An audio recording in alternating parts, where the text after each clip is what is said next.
It's day 5 of the World Championships here in Marina Rubicón in the south of Lanzarote. The breeze is blowing hard and we can't wait to bring you the action. Hi, I'm Andy Rice and with me is Olympian Nora Ruskula, formerly of the 49er FX class, and also with us former 49er World Champion Stevie Morrison. So welcome to you both, and Nora, looks like a breezy day in store.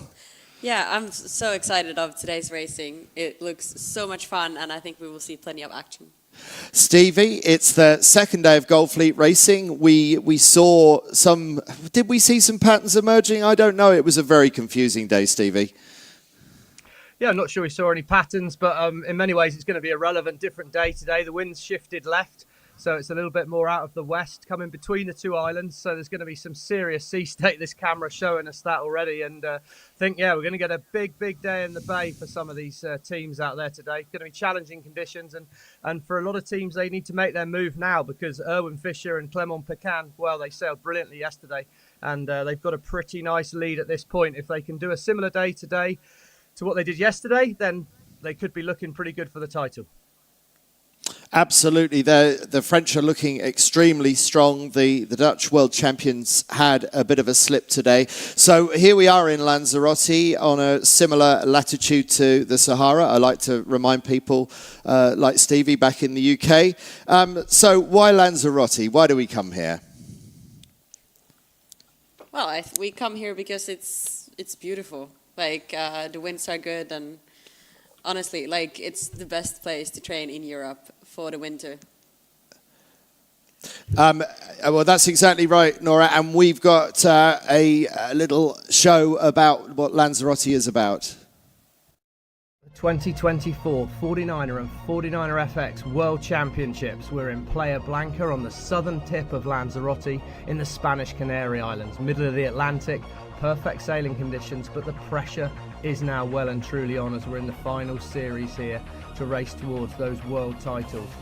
More importantly though, perhaps for some teams out there on the water, it's the 2024 Paris Olympic Games looming large on the horizon. Just 20 49ers, 20 49er FXs from all different countries around the world will have a chance to race in those games, and there's 4 remaining spots in the 49er fleet, 5 remaining spots in the FX fleet, and they're going to be chasing hard to make sure they get a starting position in Paris in the summer.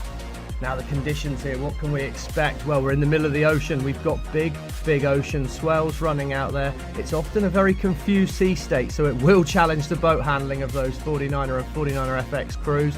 Good breeze forecast on average, normally a northwesterly trade wind we find here, but it comes over the island, shifty, gusty, patchy. Snakes and ladders, plenty of opportunity out here for the crews. It's going to be the ultimate challenge. The racing's going to be tight, and as we know, when the pressure starts to build, the best tend to rise to the top. So, just 3 days remaining. Who can we expect to see on top of the leaderboard at the end of things? Because there's going to be 2 crews smiling out there, and we look forward to finding out who that is. So today we have 3 49er races and 3 49er FX races in Gold Fleet. It's the last full day of Gold Fleet racing before we go into one final Gold Fleet race on Sunday morning, followed by the medal race. But to be in the medal race, you've got to be in the top 10. So there will be teams fighting really hard to make sure that they make that 10-boat cutoff. And even the Irish down in 25th place still believe that is possible, and possible it may well be, Stevie. I think for a lot of the teams it's very possible there's going to be plenty of points out there to play for. Certainly when you look at the battle from 11th all the way through to 6th, there's only 7 points in that gap, so anything can really happen in there. James Peters will be desperate to make it through to the medal race, no doubt. But yeah, for all the teams, it's a big day. I mean, let's remember yesterday that a good day was scoring 15 points or less out of the 3 races, so that's only averaging 5th place, which kind of seems easy in many ways, but it's actually really hard at this level. So I think, you know, for a lot of these teams around the medal race cutoff, if they can get a day with less than 30 points, so 3 top 10s, they'd feel they've got a good chance of getting in the top 10, and that's got to be possible for a lot of these world-class crews. Well, let's find out about some of the characters that we're about to see racing in 49er Gold Fleet. We caught up with them earlier in the boat park. Hello, my name is Clément Péquin from France, and I'm the crew of the 49er French 16. Hello, I'm Erwan Fischer, I'm the helm of the 49er. So we started the regatta 4 days ago, and we had a good result from the beginning, so we are very happy about that. We have a good mindset together with Erwan, so we just keep going and see what tomorrow will bring. It was a very good first finals day for us. It was super tricky, very easy to have a bad race today, and we are super happy with the consistency and with the day we had. Yeah, it was very, very unstable, I would say. Probably one of the keys of the day was to have the eyes out of the boat, looking for breeze, looking for what's imminently ahead and what's ahead in the long term, and yeah, trying to read that as well as possible. And I think we managed to, after having not so great starts in a couple of races, we managed to read the wind quite well, and that's been one of the keys of today.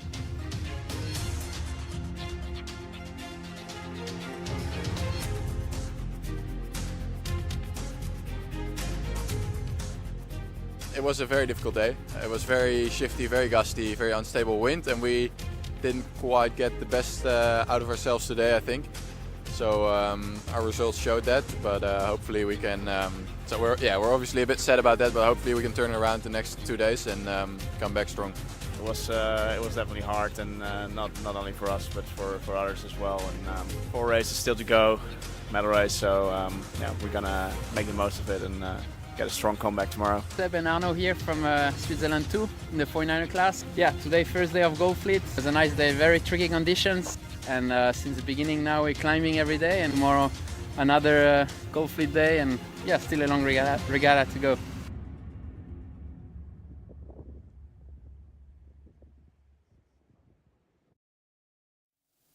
So it's going to be a big day in the 49er. I actually got into the 49er in the very early days, and we didn't even think it was possible to sail in more than a force 3. We were constantly capsizing, pitch poling, nosediving, breaking masts, falling through the middle of sails. It was absolute carnage. But Nora, you sailed in the boat about 20 years after me in the 49er FX. Do you think these teams in the Gold Fleet, in these strong winds, will be able to keep the boats upright today? I think they will definitely keep them upright most of the time, but of course, like the tiniest mistake that you make, you can easily capsize these boats, as if the boats don't stay upright by themselves, so someone has to balance them out, and if someone, takes that one step wrong or misses the sheets or something when they're changing sheets between each other, then those things can happen, and it's a capsize. It's not the end of the world. And Stevie, you got into the class about 5 years after me, and the pioneers like me taught you how it was done, and then you took that and ran with it and left us in the dirt.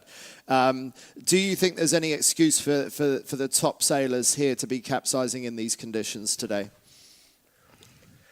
I don't really think it's windy enough today, to be honest. The sea state's a thing. I think that will be an issue, and I think the left-hand side of the racetrack's going to have a bigger sea state than the right-hand side, so it'll be interesting to see whether that becomes a strategic factor. But I think the area to look at is the bottom gate. First time down on the bottom gate, things happen pretty quickly, and you could be forced into a manoeuvre you weren't planning. So I think keeping your speed at the bottom gate and planning ahead. Diego made a great point saying how he was looking ahead well out of the boat, and I think that'll be a big thing for the boat handling. There's our race course. We've got a slightly more westerly wind. It's going to be 2 laps up and down wind. But yeah, as I say there, gate 2 at the bottom of the racetrack. I think that's probably the danger area for a lot of the crews. There can be a lot of congestion there, a lot of comings together, and if you haven't planned far enough ahead, you might be rushed into a manoeuvre.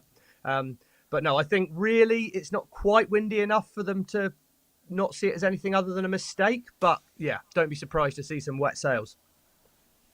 Now, Jesus Renedo, our photographer, was showing me an app yesterday that was telling us about the power of the swell. Now you surf dudes, Nora and Stevie, might be able to enlighten me as to what this means. But yesterday was already a big day of swell with a number of 5,000. It was like 5,000 whatever kilowatts or something of power going through the wave. Today, apparently, it's going to be more like 7,000. And this is why maybe we saw the boats tripping over yesterday, because those power surges of the swell rolling underneath the boats as they're trying to execute maneuvers. Nora, do you think that will also be a challenge today?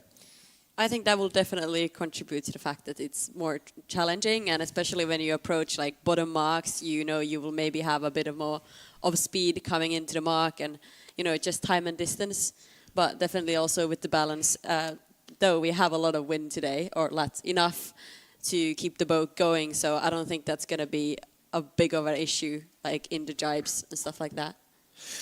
So, Stevie, these were considered to be absolutely cutting-edge technology 25 years ago. They're still right up at the top of dinghy racing. But you were out yesterday wing foiling. We had to finish the racing early here in Lanzarote to free you up to go out wing foiling back in Exmouth. How did it go out there yesterday?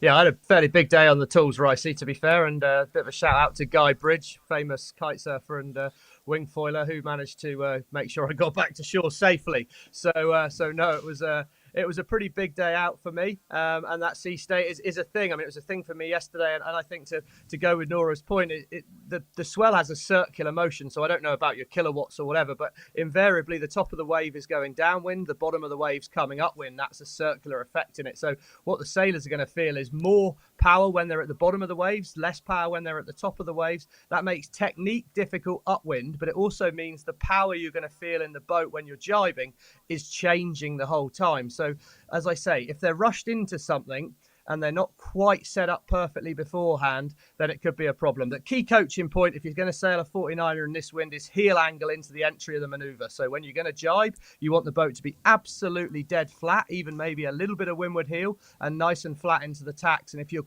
very accurate with the focus on that heel angle, then I don't think you should see any mistakes.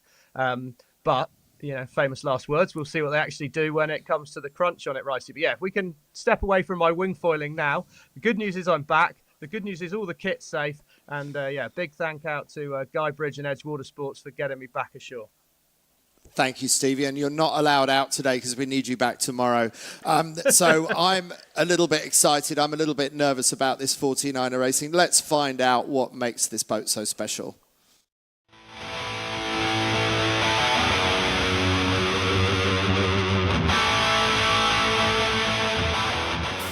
Specifically the 49er, I like it a lot. The boat speed and the tactics, and the whole fleet is super close. So it really comes down to all the small details, and that's a lot of fun. Yeah. Yeah. So as I was growing up, I always wanted to say 49er. So yeah, it was always my dream. The boat is fast. It's fun. It's more fun, obviously, in the big breeze and the waves. So yeah.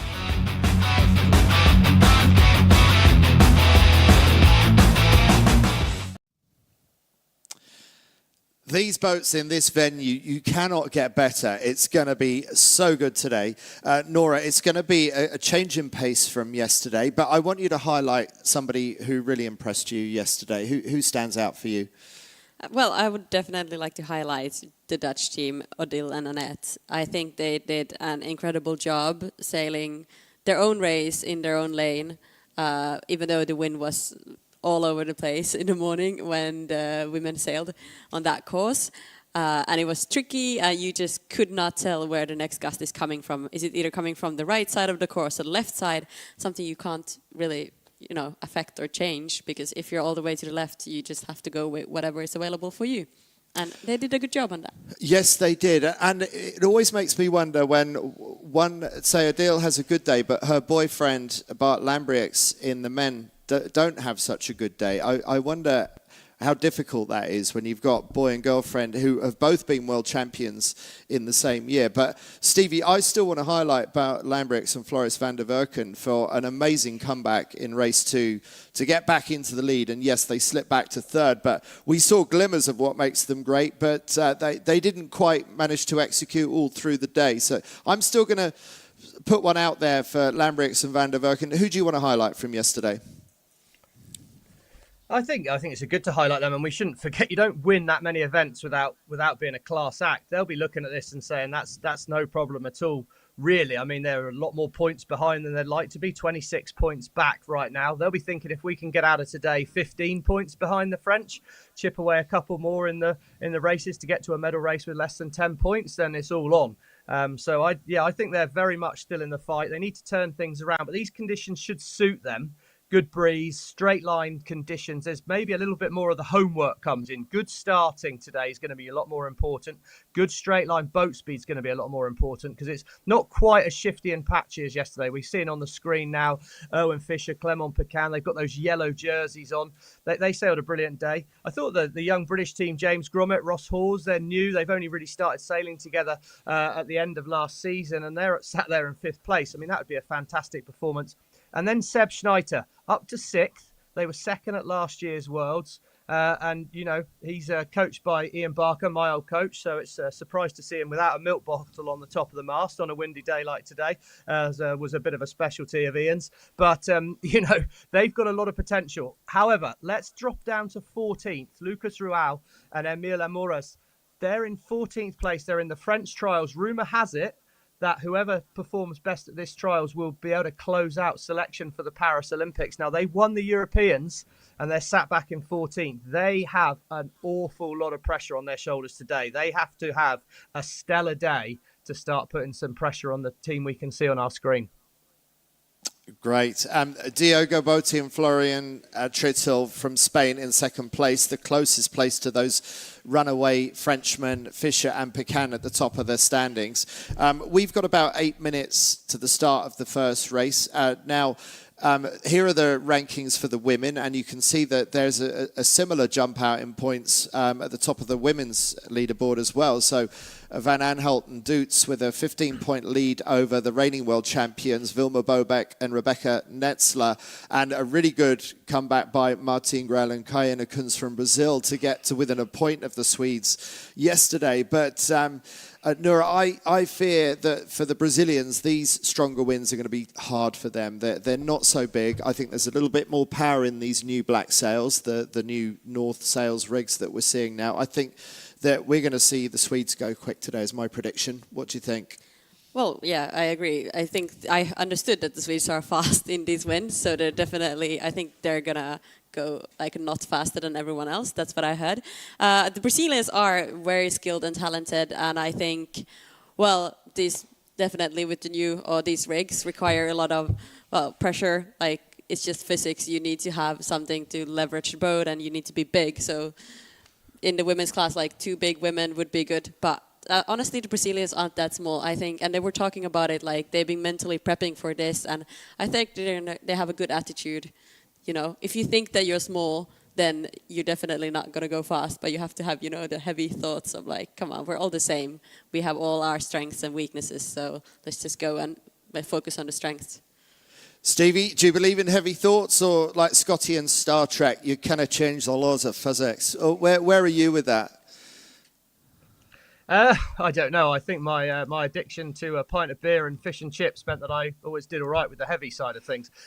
So I think that was definitely an interesting point. I mean, I think it comes down to technique. These boats are definitely now more powered up with these new rigs. The average crew weight has gone up a little bit. The female fleet is now around 137, close to 140 for some of the teams. So they're that little bit bigger. The men are up to nearly 186 combined kilos of crew weight on there. So there definitely is more power out there. And I think that's just because technique in light winds is getting better. So you get less punished because your technique's better. But also in the breeze, there is more power.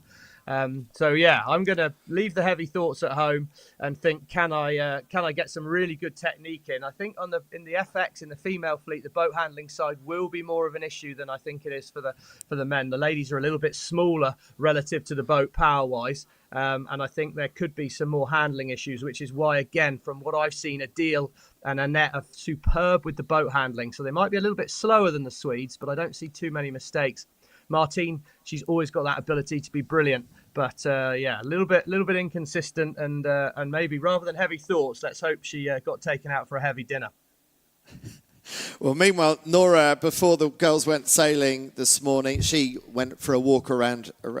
It's a walk around with the men that we're about to see now in the 49er. 49er boat park here today.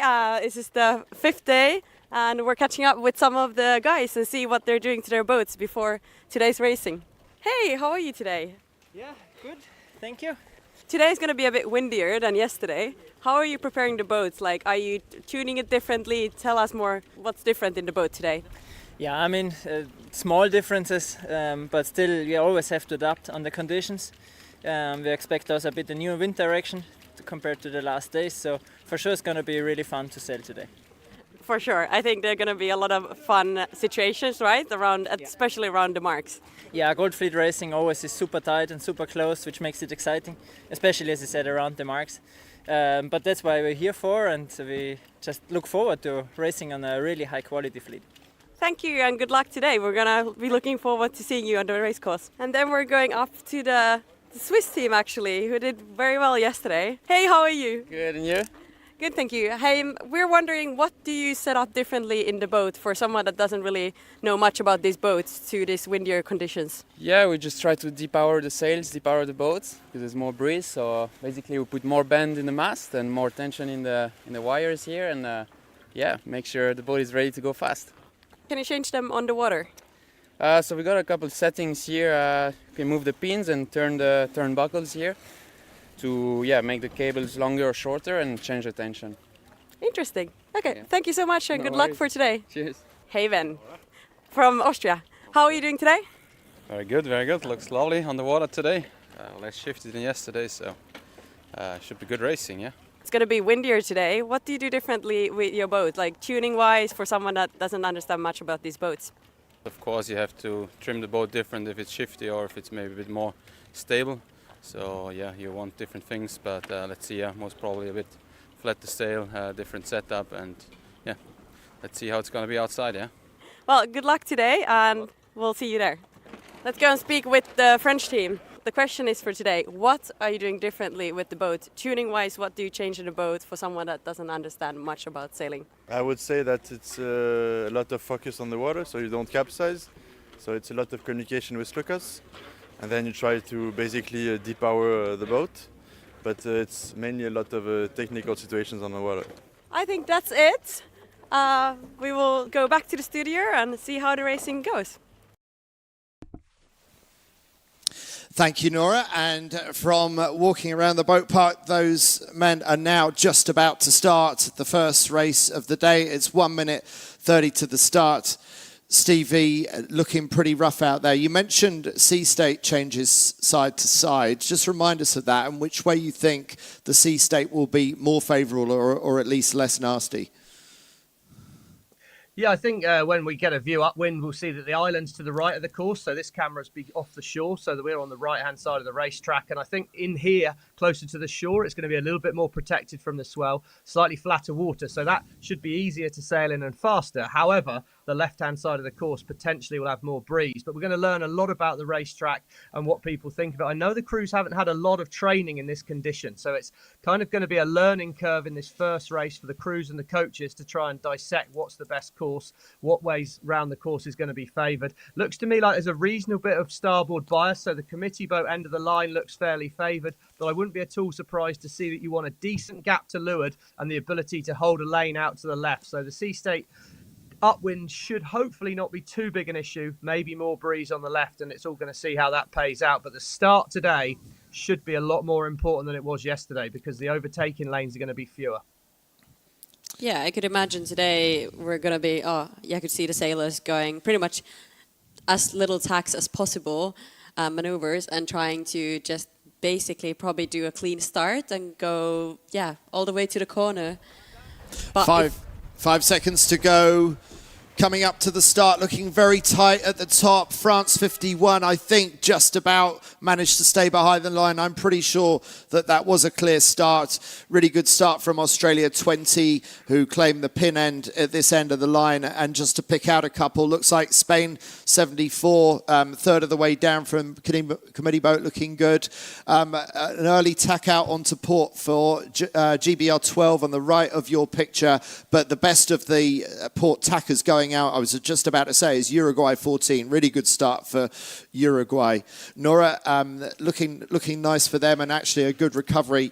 France 16 as well, our race leaders. So France 16 looking good in the early stages. Yeah, well, interesting. It looked like actually the ones tacking away, I wasn't sure if that was their plan A. Let's see, maybe plan B to go there, since they couldn't get a lane starting on the starboard. But the ones that are going now towards the right side of the course, that's closer to the land, as Stevie said, I think there's less waves there.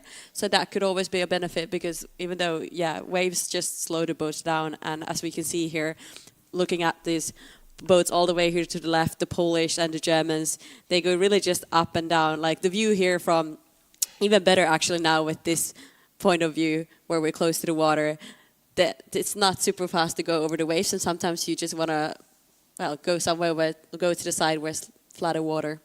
Yeah, and flat water hard to find out there. Stevie, there's a French tuning run going on out there between 16 and 95. And any differences that you notice between the two? I'm not sure we quite had the camera angle for that yet. I know that the French 16 are famous for being pretty quick, and my eyes are drawn to the Dutch in the middle of the pack here. They've pretty much lost their lane in the middle of that group as we come back on board the French boat here. Both of them sailing nice and flat, maybe a little bit flatter, even a click of windward heel on France 16. When there's got a pretty tricky lane to sail. He's compromised by the boat above, and these Uruguayans have really got the hammer down. They're sailing out pretty fast through to leeward. I don't know whether that's going to be a header. If that is a header that they're sailing into, it's going to be great news. Flatter water and a right shift would be absolutely brilliant news for those boats on the right. But I think Diego and Florian, Spain 74 in the middle there, they had a great start out the middle of the line. The Polish and the Germans as well. And the Dutch, you see, they're pretty keen to stay in there. They've just about got clear breeze, probably slightly compromised by Poland 7. But Bart's clearly quite keen to come out to the left. So a real difference in opinion, because the France 16 deliberately started on port tack and want to go right. And a lot of the other big players want to go left. So, we're going to find out who's right, because they both seem to be committing pretty hard to either choice. Nora, based on our limited knowledge, do you have a preference for which side? I have personally sailed in these conditions, even though this wind is not super common. I remember that going closer to the harbor can be a bit tricky. There's a port on the right side of the course. I would maybe actually prefer to go there and get something out of there, but it really depends on where the top mark are. I think we'll learn so much more after this first race. I mean, also as sailors, when you approach to the race course in the beginning of the day, you go there, you try to do the run the whole course once before and check what you see from the the wind around. But after the first race, everyone has way more knowledge of how it actually did go down. Yeah, I'm sure that's right. Stevie, that point you make about Netherlands 1, well, they're tacking now, but that to me seemed very late. They were prepared to eat a bit of bad air from Poland 7 and Spain 74. Maybe they were waiting for a bit of traffic to clear out for the bit that they're having to attack now, which is how they duck their way through the other starboard tackers. And it looks like they're coming up to a point of pain where they might have to bear away behind a few boats. Maybe Poland 64, they might have to ease sails to get behind. And also there's an Irish boat. There they go. Are they going to get ahead of the Irish boat? Just watch them nipping through. No, they're not. They're going to have to give away more distance to Ireland 99. So these are quite painful moments. Do you see a way back here, Stevie, for Netherlands 1, who look compromised? Well, I think it's going to be hard work for them there. If they've managed to now get a clear lane, this will be the first time they can really use their boat speed. I suspect there's just going to be one more tack, ideally for them. They'll look to go all the way across to the right-hand side, unless it's really shifty at the top. But yeah, I'm sure you're right. They were waiting for it to clear out, but Diego and Florian put the hammer down and really got a fast-forward boat and pressurised them. But, that's what you're going to do. They know they're in a tight battle with Bart, and they're going to make it hard. But this is a real tussle out to the left. Belgium kind of in the controlling position at the moment. Diego decides to tack on board Spain. There he goes. He will have a pretty easy duck behind Belgium, I'd say, and then he should be clear out. So nice for the Spanish there. They'll be pretty happy with where they sit if their strategy's correct. Looking at the trackers, there's not an awful lot of wind shift out there. Yesterday we were watching the tracker and they were all over the place. Looked like a proper wiggly snake, but today it's very straight line. So it is boat speed precision sailing happening out there, and a key moment for the Spanish. If they can cross the French and the US boat, then they're going to have a nice lane across, and it will just purely be which side of the course is paid. Yeah, as you say, well, the Americans have tacked anyway, so that's made life easy for ESP 74. Belgium was the last attack on that side, and I fear the Belgians may have taken it all the way up to the ley line. And we talked about the importance of not hitting ley lines too early today. Obviously, tacking loss is really high in strong winds, so you want to minimize tacks, but you really still don't want to be overstanding ley lines, especially the port ley line. So I feel a bit of an error there for the Belgians. But meanwhile, I wonder how our French are getting on the far side, on the right-hand side. Nora, what do you think? Let's see, Frenchies. Yes, they're doing well, actually. I think if they can keep the boat speed like high, they could actually... Wait, I'm trying to find them in the... Yeah, we can't really see them here on this. They're all the way, to the far side. If they can keep their lane and keep the speed, I think it just looks like it's definitely just a speed race today. Obviously not go over the ley lines, but looking at the previous shots we had, you could really see, this big one, you can really see how it is. There's like a lot of... The wind comes a bit, maybe from the land, at least I think it could affect a bit with the volcano on the right side. You know, we have these cool things like volcanoes around here, just affecting the wind. Affecting the breeze, yeah. I mean, they were a big factor earlier in the week. The wind has gone round to a little bit more westerly than it has been earlier on in the week. So, Stevie, it's a little bit more along the coastline compared with directly off the coast and blowing straight down off the mountainous volcanoes. So, any feelings about how the pattern is emerging for which side or the other? It's really hard to tell. It looks so tight on the tracker at the moment. And again, that sort of suggests a relatively even course. I mean, to the eye there, the Spanish are coming back. They're heading down into the boats that went out to the right. So it looks like probably the right's actually done fairly well to look at the moment. I think that's Barrows and Henken, the US team, that were doing pretty well. And that's France 16 leading that group there. So again, is France 16 laying? I don't think they quite are. So the third boat back at the top is USA. With Barrows and Henken, and they're showing us in the lead at the moment on the ladder lines, but we'll find out as we get to the mark. The Dutch have chosen to come back up to the top, so Bart isn't looking too bad right now at the moment on board that Dutch boat, but he's got a bit of a heart in the mouth moment coming here because he's on port tack, not going to have the right of way as he comes back with that whole group on the starboard ley line, so he's going to need a little bit of luck or a lot of bravery in the next minute and a half or so. Yeah, kind of like bravery from yesterday where the Swiss squeezed in just before the mark. Hopefully we'll see something similar today. I'm really excited to see some racing like that. Hope we don't see too much gel coat fly off the boats in the process. Obviously the closing speeds are going to be higher today. They're planing upwind. They're doing really good speeds upwind in excess of 10 knots. So the closing speeds on a port tack incident, port starboard incident at the top mark could be quite big. Oh, someone's got a bit of a tip over. Someone's only just controlling the boat from falling over there. I wonder if it was a French boat. I'm not sure who it was, but anyway, back in control again. But who's coming in? It looks like the Swiss might be on ley line. I think, Ricey. Yeah, I think it's Seb Schneider on ley line. Looks well set. And those boats that have had to do two tacks at the top, there they go. They sling it in underneath Seb. But I think Seb's going to be round potentially third. USA look well set up to lead. French are in second place. Two French boats at the top of the leaderboard there. So it's really tight. What a great camera angle that is. So the right-hand side's definitely been the stronger side, I'd say, we've learned from this upwind leg.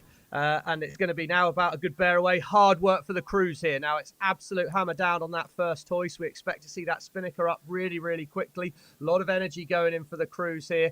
Hans Henken there hoisted the spinnaker, rechanges the control lines on the mainsail. Power that mainsail up again. We want a fuller sail downwind.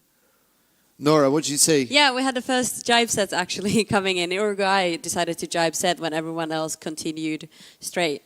And bearing in mind what a blind spot there is with that Jenica, and you really can't see the boats coming upwind once that Jenica's up. That's quite a brave move to do it so high up in the fleet for Uruguay. So I wonder what they're seeing that convinces them to go for the for the jibe set. But I have to say that dark blue Jenica on the left-hand side is looking pretty nice. So good, brave move by Uruguay, and maybe that might work out nicely for them. Yeah, it looked like there was actually a big gust, strong winds area coming in just for the jibe set. So I was kind of hoping for someone to do that move, because from the camera it looked like, there's some opportunity here.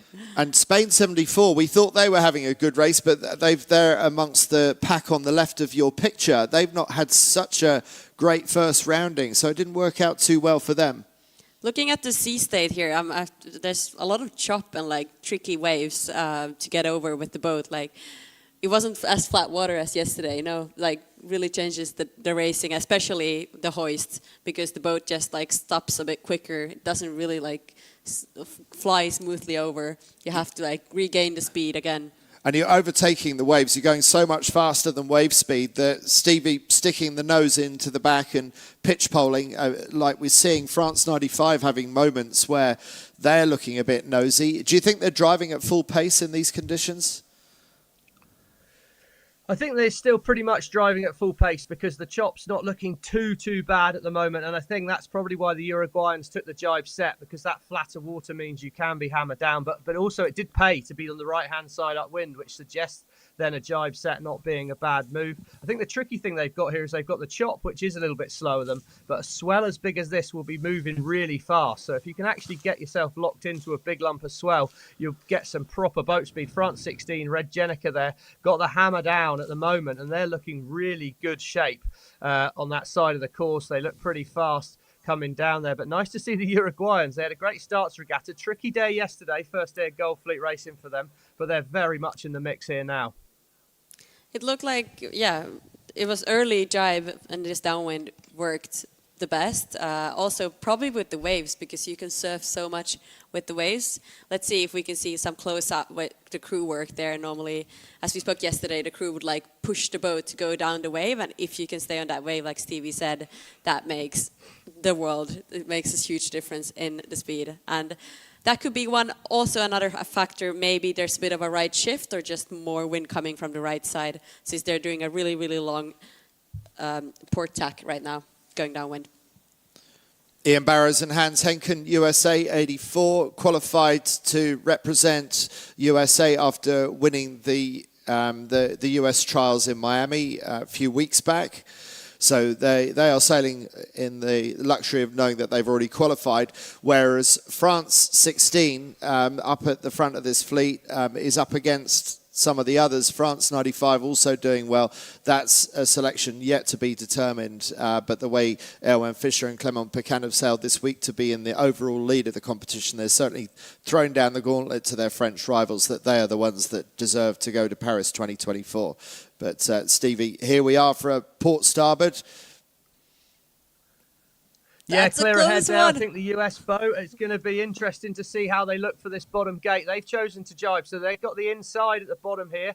They're going to want that left turn, which of course was the favoured way upwind. So I imagine that Erwin and Clément are not going to be super happy about that. But clear air out of a leeward gate is always a good thing. So expect an early tack from the French once they've cleared the fleet. And it's now going to get tight. This is where we could see some real drama. The Swiss have had a good downwind leg. Uruguay, wow. They think they're inside the zone there. They push hard on the French. That's a big moment there. They had room on the inside from my eye. The French didn't feel it. They really pushed them hard. And it's tight, tight, tight. Austria rounding up now. 5th place for them. Germany 6th. Bart's back in the game. He's up there. The Dutch boat's had a brilliant first lap after a poor start. And it's really tight action at the bottom of the course here now. We can see, look at this camera angle upwind. Good breeze on the right. And they're going to potential capsize. Tom Burton spins the boat head to wind. Oh, have a look at that. Big moment in sport there for the... Oh, I think it's the Kiwis, actually. A big moment as we round up James and the Brits are struggling to get... Try and cut the corner too much. They're struggling. They could have a penalty coming their way for hitting the mark. It's action-packed at the bottom of the course. And it's all going to calm down now as the fleet starts to settle off upwind. There's still somebody there who's in danger of capsizing on the right-hand side. It was Poland 64. What a GBR 12 going to do? We can't really see whether they hit the mark or not, but they were on the edge of control for so long. And I noticed that in amongst all that melee, Netherlands 1 actually dropped their Jenica quite early and had a really controlled rounding while all the people in front of them were floundering. And that was a nice gain for Bart Lambrechts and Floris van der Werken, not being so greedy, dropping the kite a little bit earlier, going slower into the mark and exiting more quickly. Stevie? They did. They kept it real simple. And sometimes, you know, seamanship's the key in this. You can give away a couple of meters early to make sure you're well set. And what they did was they came round on the inside and they've instantly tacked and are heading out to the right. Now, if we remember on the first leg, they fought and fought and fought to hold out to the left. They tacked across to the right-hand side of the course and actually ended up overtaking the Spanish team. So the Dutch really liked the right-hand side, the Lanzarote shoreline, and they got themselves a nice lane heading that way there to the right-hand side of our screen, middle of our screen. That's Erwin and Clement, the French 16. They look like they've had a good exit from the Lewin mark. They're going to have a tight cross coming back with the US team. US have the right of way, but the French, they like the right. So the fleet already seems to be favouring that that right-hand side of the racetrack as we go upwind, and they're driving that way hard. I'm still shocked about the bottom mark rounding. Like, that was just way more chaos than I would have expected. And it looked very difficult because I know the level is so high and these guys are very, very good at sailing the boat.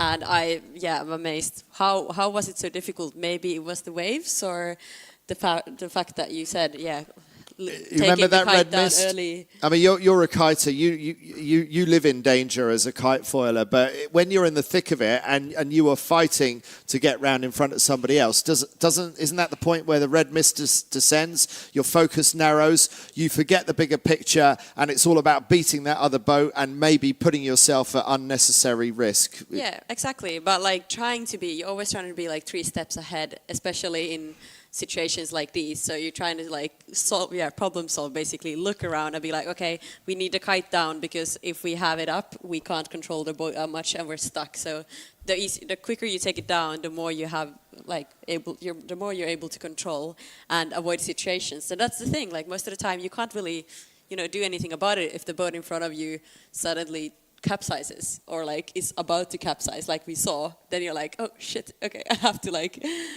avoid this boat, and you just have to find the quickest option, the way out of it. Another good reason to get the kite down early. But Stevie, you started panicking even before there was reason to panic. You knew that was going to happen, didn't you? Well, I think it's always going to get busy at the bottom of the course there. And, people are judging of whether you're in the 3 boat length zone or not. That's always a bit subjective. And the French clearly had a different view of what 3 boat lengths looked like to the Uruguayans. The Uruguayan thought the 3 boat length was a bit bigger than the French guy. But it's quite a tight course. And actually that downwind was really even split. Whilst it looked good for the Uruguayans early, they didn't actually make a huge gain. So I think the course downwind was pretty open. And the fleet now are really sailing fairly up the middle of the course, which suggests to me that maybe there's a few swings around in the shift and they're not hugely favouring one side of the racetrack because no one's just following each other. We can see a great spread in the fleet. We've got plenty of boats heading to the left, plenty heading to the right. So I think it's quite shifty out there, and that probably means at the bottom of the course things are changing very quickly, and that makes the handling change pretty quickly and mistakes happen. But yeah, I was surprised we had quite as much carnage at the bottom gate as we did. Should be a bit less this time round, but it bodes well for a lot of excitement for the rest of the day, Ricey.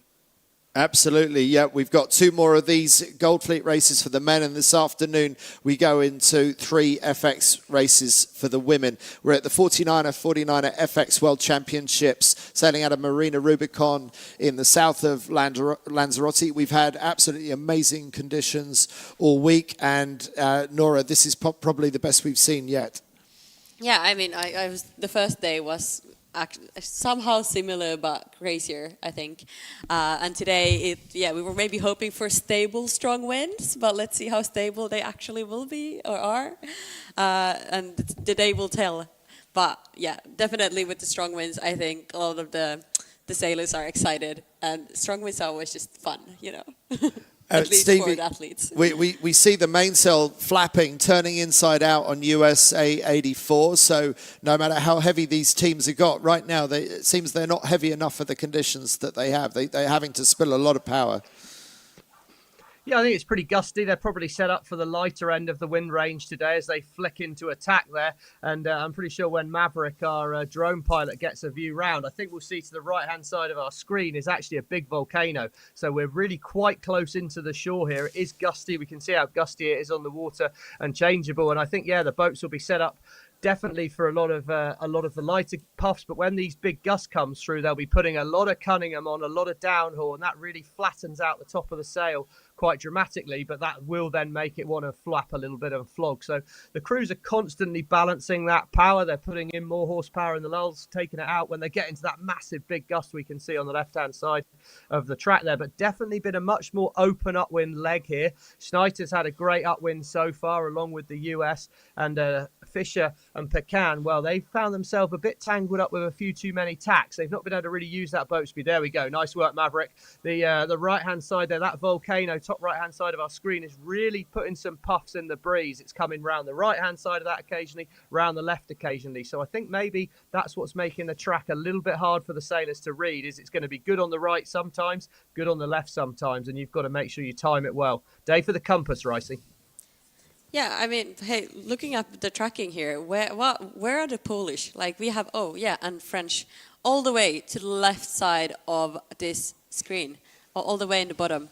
I'm surprised that they're doing their own thingy there. I'm not sure, am I just misreading the tracker here?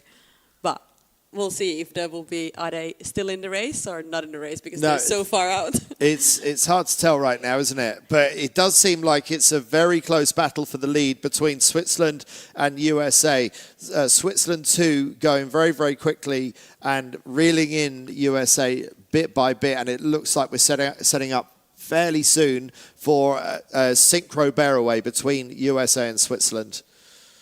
Yeah, looking at the tracking, the USA going currently around 10 knots, and definitely they have a good lane. So I'm hoping to see them at the bottom, like at the top mark, as the first ones. And then, Stevie, based on what we saw last time, what's the likelihood of a jibe set, do you think, this time, going back along the shore? I feel like at the moment the wind's a little bit more in a left-hand phase, so I'd be surprised if too many of them went straight into a jibe set. I think the course is quite open. It's going to depend on what shift they get in there and what pressure they get at the top mark. It looks like fairly good pressure to move away on a straight set, so I'd imagine almost quite an even split with boats looking to jibe set and boats looking to go straight. The leaders are going to get there in a decent chunk of breeze by the look of it, so I wouldn't be at all surprised to see a straight set, but their lines are starting to swing up, so maybe that's the early signs of a right shift coming in. We'll have to see what they do. Few boats back here. It's the trouble with when you get back in the pack, you end up over the ley line. These boats at the bottom of our screen, they're further back. They've had to go wider. They've sailed a lot of extra meters. And somewhere in there's our Dutch crew that look like they've worked their way up to around 5th. So they've obviously got the hammer down out there today on board that Dutch boat. They're not going to give up this title easily. Seb Schneider, he leads at the top mark. Excellent ley line. They bear the boat away. Straight set for the Swiss team. Here we go. They're going to stretch away, and that was absolutely fine on the last downwind. It was pretty even, and I think if you jibe set, you've got a big chance of getting slowed down by all the boats on the starboard ley line, and I didn't see a big enough game to justify that on the first downwind. So near miss there. There was a near collision between the boat coming downwind on starboard, so they did have right of way, but that port tacker had to do some bearing away to get out of the way of our race leaders. That was nearly a collision there. Yeah, going to the top mark, the US, they were looking really good, but they just couldn't make it to the ley line. I had to do a double tack there, so they lost a lot, but they're just behind the Swiss, so they can still keep up with them. It was a bit of a giveaway for USA having to do that double tack. It's given the Swiss a little bit of breathing room, and it means the USA did lose their lead. But anyway, they're still in second place for Barrows and Henken, so still a great race by them right now, with Fisher and Pecan, our overall leaders, in third place. I believe, I'm pretty sure, despite what it says on the tracker, that France 16 is on third, and it's Switzerland leading. So that Scrappy jibe there, Andy. That was a scrappy jibe by the Swiss boat. They went to match jibe with the US. The French have jibed inside. The Dutch crew, Lambrew and de Verken, they're up to fourth. I mean, they've got some serious wheels out there on the racetrack to be chasing them down. But the Swiss now perfectly positioned after that dodgy jibe. They're back up to speed. And if their lay line's good, the Swiss are going to be in really, really nice shape here coming down to the bottom of the course. There's more breeze going to fill onto them from above. So hopefully they lift a little bit of margin. But the Swiss are starting to grow into this regatta. They had a fantastic first day at Goldfleet. And now a first place here would really have them threatening the metals. Look at that. They are powering away. Big sea state under the boat there. We see the centerboard showing pretty high as they jump over the waves. And now back in the pack. It's going to be a lot harder work to make your way through the fleet. So yeah, impressive by the Dutch crew of Lambrew and de Verken. Poor start, poor first half of the first beat, but they've worked their way up to fourth. Which normally would be great, and it is great. What a comeback. But France 16 still up in the front three. That's the problem, is France 16 is still going to put another point on the gap between them and the Dutch. And so Erwin Fischer and Clément Péquin still leading overall in this competition, whilst Swiss 2, Sebastian Schneider, Arnaud de Plante, second in last year's Worlds, doing themselves a power of good to get themselves back into podium contention for the second year running. You can see today is so different today. They just don't have to look around that much, obviously, see where the gust is coming from, but there's no crazy surprises, and it looks like most of the gusts are approaching the race course from the right side. We can also see a lot of clouds there up just from the volcano all the way down here to the Swiss, and definitely just looks like when there's new breeze, it comes from the right. Looking from the studio here. When you're already going at max speed, when you see a gust, when you see the dark water, do you still want to position your boat in front of the dark water, or is that starting to become trouble? Wait, what do you mean with trouble? Well, when you're already going warp speed, you're going as fast as you think you want to go, and you see a gust. Is that? Do you actually aim to avoid the gusts in these strong winds? No. All in. All in. Always go for the dark water. Gusts are normally always good. I don't know if you disagree, Stevie, but yeah, gusts are good. You go faster, you go lower, you go towards the bottom mark where you want to go. What's your thoughts, I think Stevie? in this much breeze here, it's not that. I think in this much breeze here, they're still not struggling. We saw a little flap of the spinnaker for the French crew there. Clément decided, obviously, that the wave in front of him looked a little bit scary as the last jibes for the crews here. They need to keep it clean on board there. Much nicer jibe on the Swiss boat that time. Really nice smooth turn. I think that's probably a little bit easier jibing from port to starboard on the sea state. The load changing on the boat's a bit easier. So fantastic first race of the day for Seb. Keeping it interesting for the crowd here. Mains out.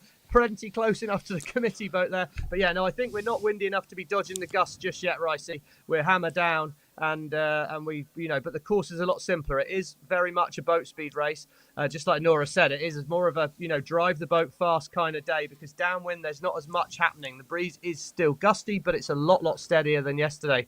Great result there by Fischer and Péquin. Lambrew and Van Verken really showing their quality. They've come back through the fleet, but they need to get off the start line.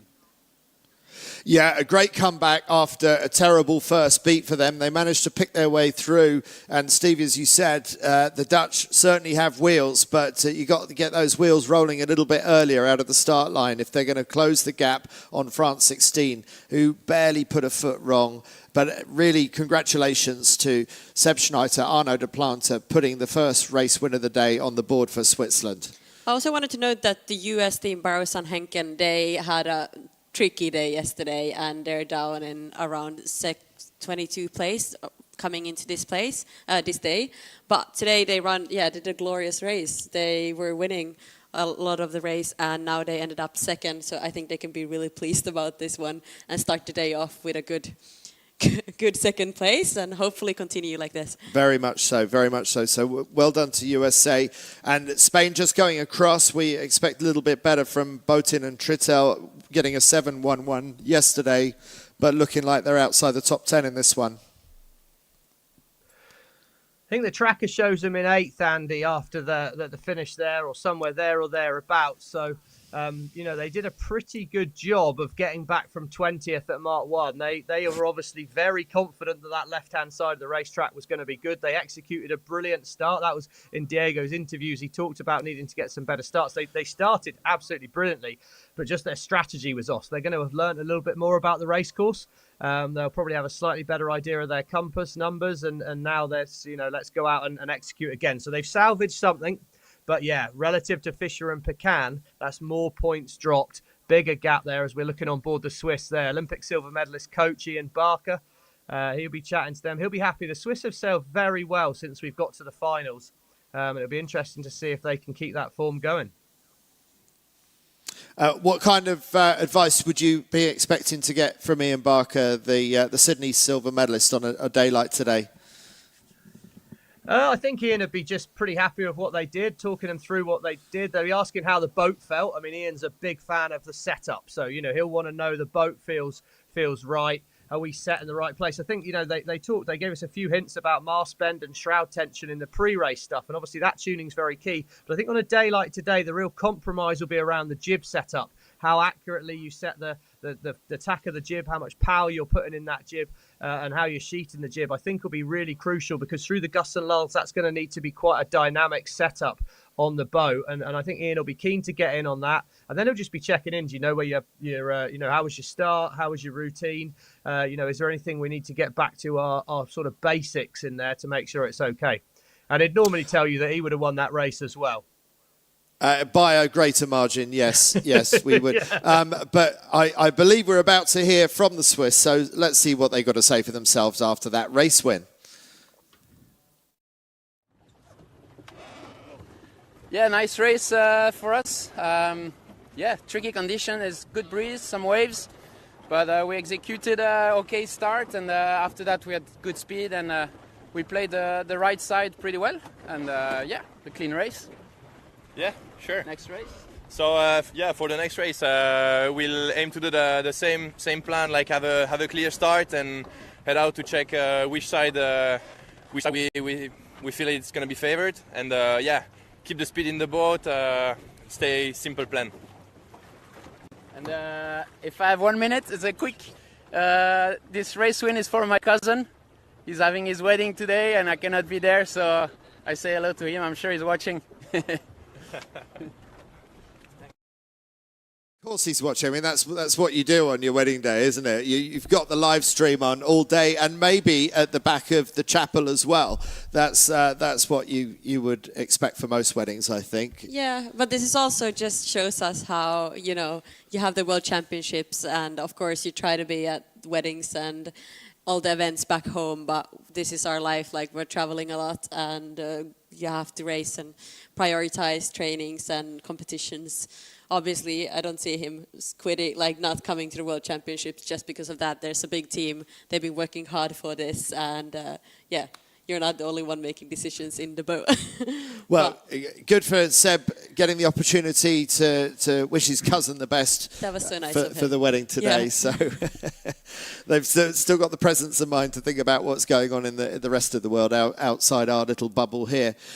Stevie, Arno was saying I would try and work out which side of the course is best. If they've got a favoured side of the course, they weren't giving it away on that interview there. Maybe they still haven't worked it out yet. I'm not sure.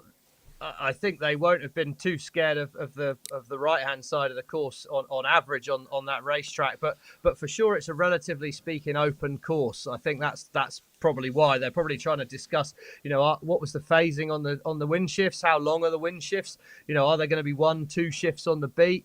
Obviously that really affects your strategy, so they'll be getting a little bit of a chat on that side. And I can't believe he'd be too worried about keeping his cards that close to his chest out there as we come back to the start. And we see here, let's see if we can see where the Swiss did start in that race. They're quite well up the line. I think first race of the day, no surprise, third of the way down the line. Again, if you can start there and you're confident in your boat speed, then you've got that opportunity to hold a lane if you want to, or tack if you want to. The Dutch being further down the line, their options were that bit limited. They needed to have the speed to jump out in front. When that didn't happen, suddenly it was a problem with a big dip. So the Swiss, very sensible start, got themselves third at the top mark, sailed a pretty safe upwind. The US and the French had peeled off to the right early, very aggressive strategically. And I think, that played perfectly. Probably good wind shifts towards that right-hand side, as we saw there, the Uruguayans with a very aggressive jibe set through the middle of the fleet. And there we go. Could be the story of the day. Bottom gate got very, very lively there, with boats getting tight in around each other. Plenty of action going on at the bottom of the course for the Australians. For the British crew on the left-hand side of our screen in there that time, there was a lot of action, a lot of meters lost, so there's plenty for them to tidy up. And then, the second beat was a bit more open, Andy, so that's why I think they'll probably be feeling we're not too scared of getting towards the right, which is sea state based, I guess. And then, let's find what wind shifts we can in and around that.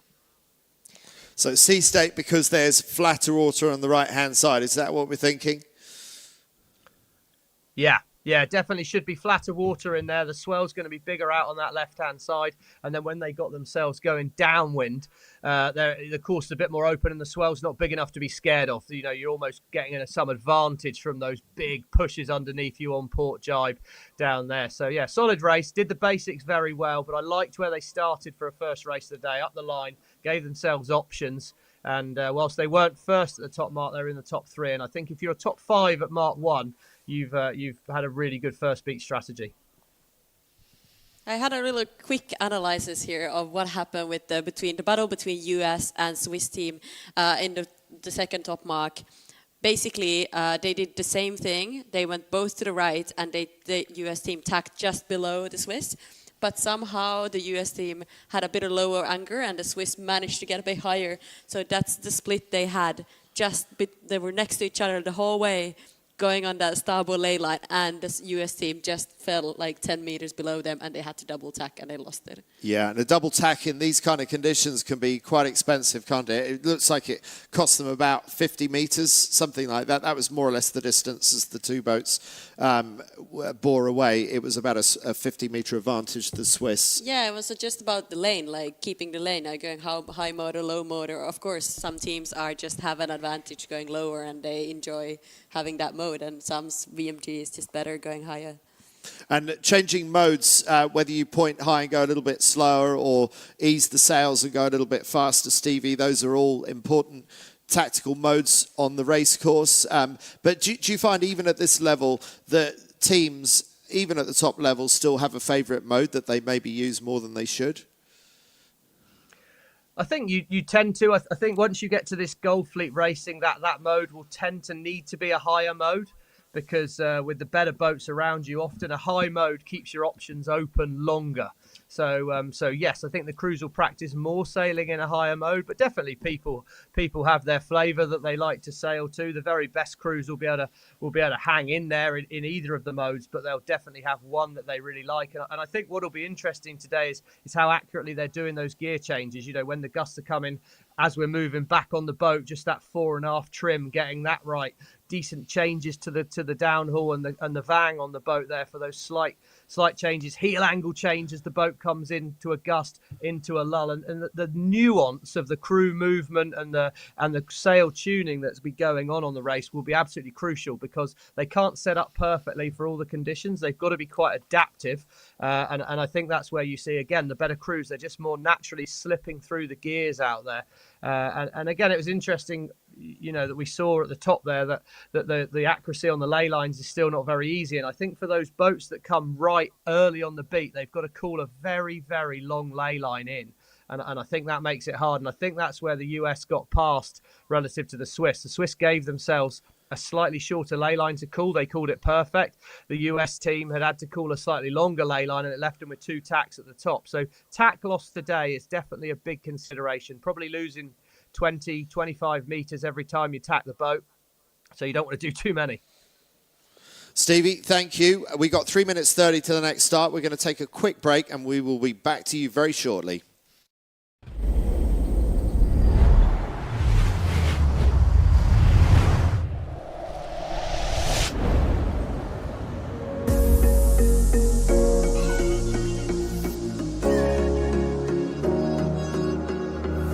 Running through the last of my thoughts, standing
Welcome back. We have had one race already in men's Gold Fleet on day 5 here at the 49er and 49er FX World Championships in Lanzarote.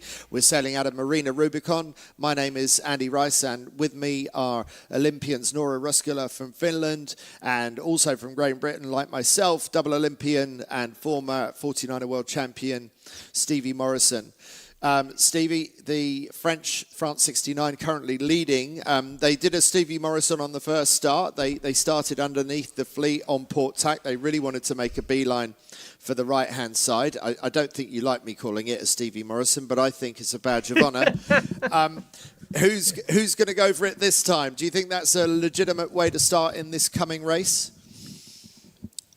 Yeah, I'm fine with it being a Stevie Morrison. It did us proud a lot of times, Ricey, and sometimes it's important to make life easy rather than hard for yourself. So, I think definitely it gets you up and running. You're at VMG straight away. So I think it's a legitimate start. Look at that left-hand side of screen. We've got 1, 2, 3, 4, 5, 6 boats all looking to come out on port. French look like they may be doing it again. Clément Pecan. He's obviously seen that move before as we go. Clear start there. It looks a pretty good start. Swiss at the top of the line. Austrians at the bottom of the line here. He'll be looking to put the hammer down. But yeah, France 16 first out again on port tack. So obviously liking that strategy. And this time, but as well on the Dutch boat, they're out further up the line on port. So a lot more teams liking the look of this right-hand side and probably trying to look for the flat water. They obviously felt it went well, but they're up to speed. They're going to be at VMG pretty quick coming out on port tack here.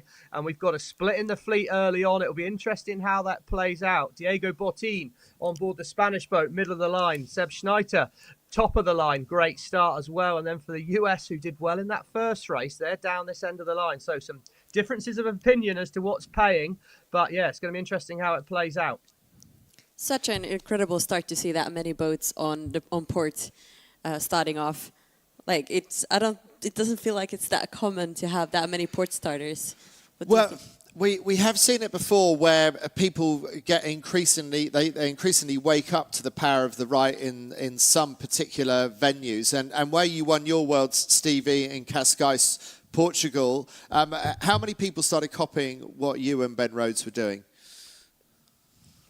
Yeah, I mean, I think you learn the venue, don't you? And at this level, ultimately, I think you need to make a strong decision out there on the race course, and that's what we've seen. You've got to back yourself that your judgment of the course is good. We had a fantastic coach at that time in Ian Barker. He's never short of a strong opinion as well, and it was a fairly clearly defined thing. But yeah, the whole fleet starts to do it, and then it becomes a very, very different skill. If you've got nearly half the fleet starting on port, it's a really different skill. So I like really what Erwin and Clément did. They dominated. They made sure they were the first boat out at the bottom end. As we see the whole fleet now lined up heading in towards the Lanzarote shoreline. There's good breeze coming out of there. It looks nice breeze up on that top right hand side of the course. Be interesting to see how the shift is at the moment. But for Erwin, he's going to be feeling pretty good. There we can see him. He's leading out of that right hand side. So if he can now get the hammer down, get the bow forward, then he should be able to dominate onto starboard tack. But the Dutch, well, they're not far behind, and my word, they are fast. That Dutch boat is rapid.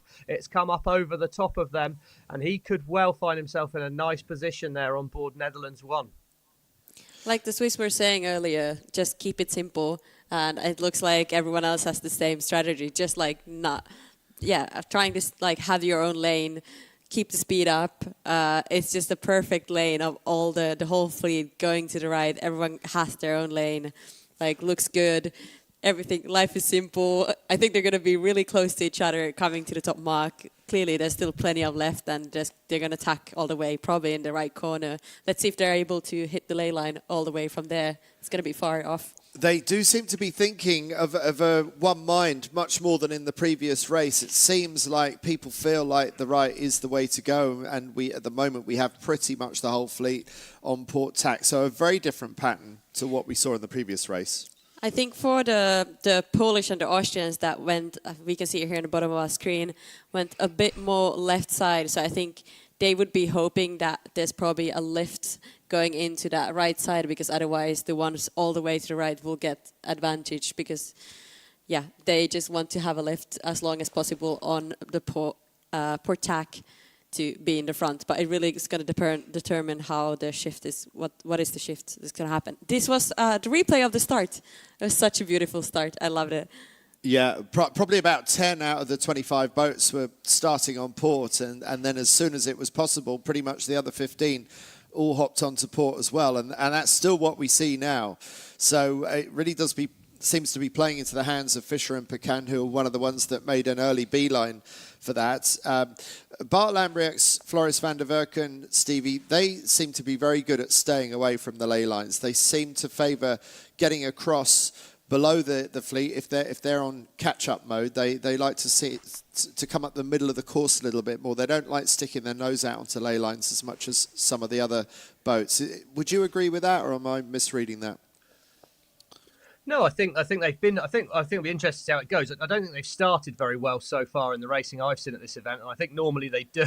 So I think therefore they've had to try and piece their way back through the fleet. They haven't been able to dominate the racetrack, and the interesting thing here is it feels to me like the wind has actually stayed quite well left. So I don't know how good news it's actually going to be for that French crew at the moment, because it's all very well having a good start, but you've got to get out of the right side, and they need that shift to come fairly soon. But yeah, I think Bart, as soon as you've got good boat speed and good handling, then you don't want to make easy mistakes. And easy mistakes are sailing extra distance by sailing over ley lines, by doing those silly sort of what you might call more basic mistakes. So when you're out in front, it's easier to be accurate, as Bart has been. And I think what they've done well in this race is they've actually get themselves off the start line, and they're giving themselves a good chance of being in the race early. But definitely the wind seems to have stayed fairly well left for quite a lot of this upwind leg, and they really need to see a bit of right shift for that early port tack start to come in, or they're going to be feeling a bit hung out there.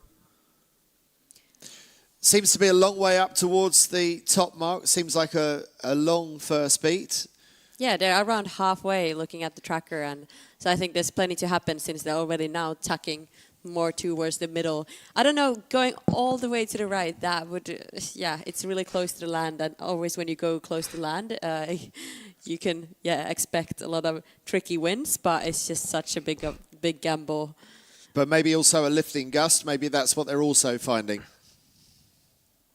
I think, we see here France 16. They've chosen to cut out across the middle. Now, that to me suggests they were going into the right and not feeling strong. If you're strong early into the right, then you know I can carry on here and I'm going to be fine and I won't have a lot of boats tacking on me when I come out. The French obviously didn't feel strong. They've chosen to come out early, which then reduces the chances of people tacking on you fairly soon. So I think, to me, I don't think the right has felt as strong as perhaps we expected it would do, which I think is an indication that it stayed quite well left shifted for a while, and it could be tight at the top. But again, the other bit of seasoning you've got to add into the sauce here, Ricey, is that Dutch boat is really, really fast. So sometimes if you've got boat speed, it makes you a tactical genius, and it doesn't really matter where you go.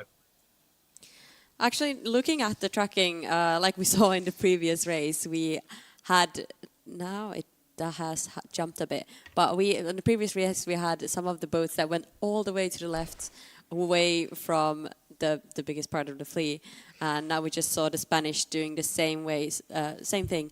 So they're like, actually, it has changed now. I was wrong. They're all close to each other. We don't see anyone all the way to the left, so it's fine.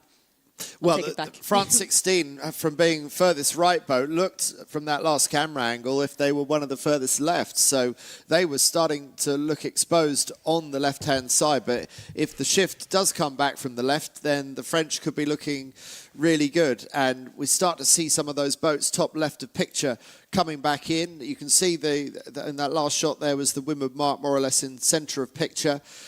Stevie, who do you think's looking good from your angle? I think the Dutch who were just that little bit above the French crew going out towards the right, I think they've gone really fast. So I think they look very nice here. The Polish 7 and the Germans in the middle are well set up, but they all actually started on starboard and then came across on port more towards the middle of the course, further up. So for me, here we go. Tight cross. France against Netherlands. Potential championship defining cross, maybe. Is the French boat clear ahead? Just made I it. think he probably was. Solid judgment there by the French, and you can assure there would have been no love lost. But here we go, France, big duck coming. Oh, indecisive, very indecisive by the French. That's a massive error by the French. They need to take a penalty there because that was an absolute blatant manoeuvre. I'll be stunned if he doesn't take a penalty turn for that one. Otherwise, that's surely going to the protest room. Hugely indecisive by the French there. Big error, because look at him now. He's really well set up, in good shape. The Polish, I think they've got 2 more tacks to do. So Great Britain, 12 at the top, could be close when it comes to it. But France, wow, I'm surprised he's carried on here. Look at this. He's on port tack, goes for the duck, can't make the duck, probably needs to tack. Oh, I mean... Yeah, the Germans had to avoid, honestly, looking Germans. from here. he better hope that he is. It might have to be beers for Max Stingler and Lynn of Schiel and Germany 21. So really surprising with the big points gap that the French have. They don't need to be taking risks like that. Yeah, let's remember, we also have, the boats have the tiller extensions coming out of the boat, something we can't see here from the video, from the camera.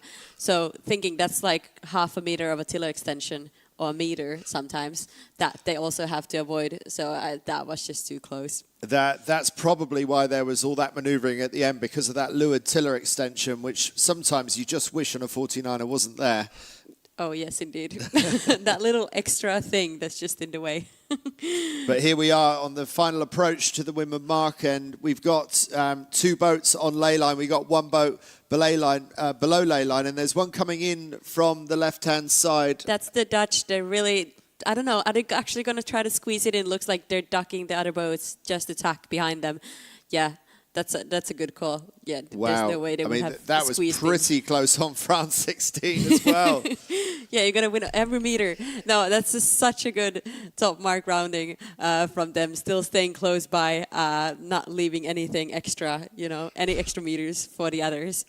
So France 16, I wonder if the back of their mind, are they going to be wondering, are they going to actually hold on to the result here, or is there a protest waiting for them from Germany 21? But meanwhile, great sailing by Poland 7, currently leading this race just ahead of France 16 and not far behind, going a little bit deeper and getting into a good controlling position. Netherlands 1, Bart Lambrix and Floris van der Werken working a little bit of a lower line. Yeah, we see a couple of the boats have jibe set, but like the previous race, it looks like it works out to continue straight and just, try to go as fast as possible, obviously, and do a nice hoist to keep that lane. And then probably they're going to go, let's see, are they going to go all the way to the left or do like a bit of an earlier jibe to the middle of the race course?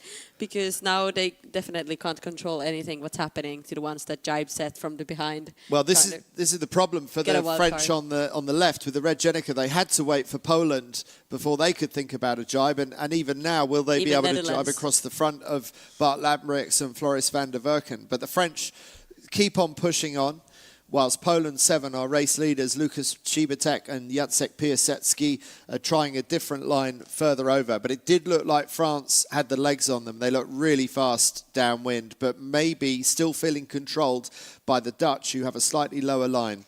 Yeah, and even if they could jibe just in front of the Dutch, it looks like the Dutch, if they jibe the same moment, they can still have a pretty good control over them as the wind is coming from behind. So let's see, now they're going in for the jibe. And the Dutch are jibing exactly the same time. We'll see who did. This really determines who did a better jibe and what part of the wave you are. You see the French, I think it looks like they got a good wave there. And they just kept their speed. They have still free air, all good. The Dutch, even though they're kind of trying to control them, they're really not controlling them at the moment. No, still got clear air there. Stevie, I wonder, are we looking at one of the defining pictures of this World Championship? Are we seeing the world champions in waiting about to take over the mantle from the 3-time world champions, Netherlands 1? Well, they're certainly sailing like that. I mean, they're making some very confident decisions. I mean, it was squeaky bum time, that cross on the Germans, and we obviously don't have the same angle as Erwin did have live in the boat. He'll have known if it was good. His judgment's been good all week, but that was certainly closer than I was comfortable with. But they're sailing fantastically and they're fast. I mean, these two boats definitely seem to have a slight speed edge over the rest of the fleet. Is what I'd say, but then they're using that. They're sailing very sensibly and they're putting themselves in a position to utilise that speed. But certainly down here, the French are absolutely hammered down. They're really low on the trapeze. They're pushing the boat hard. They came up over the Polish, so that suggested they were really trying to send the boat harder up towards the breeze, really get the speed up, get that apparent wind forward. They've probably got the wind coming from some 70 metres in front of the Dutch there, so they're pretty safe in terms of keeping clear air on the Dutch in this situation and then executing perfect manoeuvres. So, I think the Dutch are really going to need to make a mistake. The French are going to need to make a mistake to open the door, because at the moment they're just sailing absolutely superbly. They look well set up for this bottom end of the course here. Probably one more jibe for all the boats to do to get through the gate. And I guess the question is, Ricey, are we going to have the same level of carnage when the main pack gets down to gate 2? Oh, I very much hope so. I want to see lots of carnage without anyone actually getting hurt or anything like that, just like we did last time. We had so many near capsizes, but actually no one capsized. Exactly. Amazing. But meanwhile, we got Jacek Piasecki and Lukas Cibatek, Poland 7. If they've judged their ley line, then they will still be in the lead. But let's see where that mark starts to show up in the picture. It's all about who's managed to choose their ley line well. It could be that France 16 might be able to overtake the Poles, but we'll find out very soon when we see the marks come into shots. And it's going to be a late drop. Come on, Poland, you've got to get that kite down. I know you're under pressure from the French, but let's see how well you can execute. And that was a really, really nice late drop and great rounding by Poland to retain the lead. So Lukas Cibatek and Jacek Piasecki managed to keep France in check, and meanwhile, out on the far side, it's the Dutch. Bart Lambriax and Floris van der Werken sailing in clear air out towards the right-hand side of the racetrack. That would be interesting to see how, which side they decide to go. We had the leaders going more towards the left, and will the main part of the fleet continue to the left? Should I bring my popcorn in now? Yes, let's hear Stevie's commentary as we get into the main pack going round the mark. Well, here we go. It is getting tight. Look at that. There's some real moments on the inside there. Wow, the Austrians spins the boat. There was no room for those people inside. They've got to keep clear on Poland. You're not allowed in there. They've had to slow up. They've just made it. Great rounding. Seb Schneider, he's at the back of the pack in this race. Swiss have got some work to do. It's really tight in the pack, but a little bit cleaner that time round. There are a few tight moments, nothing too much.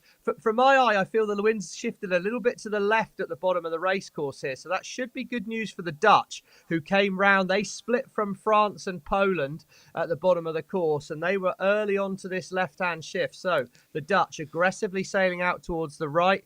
France have headed out to the left, but I wouldn't be at all surprised to see a relatively early tack back across. Here we go. Tight moment there. Australia were on the inside. I think that the Polish aren't entitled to room. I don't think the Austrians were entitled to room there either. So that was all action, but everyone stayed clean. Not too much gel coat for the fishes that time, Ricey.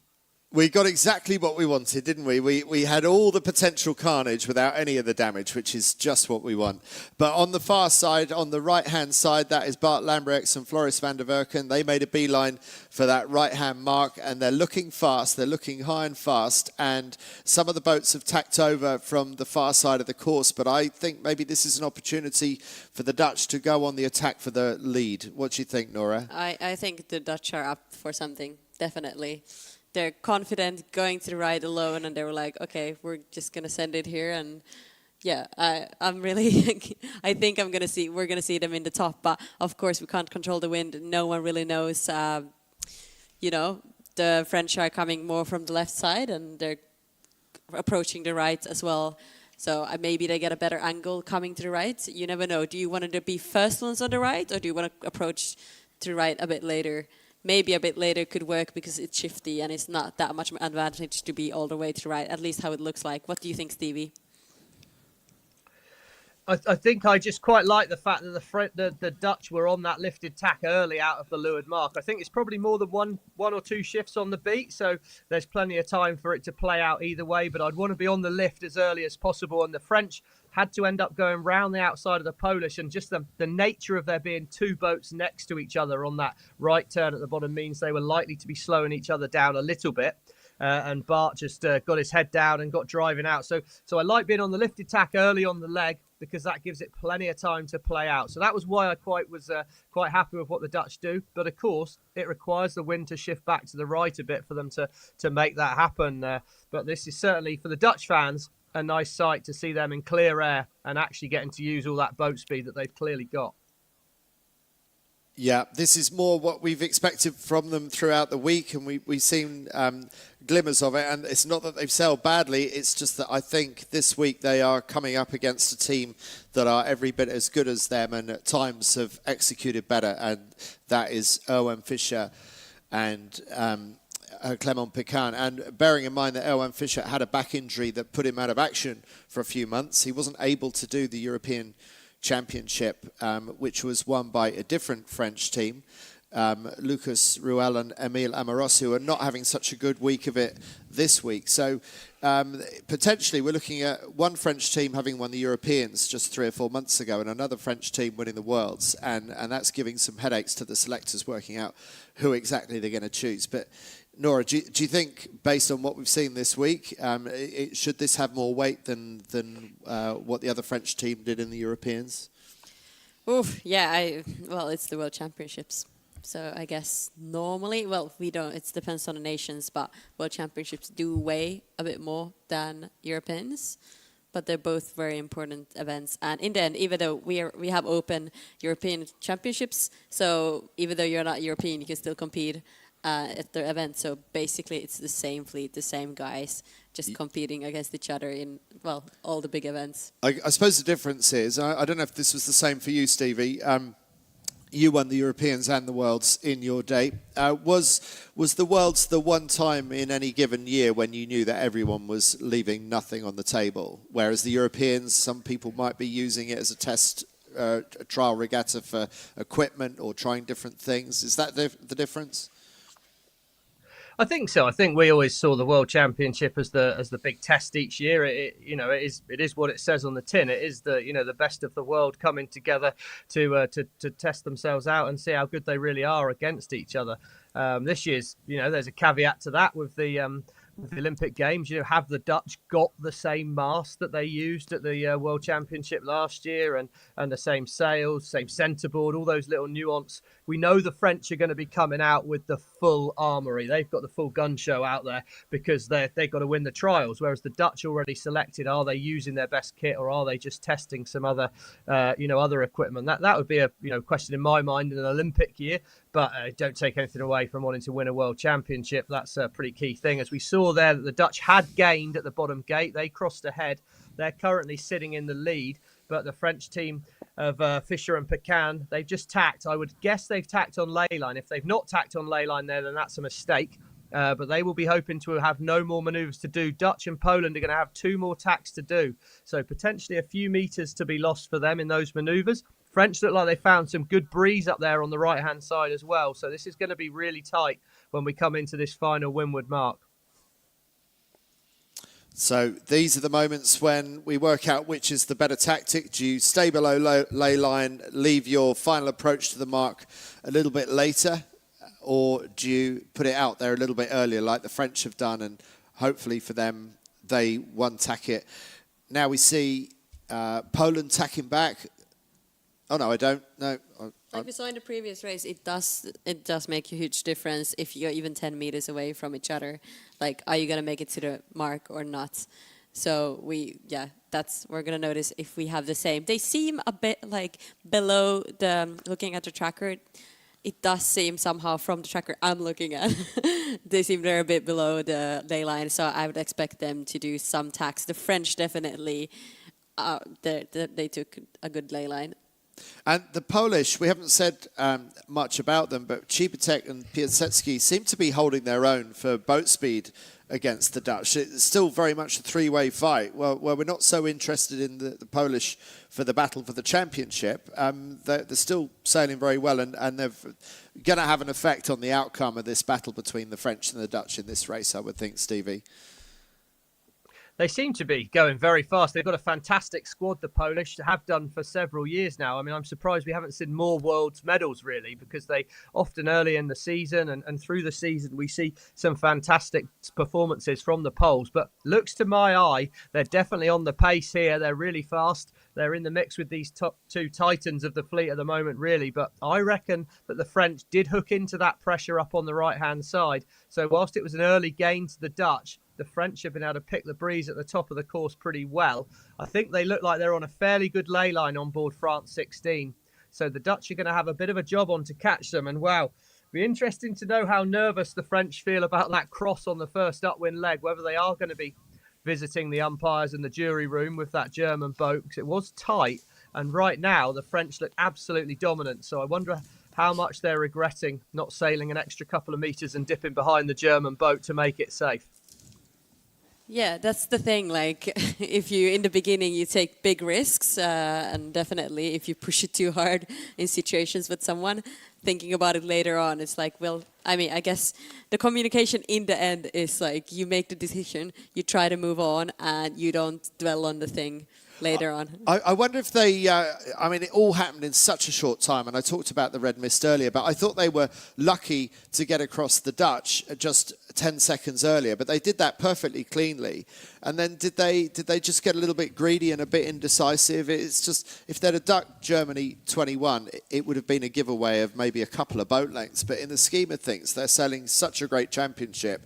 They can really afford to, they can, you know, if you've got 6 gears, they can afford to sail in 5th gear from now on, can't they, Stevie?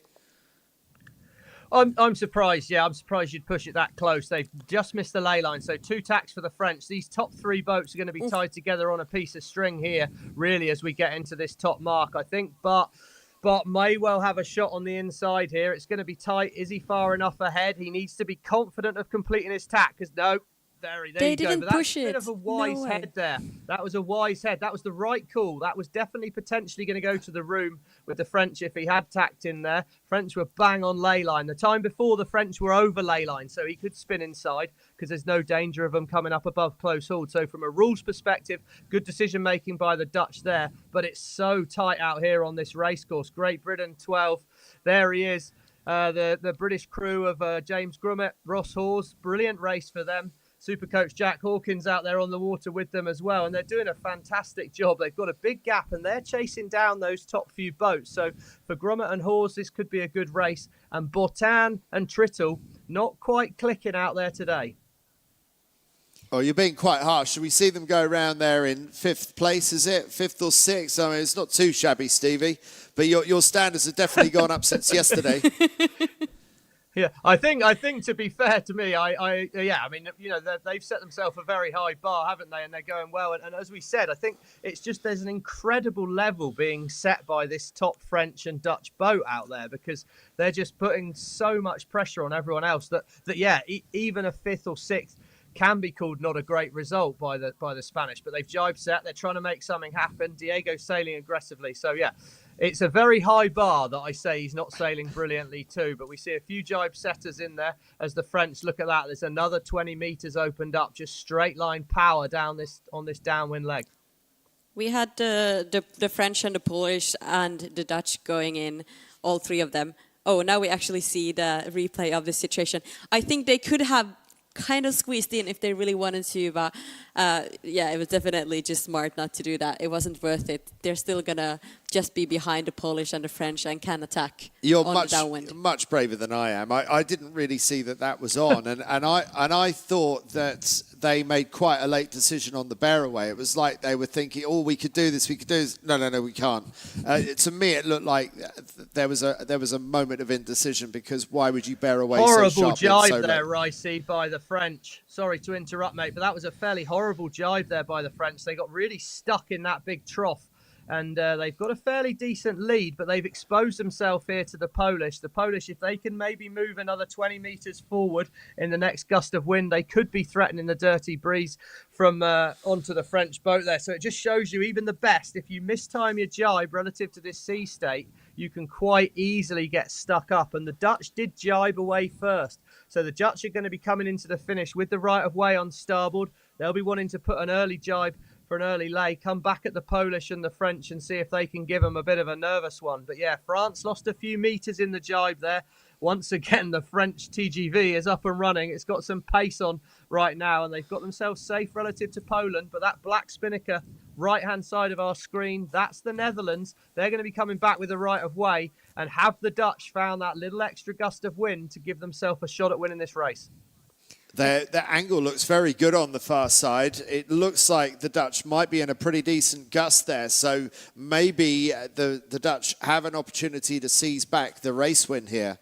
It even looks like you can barely see it in the screen, but there's the Spanish just behind the Dutch there on the far right side, and they might even, if they get a bit better, they're coming downwind in 17 knots, pretty much same as all the others right now. But if they have a good gust and coming in hard. Well, they've been stung by the criticism of Stevie Morrison just now, and the Spanish have pulled up their yellow and red socks, and now they're showing what they can do. So it goes to show a bit of stick as well as carrot works. Oh, a bit of waste I there. think we're here to comment, aren't we? And I I comment very much knowing that we're commenting on the best sailors in the world. But ultimately, sailing is a sport where you make mistakes, and it's about making less mistakes than the others. So they wouldn't be there if they weren't used to a bit of healthy encouragement. That is for sure, Andy. But massive lead change there for the Dutch. Look at that. They got on that shift early. That wasn't all in the bad jibe. That was getting onto the wind shift early. The Spanish have picked that. This is great news for Spanish fans. They're coming in on starboard, but have they done enough to threaten second place? They need to start getting points back on that French crew if they're going to have a shot at it. But wow, the Dutch drop the hammer and they're bringing it home in style. Absolutely massive switch around. I mean, it's more than 120 metres of advantage, and they've got barely 100 metres to the finish line. So what an amazing tactical decision by Bart Lambrechts and Floris van der Werken. Not going to follow the herd, jibing away, followed by the drone, as you can just see in shots. And quite a slow jibe there, just getting the kite down.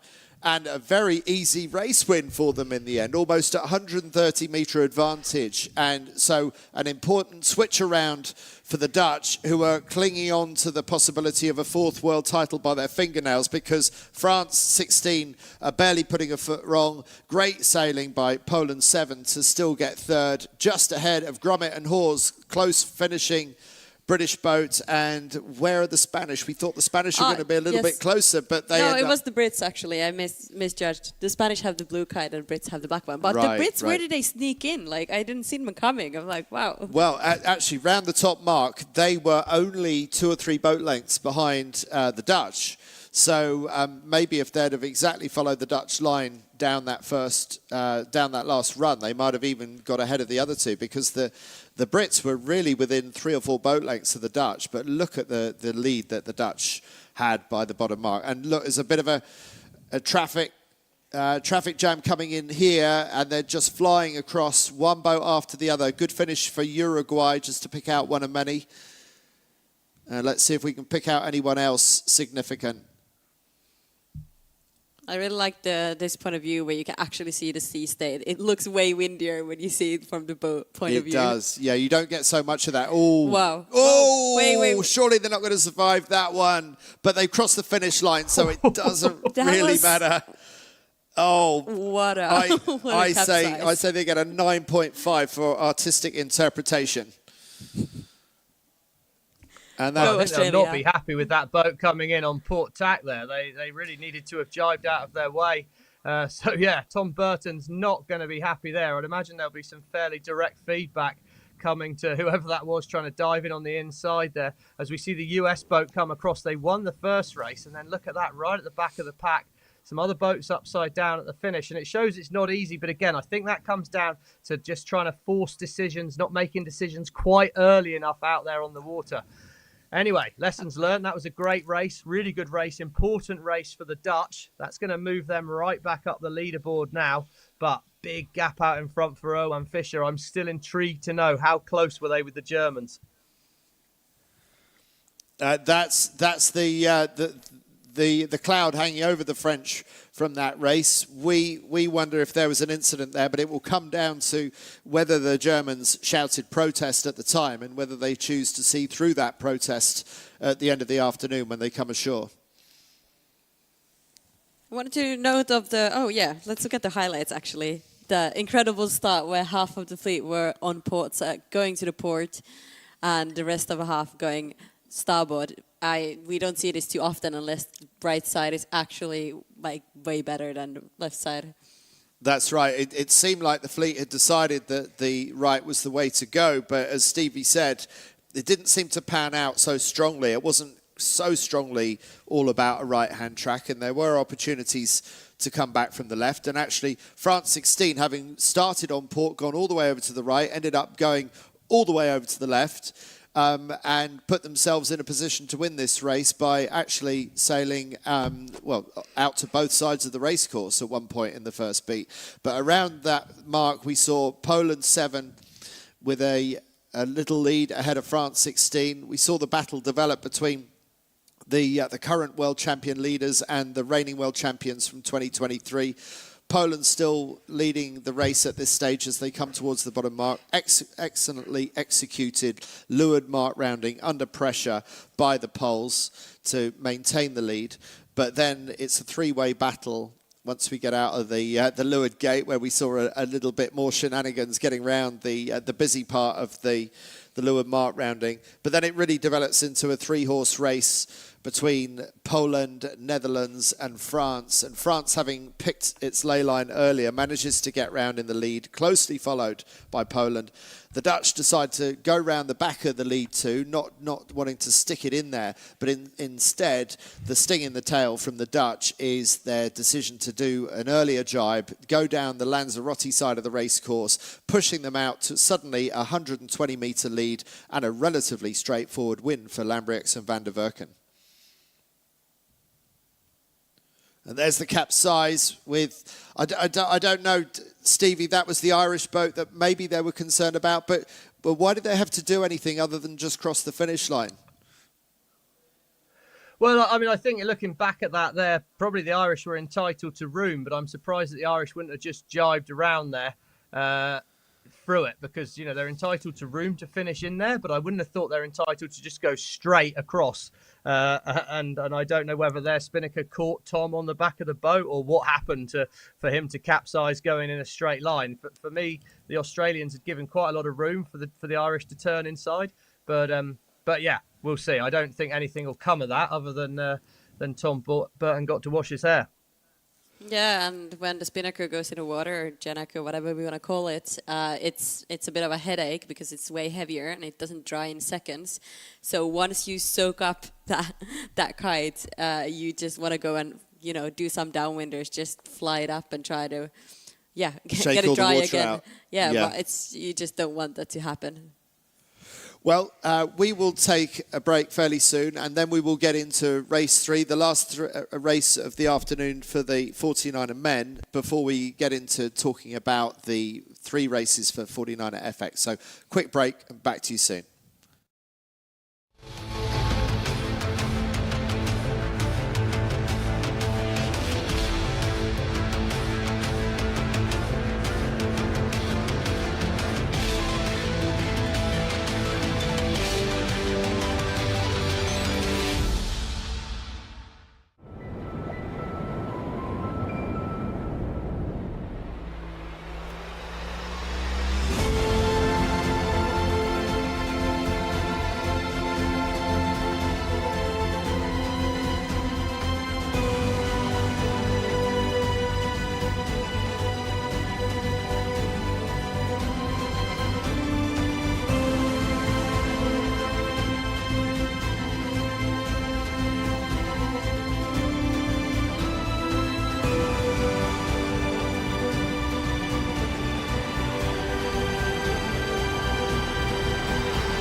running through the last of my thoughts, standing on the edge of my time.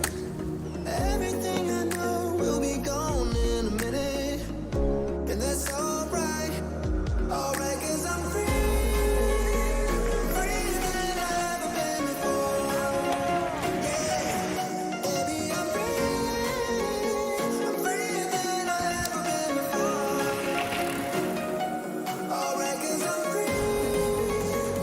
freer than I've ever been before. Yeah, baby, I'm freer than I've ever been before.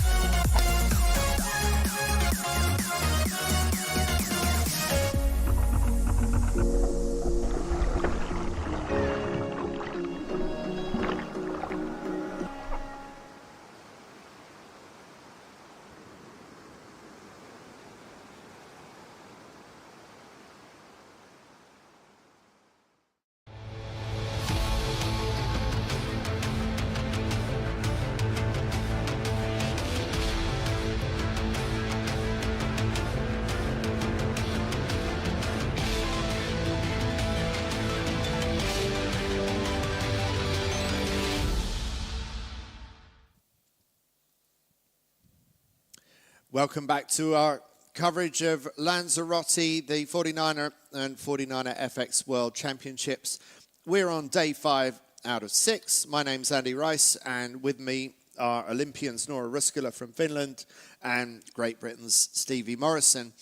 Stevie, we're 2 races in. France 16, they seem to be standing up to the pressure of leading a World Championship, I think, for the first time in their careers. What's that feeling like, the first time that you ever lead a World Championship in an Olympic class? Well, I think it's kind of exciting early on in the regatta. I think when they get towards the end of today, it's going to start to become a little bit more of a weight and a burden, because you're thinking, hang on, we don't want to lose it here. And they're actually a very, very, very long way ahead at the moment, which perhaps they're far enough ahead that they don't need to worry too much, but it can weigh on you. But I think they'll just be trying to stay in the moment. They've done well in other regattas. I think it'll be tomorrow that it really hits home where they are. Right now, it'll be okay to stay in the moment and keep just churning the results out.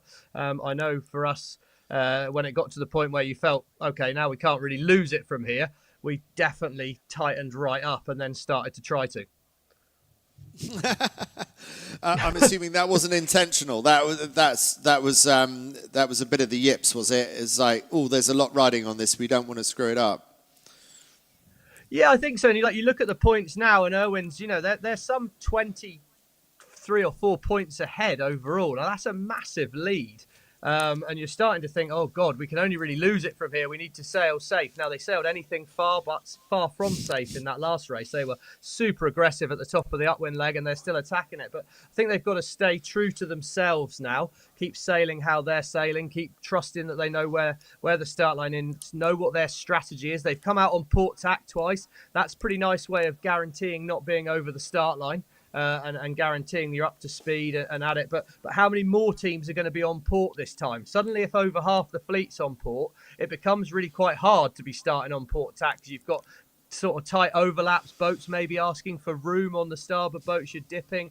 Things can change a lot. So suddenly the safer option then might become, let's get back onto starboard tack. So they're going to have to make some interesting judgment calls there. But I think for them, it's keep attacking the race course, keep trusting what they're doing, and don't go changing too much and think, okay, we've got to sail a bit defensively now. And I think, Ben and I maybe had a couple of moments of that. Luckily not too many moments, as we managed to close it out. But yeah, it's a very privileged position to be in, but it comes with its own weight. Yeah, we have like less than a minute left, actually 40 seconds. I was looking at the boats here. A lot of them were all the way to the left, maybe looking like they would do a port start, but super last minute, they changed position all to the starboard tack, and now less than 30 seconds ago, it looks like almost everyone will start on starboard, not like the previous start. So I guess we decided that right side is not not the way to go right now. It certainly looks that way. It looks like it's going to be a more conventional start for most teams, but there are going to be a few exceptions. France 51 look like they're lining up for a port tack underneath the fleet, and I think it was one of the USA boats I was seeing there. We got 5 seconds to go. There's quite a lot of line sag. If anyone's going to be over, it's going to be from this end of the line, but it's certainly not going to be Netherlands 1 because, as Stevie Morrison said, if you start on port, one of the great benefits of that is that you know you definitely weren't over. What a pretty start from them.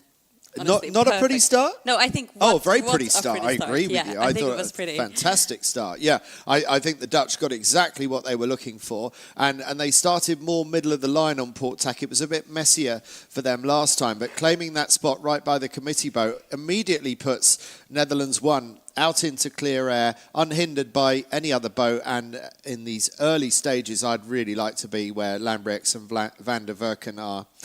Stevie, who else do you think is looking good in these early stages? Yeah, well, I think the reason it had all changed a bit was it looked like a bit more starboard bias on the start line, so that makes that port tack start harder. It makes it more appealing to be out on starboard tack at the boat end. But if you can do what the Dutch have done, then absolutely spot on. We look across the gain line here, and you can see, looking at this angle, it's perfect. They're nearly sort of boat length and a half forward. So I think if you're in that position, you know that when you tack, those boats behind aren't going to be able to get a lee bow tack on you. For the Italians, for the Danish to the left-hand side of the screen there, if they tack, all the boats above them that do the tack second will be able to hit them, we call it, tack on them or in their lee bow. So the Dutch are just slightly forward of the gain line. We can see them there. So they're now going out to that right-hand side in a strong position. They'll be feeling they can really choose their time to tack. Interestingly, the French, they're at the bottom of our screen, 3 up there. They actually started a couple of boat lengths back, a little bit safe on the start line. They've wound the old diesel TGV up and got the speed into it. They're using that boat speed to roll forward into the front line, but they're heading a long way left. So interesting difference in strategy here. But the Dutch, once you give them a bone, they seem to know how to chew it pretty hard because they are off towards the right-hand side and really enjoying this. They're in a very powerful position here. Race win here with the French not having a great one. And let's see how the nerves feel then. It's just beautiful looking at their sailing. It looked so calm. You can see both of them just straight on the trapeze, trying to be as long as possible, as tall as possible, basically.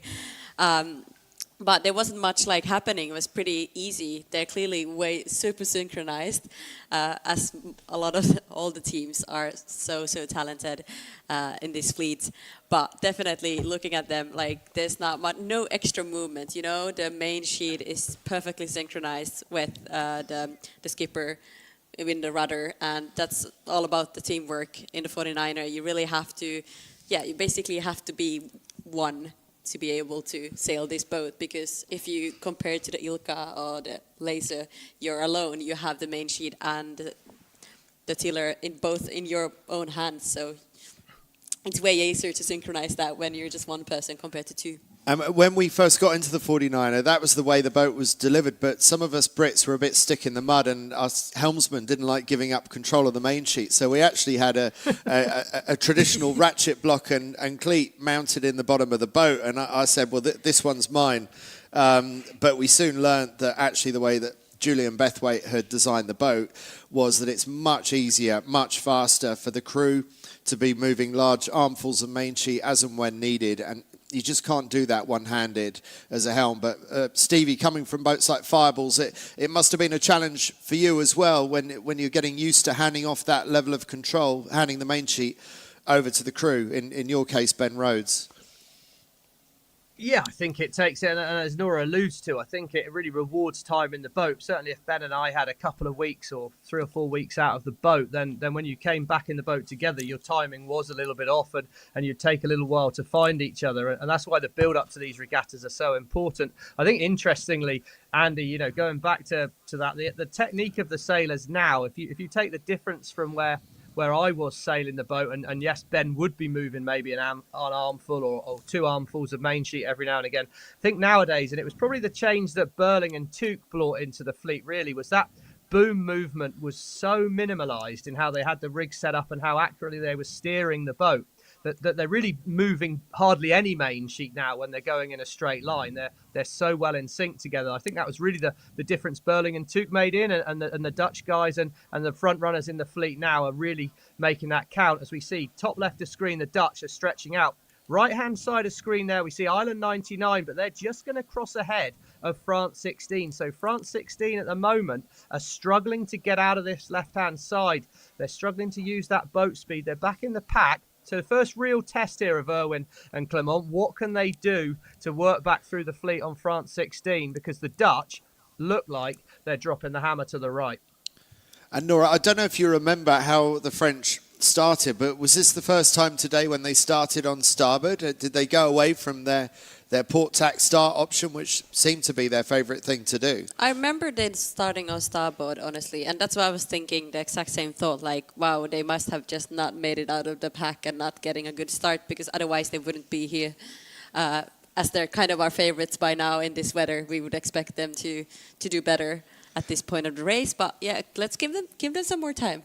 Yeah, well, let's see what they can do. We've seen the Dutch manage to haul their way back from difficult positions in the fleet. Let's see if France 16 have similar rebound power. Can they climb back through the fleet? Because if there's anything that defines a champion, it's not so much the ability to win races from the front, it's the ability to turn a bad one into a good one. And that's what France 16 will be aiming to do in this race right now. Especially looking now, wow, where did they come from? Like, as in, they were just, I think, didn't have the greatest lane and a bit behind the Swiss, but now it looks like they're going almost a bit faster than the Swiss just here on the right side of our screen. So I think if they can... We're getting a replay. Well, let's have a look back and see how France 16 did actually do in the start. Let's see if we can pick them out of the pack.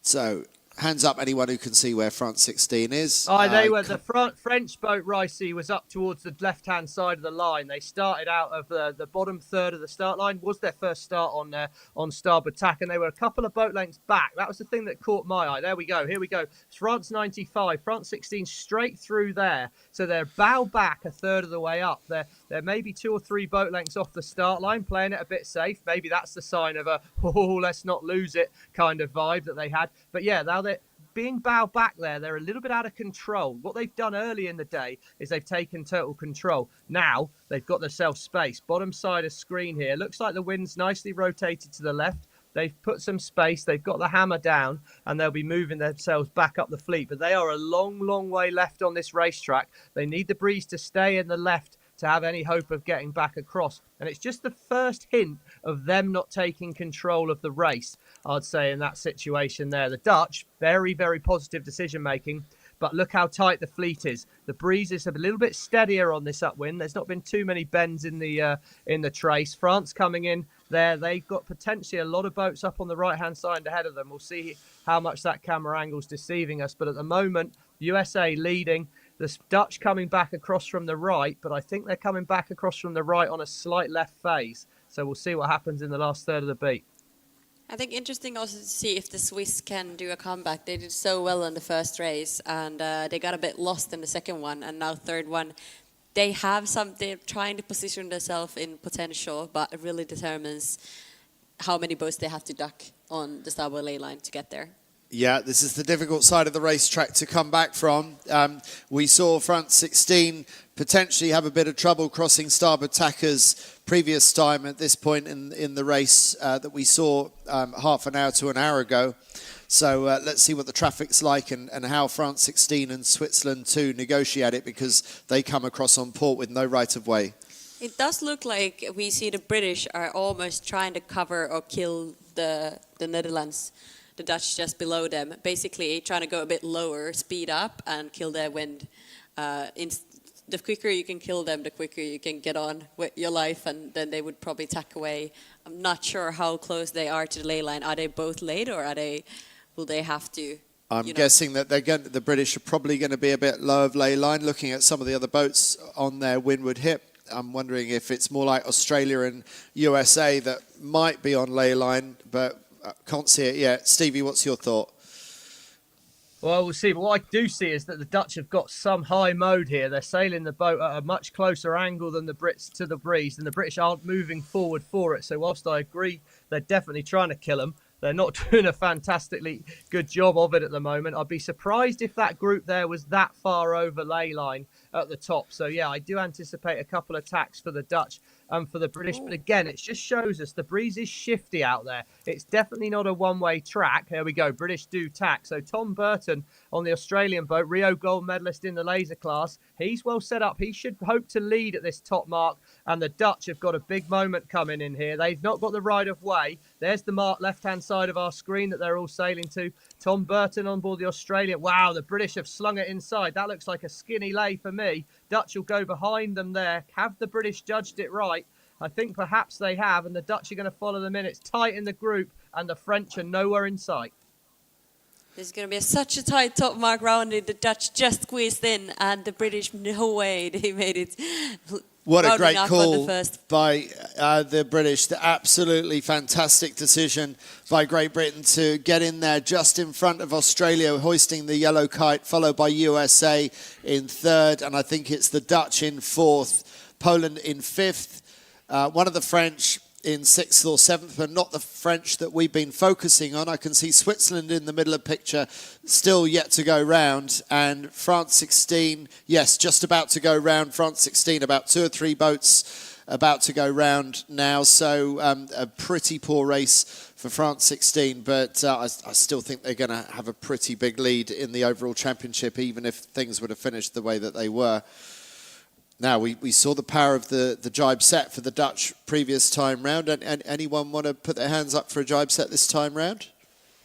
Yeah, I think there's potential. I would say it looked pretty 50-50 in that. I don't know what Steven thinks, but I think it could work. It's pretty same, not much happening. Well, some are certainly going for it, but yeah, Stevie. Well, I just saying, I think that for the leaders, it wasn't a big enough right shift to jibe set and have to go through that much dirty breeze. As you move back in the fleet, it opens out a lot more because you're going to jibe back through less disturbed wind of the fleet coming up. So I think for sure that I wouldn't be surprised if there's someone like Diego Botín, who went round in the back in the pack, if he would have looked for a jibe set, moved out. I don't think he has, actually. I think he's gone straight set. But I think those people further back in the pack have got the opportunity to do it. But definitely it's such an even and open course, really, that I think for the leaders especially, a straight set would be the safest option. And what a day for this young British crew. They were fourth in the last race. They're stretching out in the lead here in this third race of the day. And let's remember, they came into the day fifth overall. So they must be right in the mix here. Some performance. Amazing, amazing. James Grummett and Ros Hawes really sailing above expectations, I think probably for themselves and certainly for most outside observers. That's a big leap in performance for those British. Okay, now we see a jibe from the British. I think it looks like... actually today haven't seen anyone pushing it all the way to the, let's say, the ley line. Normally they want to jibe a bit earlier, like mid part of the whole downwind, pretty much to stay in the middle because there's gusts coming down the race course in the middle, more right possibly. It looked a bit soft when they jibed. It looked like the breeze was fairly soft, but it looks like the British are back in good wind now. They're riding the front of a gust. But of course we did see, Stevie, in the last race, the Dutch did very well with the earlier jibe off anyway, with better breeze from the Lanzarote side of the racecourse. Yeah, there's definitely puffs moving down, so I think that it's a feature of just trying to make sure you time your jibe well. They look well set. I think, interestingly, to Nora's point, I think to actually overstand, to come too wide on the ley line and end up wide on port down here, it would be really slow with this swell. Look at that. You see, you start pushing and you start digging the wing in on that leeward side, it gets a bit slow. See how far out the boom is on the British boat there? That, to me, suggests that they're quite wide on ley line here. They've maybe pushed a little bit far out to the side of the course. And as soon as you get any heel in a big swell like this downwind, you start to really lose a lot of boat speed and a massive amount of VMG. So that's why they wouldn't want to be wide. The British have rung the bell. as we used to say back in the day, and they're trying to make sure they get there in one. But I think maybe they've got a touch far. That main's off the centre line the whole time down here. Incredible camera angle. And I think I'd be wanting to see it a bit nearer the centre line, certainly as you're surging down the wave. So the British potentially losing a little bit of distance, but they did have a really nice lead. And the one thing about being overlay is, or pushed well to the layers, you've probably got no more manoeuvres to do. You've kept yourself safe on that front. So it's going to be interesting how it pans out further down the course. But yeah, you don't want to overstand on port with this big swell up behind you. I think, Stevie, we're building up to a bit of a traffic jam here again at the bottom mark, and it doesn't look that clear-cut even for the leaders. It could be that there's a bit of congestion even just to fight for the lead of this race. Yeah, it's a lot tighter, isn't it, Andy, as we come into this bottom gate here. We've got the gate looming in the right-hand side of our screen there. That black Jenica looks well set up at the moment. They're out in front. Grummet and Hawes, they've done a nice job. They managed to keep the pace on, so they were just choosing that mode with the main out. Surprised they had that much main off, really, but there you go. That's what they obviously felt was fast. They're nicely set up. Here we go. Ross Hawes in the boat, working hard on the spinnaker halyard. James Grummet chooses the boat to spin up into the breeze, hit the trapeze. Little loss of boat speed there. Time to get in for the controls. They're well set. Look, here they come. The Dutch are on a charge. Right turn, spinning inside Tom Burton's Australian boat. They stall the Dutch boat just in front of the Australians, and it gets a little bit slow at the bottom there, but the Dutch tidy things up. It's messy back in the pack as we see the Polish take a right turn. We see a really tight moment coming in here. Who's on the inside there? That's the Italians spinning round inside the United States. The US boat lost a lot of places on that downwind. Uruguay, they're heeling over. And the gaps are really opening out through the fleet already in this race. Bottom right-hand corner, the French, France 16, overall leaders, middle of the pack. Few places gained by them, and it's really happening down at the bottom of the course. A little bit more controlled this time round. Some slightly bigger gaps in the fleet, I think. But now, what can the French do on this upwind leg? They've gained a few places. They're at the back end of the top 10 already, and that boat speed, well, they're getting their way back in the fleet as we see the British and some of the back markers now. They've got a lot of work to do to hope to work their fleet back from here. Interesting to see New Zealand 4 go around the right-hand mark and immediately tack. Just explain what the thinking is on that kind of manoeuvre, Stevie. Well, what they've done is, because they're back in the pack, you'd be thinking, okay, they obviously like the look of the breeze on the left. Now, if they turn right to go straight towards the left-hand side of the course, you're going to be sailing in dirty wind, therefore your boat speed's compromised. So if I take the left turn and then go for an early tack, I get myself a lane to be at VMG. So often when you're back in the pack, that turning the opposite way that you want to go and then early tack gives you a lane to head where you want to go to. I mean, again, you've done an extra maneuver, so you've lost a bit of distance, but you hope that you've made the right choice in wanting to go towards the left-hand side and you're not sucking bad air the whole way out there. Meanwhile, Nora, what are you seeing in terms of the way the spread of the fleet is from left to right, and who you think might be profiting on this second leg? It looks like the trend is more right, but everyone was kind of finding their lane, how to go there, maybe taking a bit more left just to do a come back on the port tack to go towards the right. The Netherlands are actually the ones coming more from the left side, going towards the right, so they're not betting on being first ones in the right side corner. They're hopefully for more, tricky winds, more shifts and gusts happening around this race course. Probably shifts, actually.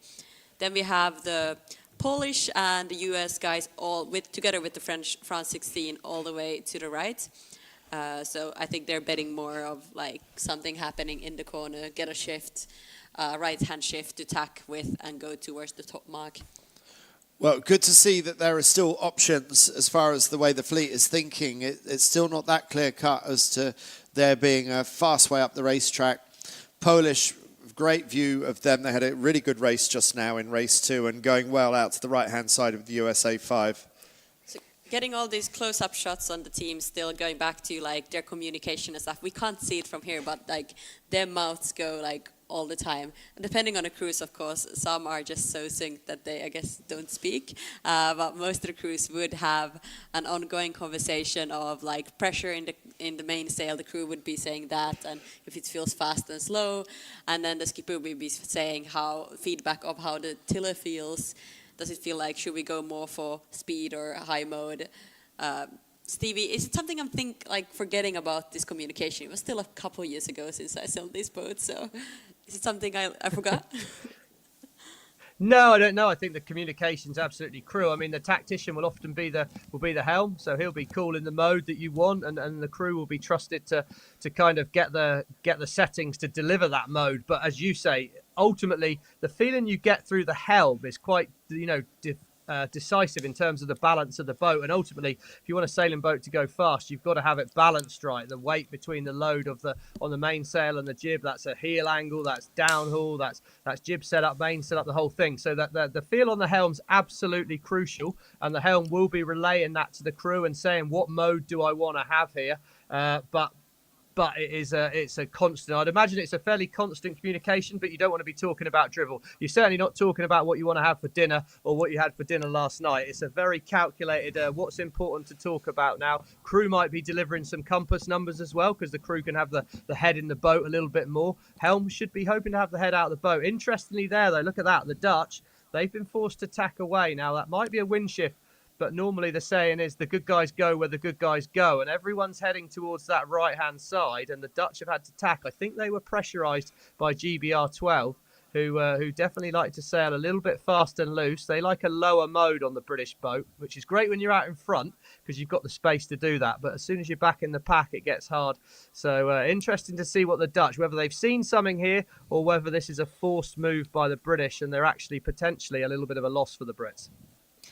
Like we were talking earlier, the Dutch wanted to approach the ride a bit later and a bit further up mid-course, but like now, yeah, I mean, clearly, as you said, they're probably seeing something else because they're like, change your strategy, we're not going all the way right. Or just like, maybe they're playing more, the mid section of the course and hoping for that. But today is like, I don't know, strategy-wise, I would have expected from today more of the fact that they would go all the way to the corner and the one like quickest in the corner, let's say, I thought the left would be a bit better, to be honest, that they would come better out of there and we'd be more like a speed race today. And clearly there's a lot of tacks happening and like strategy going on in this upwind, and it feels long. Maybe I'm just used from the kite to short upwinds nowadays. Well, you don't tack much in the kites, do you? Because the manoeuvre loss there is enormous with the speeds that you're doing. You're doing, 30 knots or some crazy number. So any manoeuvre you do, you've really got to be able to justify it in the kites, probably a lot more than you do in the 49er. But I'm surprised to see the Dutch poking it so far out to the other side of their rivals. I tend to think they normally sail a tighter kind of competition than what we're seeing at the moment. So there must be something that they see out on the horizon away from Lanzarote that is drawing them out on the left-hand side of the race course. I'm talking about like working. Yeah, I think it's definitely. Sorry, Steve. Just you go. No. You carry on, Nora. Sorry. I was just saying about that when we looked at the boat, how they work, how they make the boats go fast. Also now on the starboard tack, as we see the Dutch team, they're really going like towards the waves. When we on the port tack, they go more like with the waves. So that's a huge difference in how to sail the boat. If we would be close up with the Dutch, we would probably see the skipper like using the tiller way more and the main sheet as well, just to go up and down those waves. It looks a lot more start-stoppy on starboard tack. It looks a little bit smoother on port. So I'm sure, as you say, Nora, that really affects the way that you approach the communication and the coordination between the helm and the crew, which is an absolutely critical part of making a 49er go fast for the reasons we were talking about earlier on in the race. So the Dutch are pretty far up on the left-hand side. They haven't got much ley line left, so that's pretty unusual for the Dutch to be coming so strongly in from the left-hand side like that and not have much room left in the tank. Then we have the US guys. I think they're looking good. Do we think, should we bet who's going to be at first at the top mark? I'm still going to bet for Great Britain because, yes, the USA are looking good, but I'm assuming that Great Britain might have a chance of doing the ley line in one. Or maybe it's a little bit too early for that. But the British certainly defending the right-hand side of the racecourse. They've done well. I'm pretty sure that on the previous race, they made their gains back towards the Dutch and got up into 4th place by going for the right-hand side of the racecourse. And I think, on balance, I think I prefer the right-hand side of the racecourse today, Stevie. Well, it's been a big, solid overall gain to that side, hasn't there? The big movers on this upwind is the French, Fischer and Pecan. They've got out to the right. They took the left turn at the bottom. They put the hammer down, and they're looking like they could be top 3 or 4, and they look like they were ahead of the Dutch. So I think the Dutch definitely got forced out left by the British, rolling forward and dropping that disturbed air onto them. We've got a tight cross here. If the British lay, then they should be in pretty good shape, because this tack will be hard for the US boat coming in at the top, but they are absolutely neck and neck as we come into this final mark rounding. The US are going to go behind. Now it's all, are the British on a good lay line? I think they are, yes. So the Brits will lead at the top here, and there you go. France 16. Oh my God. That's incredible. That's Allez les amazing. Bleus, they are now up to 3rd. That's pure, just great boat speed, great skill. They've given themselves to maximise it. But yeah, Sacre Bleu, that's an incredible job by the French, because they've come charging through the fleet. They're past the Dutch. Here we go. Tight moment here. Tom Burton on board Australia. Does he spin the boat inside? He does. Oh, the French push it up into the breeze. They'll be asking a question there. I think the Aussies will be round, and the French won't worry too much about that. But that's a massive upwind leg in the effect of this race, because the Dutch have dropped from 3rd all the way back down the pack, as we see a jibe set from Poland 7. I think they probably had to do that because they were on the inside of the wheel. But here come the Dutch. Big loss by them. Big moment in the regatta. Absolutely enormous. The jibes here on the sets, I was surprised actually the Australians went so far up to get more space when the others went a bit lower. Like they gave out so much speed, so much space to the others. I guess there's just preferences of if you want to jibe set, and some ones like to set really low on a low angle, and some a bit further up. But this was just, there's so much space. There's not necessary to take that much. No, maybe not. What's Spanish going to do? They're surely got to go behind. Yes, they will. So around goes Switzerland. But we're back with the race leaders. It's James Grummett and Ros Hawes. Absolutely flat chat. Now, Stevie, is their boom in far enough for you? I'm a lot happier with their boom on this time at the moment. Yeah, they're definitely sailing the boat very nicely. They've got the boat locked in on this starboard jibe. The key thing now is just getting themselves well out towards this side, but not too far. Give yourself a little bit to do on starboard at the bottom of the course. Here we go. Watch the jibe. Lovely. Down the face of the wave. They're right on that downhill section. Turn the boat nicely. They got to wait. Oh, they dig the beak a little bit. Got a little bit squirrely in there, but they waited. Good patience. They're going to get a bit of breeze coming on top of them here. Have to accelerate the boat again. So we're, oh no, Whoa. James Peters, Great Britain. We don't know what's happened there, but it's a tough regatta for what would normally be the #1 British crew, and that's a big surprise to see that. Here we go. Lovely camera angle. Ros Hawes probably got the guns out. He likes the camera. Look at that. He likes what he sees.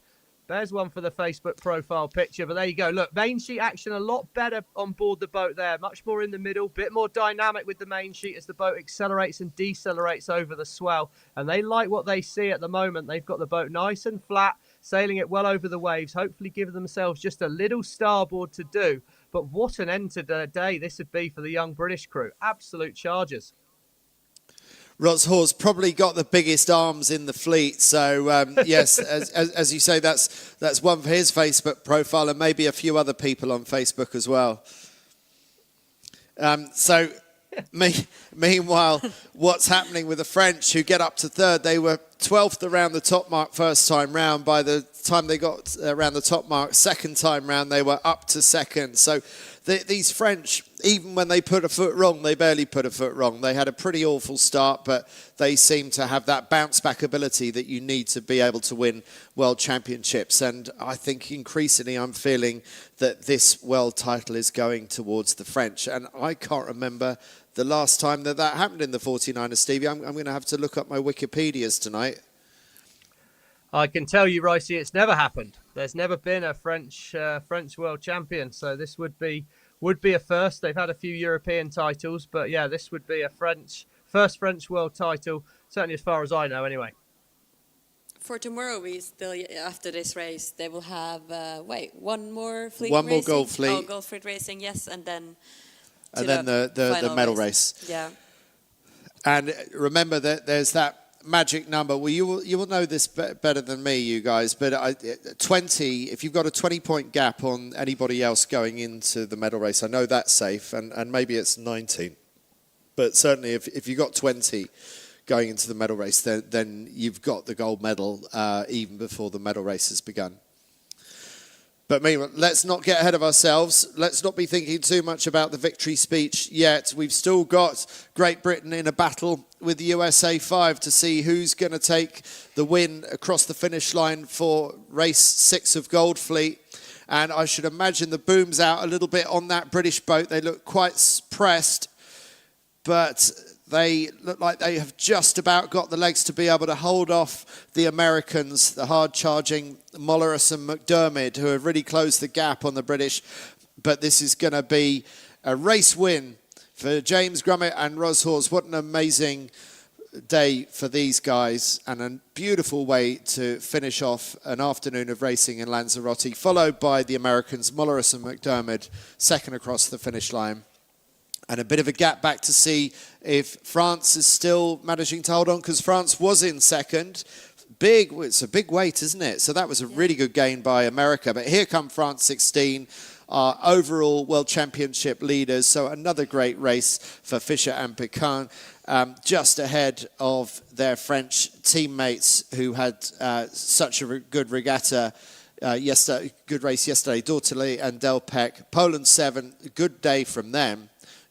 Some good scores and good finish by Tom Burton and Max Paul from Australia. Here come the Dutch, Netherlands 1. Quite a drop back for them, and that's a pretty poor performance by their standards. Germany 21 charging along behind Austria 28. Uruguay coming across the line. Switzerland 2. It's looking unlikely that Switzerland's going to be able to keep that number 2 on their sail from finishing runner-up in the World Championships last year. That one's slipping away from them. Poland 64 across the line. Poland 64 also been sailing really well this week. And there are race winners, James Grummet and Ros Hawes. And what do you see, Nora? No, I was saying that Stevie had something to say, but Stevie, go.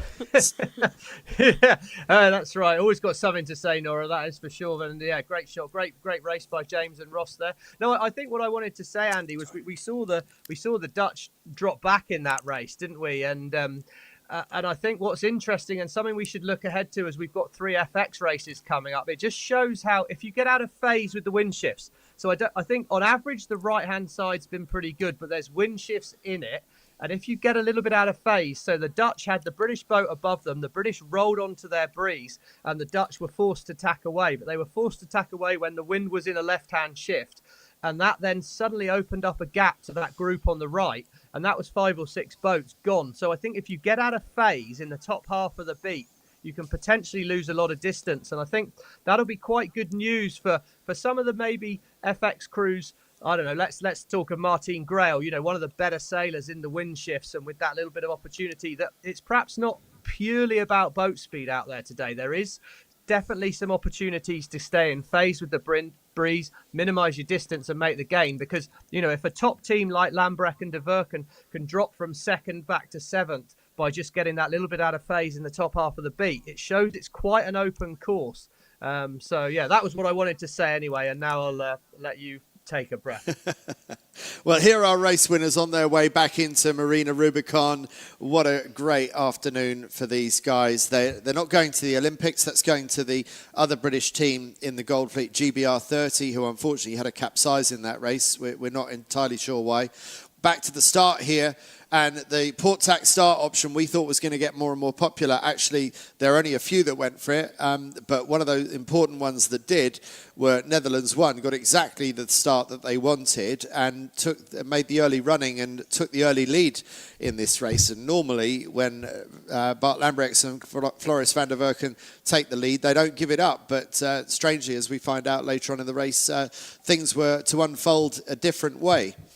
So round the top, a really thin ley line, well picked by Grummet and Hawes as they managed to get round in front of Australia, to take the early running. So Great Britain, Australia, USA, the top three going around, and Lambrix and Van der Werken in the mix. France 16 at that point were way back. They were probably back in the teens, and they were up to 12th by the top mark.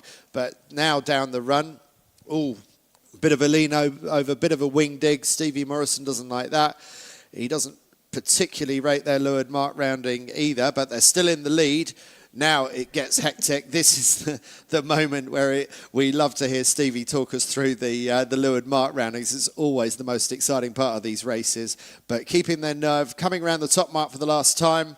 James Grummet and Roshorst still in the lead ahead of USA. And look, France 16 now in the mix, now fighting for a top three place. And further back in the fleet, that was Poland further back in the fleet with one of the other French boats. And let's see what's coming up now. Oh, this is the layover by Peters and Sterrett. So they hadn't got fully set up after the jibe set. And I don't know why things aren't quite ticking for these guys. We expect better from them, and I know they expect better from themselves.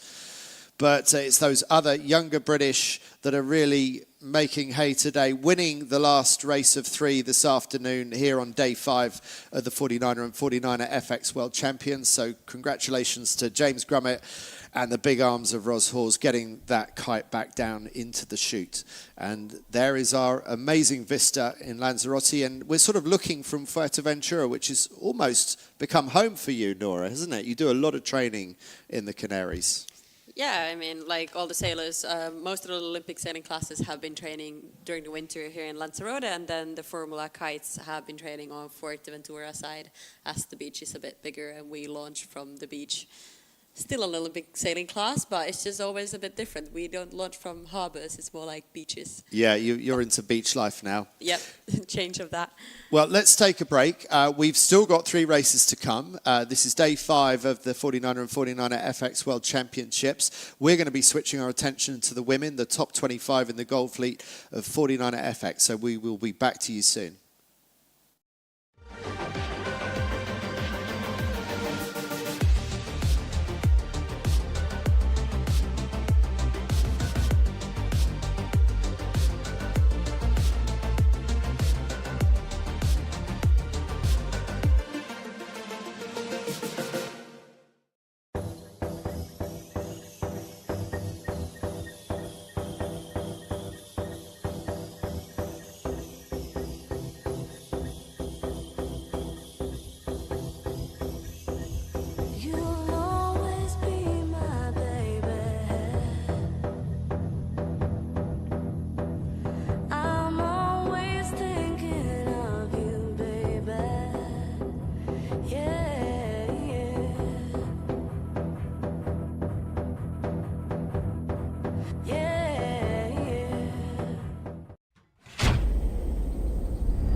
Running through the last of my thoughts, standing on the edge of my time. Everything I know will be gone in a minute, and that's alright, alright, 'cause I'm free, freer than I've ever been before. Yeah, baby, I'm freer than I've ever been before. Alright, 'cause I'm freer than I've ever been before. Yeah.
We're back for part 2 of day 5 of the 49er and 49er FX World Championships. So we've just seen the young British team win the last of 3 races in the 49er men, and now soon we're going to get into the action for the 49er FX women, who are racing this afternoon out of Marina Rubicón here in the south of sunny Lanzarote. Here is an update of the points, and oh my word, that is a big points gap. That's a 30-point gap for Erwin Fischer and Clément Pequin, and they've got one hand on that World Championship trophy, I would dare to say. That's going to be hard for Lambrix and Van der Werken to come back from. They are the reigning world champions, currently in 2nd place. Diego Botin and Florian Trittel up to 3rd, just ahead by 0.2 of a point from James Grummett and Ros Hors, who won that race just now. And then look at that battle between the 2 Polish in 5th and 6th, because they are in a selection for who will go and represent Poland at Paris 2024. It's not purely about straight points, though. There's a bit of subjectivity in the Polish camp as to how they choose who is going to go. And then Sebastian Schneider and Arno de Planta, winner of the first race this morning, in 7th place. Molleris and McDermott from the USA in 8th. Peters and Sterrett, despite that capsize just now, still in 9th. And Dortoli and Delpech from France in 10th. Now let's get into looking at the 49er FX lineup, and with a 15-point lead going into today, it's the world champions from 2021 and 22, Van Aanholt and Doets from the Netherlands, with that advantage over the reigning world champions from 2023, Vilma Bobeck and Rebecca Netzler. Martin Grael, Kayana Kunz up to 3rd yesterday after a fantastically sailed day, but the stronger breezer today might be difficult for them. It is breezier. Stevie, we've got a minute to the start. Are we going to see some port tack starts underneath the fleet? Do we see similar tactics in the FX? I certainly don't see any reason not to, but it looks to me like the race officers just got a little bit more starboard bias on the start line. The boats are lining up much more perpendicular than they were, and of course, as soon as you put the bias that way, it makes getting out on port a lot harder. Definitely think it'd be worth doing for a couple of the boats, because if the whole fleet is out on starboard, then they'll be going a little bit slower than you could be on port. So for sure, should be an option, but the race officers tried to make it a little bit trickier for the ladies out there, and we can see them all lined up now. They'll be wanting to get their feet into the day as well. I think that's the other thing. I think as you grow in confidence in the boat, the hard thing of starting second is you come out late and you're maybe not quite as warmed up. So who's got their timing right for this start line? The New Zealand boat, Joe LA, looks well set up. Steph Roble, the US 7 at the bottom of the line here. That's an aggressive position. Clearly keen to get out and heading to the left. There's a lot of gap here at this end of the line. 5 seconds to go. Brazil looking very close coming out the middle. I wonder if there will be a couple of boats over, but I'm not too sure how accurate our timing is compared with what we saw on the screen just then. But it looked a little bit tight for Germany 55 and Brazil 12. But if it's a clear start, that was an absolutely brilliant start by Brazil, Kayana Kunz and helmsman Martina Grael. Definitely winners at this stage. We also have a couple of port tack starters there. I was looking pretty far back and I wasn't sure if they would make it, but they actually did. And the British team, it looks like they got the best start out of it. It reminds me of the one that the 49er team, the Dutch team, did in the other race, the last race, I think it was. Absolutely, and they yes. did so well coming out from there. And the Brits are strong in this weather, so I do see that they did an incredible start there for them and have the advantage to be the first ones on the right side. But just below them, they have the Chinese team is just there. And yeah, I'm surprised. They're going to be really battling for who's first on the right side, at least how it looks like right now.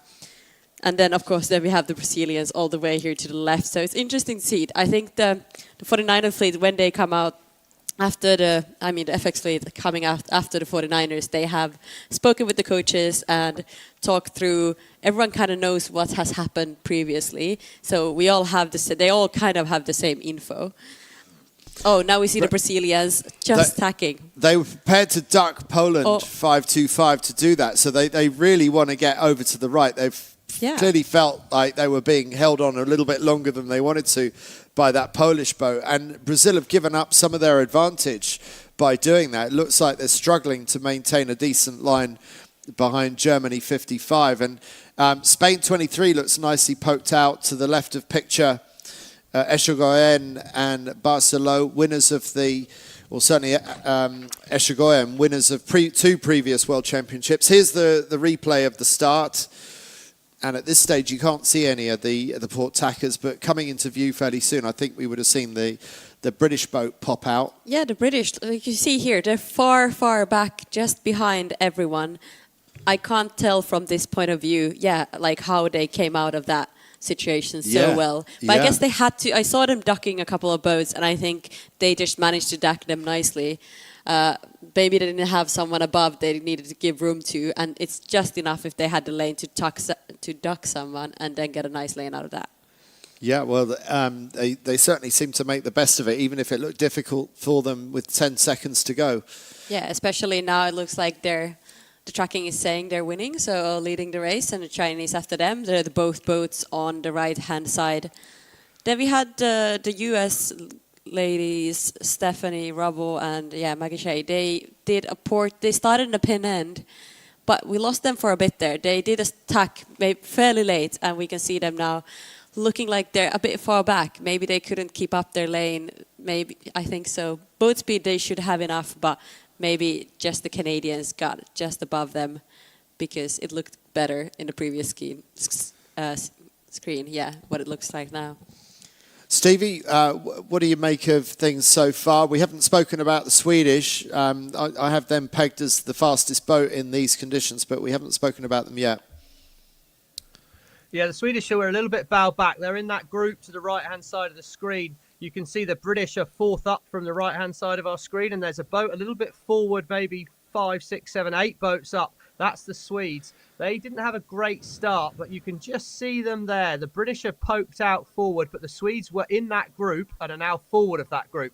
So your call about them being fast is definitely right. I think this interesting, the camera angle here, to see how the boats to the left-hand side of the racetrack do. Again, looking at the tracker, there's not been any huge shift since the start. I think it was a little bit left shifted at the gun, but yeah. Brazil struggling for speed because they had a fantastic start. They've been dropped out the back here quite a long way, so it's going to potentially be a long upwind for them from here.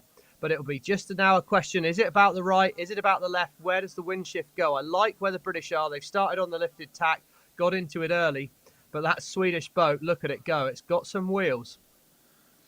It will be interesting to see now the FX rig is a bit smaller than the 49er rig, like how they compare, how it looks like. It's pretty much the same wind, in my opinion. Still looks the same, and they will definitely move a bit differently, these boats. Will it be maybe a bit softer for them with the smaller rig? It's still a powered rig for the amount of weight I would say the so. women's fleet still is compared to the boats. I would say power to rate ratio is probably quite similar. So, I would say quite a similar setup in terms of the way that the men and the women are attacking the day. But it is concerning for Brazil, who are now the most right-hand boat on this picture. And that's not where they want to be at all. They're tacking away as we speak, and they're clutching at straws.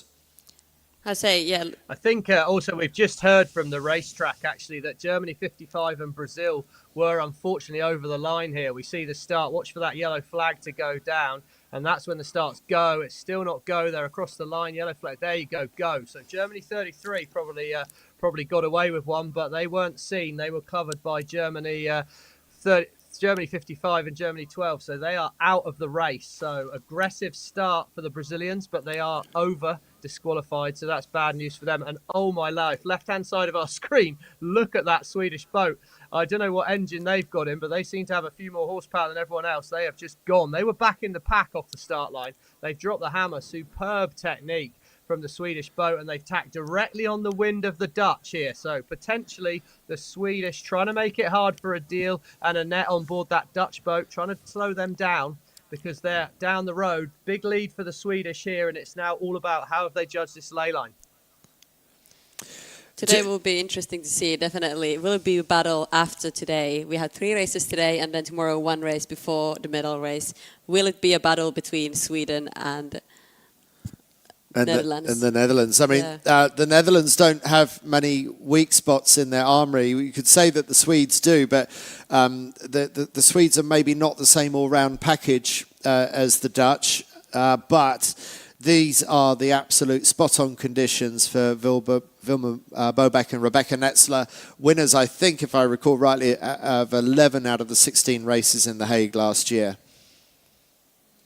And last year they had a speed advantage upwind of 0.6 knots compared with any other boat. So if you've got that kind of consistent speed advantage going upwind, well, what can you do against that? And I think maybe that's what we see going on here right now, because you look at how well the British started, and they're not slow. Freya Black and Saskia Tidy, they're still doing well. They're in about third spot.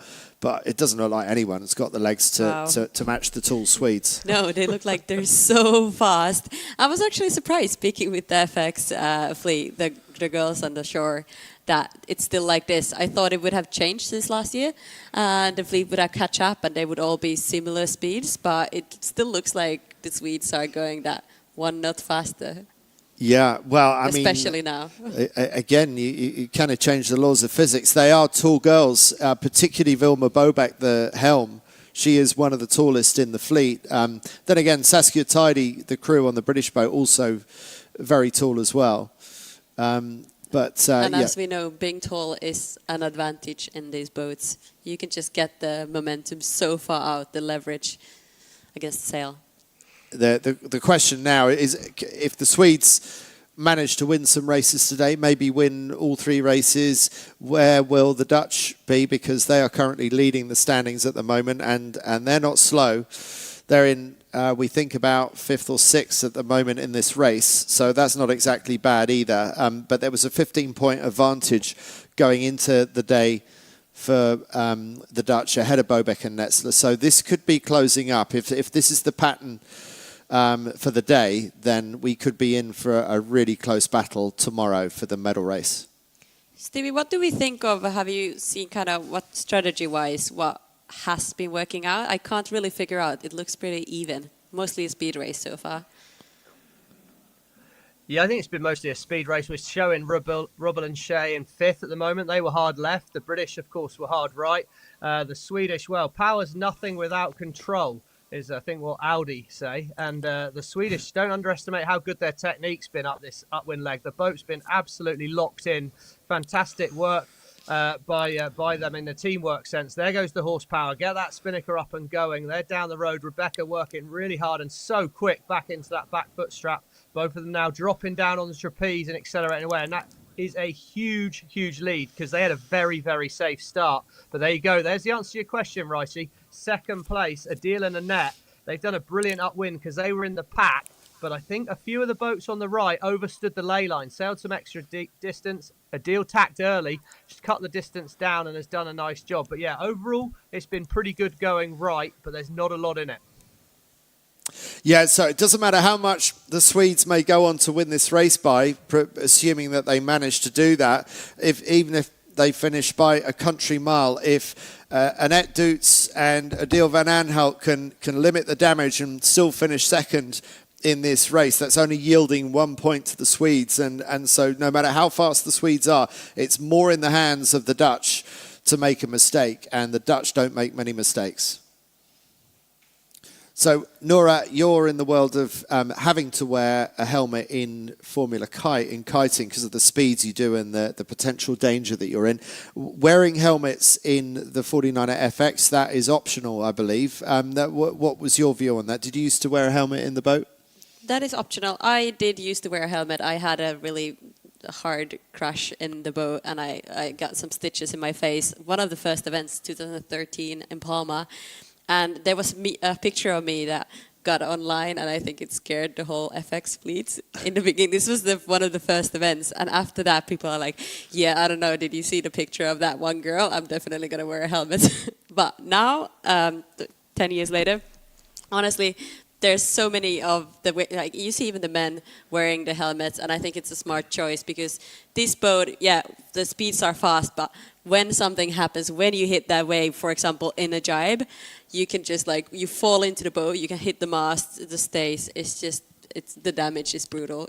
helmet is just kind of nice to have at that point. So it sounds like you set the trend. You should be earning royalties every time someone sees that photo of you with stitches. You should be earning royalties on the sale of helmets that we've seen in the skiff fleet ever since then.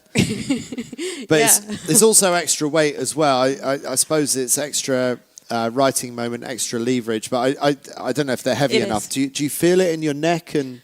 Yeah, I mean, some would choose. We actually thought about this at then, and some would choose a heavier helmet just because it's extra riding moment. But also, it kind of can be uncomfortable for the neck, so it's really just a preference thing if you want to put that weight there. Well, of course, your sailing gear has to be a certain amount; it can't be over that. But still, you can kind of wiggle room of what gear you're wearing, a thick wetsuit or a skinnier, like a thinner wetsuit, just to think weight-wise. Right. Yeah, because there is a limit. There's a clothing limit on what you're allowed to wear. We saw Germany 33, Inga Marie Hoffmann and Katrin Bartelheimer doing really well up near the front end of this race. But here are the runaway leaders in this race, almost up to a 200-meter advantage ahead of Germany in second place at the moment. And looking very, very steady indeed. Stevie, what do you see here? Is that boom on the centre line enough for you? Well, I think there's, anyway, we could tidy that up a bit, Ricey, but right now they don't need to worry about it too much. The heel's nicely locked in. They've got the gate to the right-hand side of the screen there. Let's watch them set up for a jibe. They bring themselves up on the trapeze. Important to keep the speed on here. Nice heel angle into the jibe. It looked like it was going to be a nice jibe for how they set up there. Got a little slow at the end of it, but safe. I think the interesting thing about the speed they've got, their technique is absolutely superb. It's definitely not all about them just being tall. That's not the case in any way, shape or form. They're sailing the boat beautifully. As we're on board the German boat here, they're nicely set up. They've got a hard call to make. A deal coming in from the left-hand side of screen has the right of way. They'll be wanting to make sure they've got an easy lay into the gate as the Swedes choose to take a left turn, and they've got a huge lead. But yeah, I think it's an interesting pressure on the Dutch girls here, because it kind of feels like the Swedes can start wherever they want. And yes, this is only a 1-point gain at the moment, but as the day goes on, the Dutch know they can't be forced to make any kind of error. It's rare that they do. They've done a nice job here, coming in for a right turn. Very tidy rounding there. Really nicely done on board the Dutch boat. As we see the rest of the fleet coming in. These two boats, they're going to have a slow jibe to do. Lots of load in the boat there. The Belgians on the inside. Not sure if they had room to go in there. That was tight. It's really tight. The Germans forced to pull away there. It'll be interesting to have heard what happened there. Freya Black, Sass Tidy, they turn right away from the fleet as the rest of the boats come down. There's already some big gaps as Steph Roble spins it in on board the USA there. Nice footwork to save the jibe as the Polish, they're under pressure on the left turn. They just about save it. I think as well with these FXs, the rigs are a little bit smaller, so you can tend to save things that in a 49er you wouldn't get away with. But it's tight in the pack here at the back.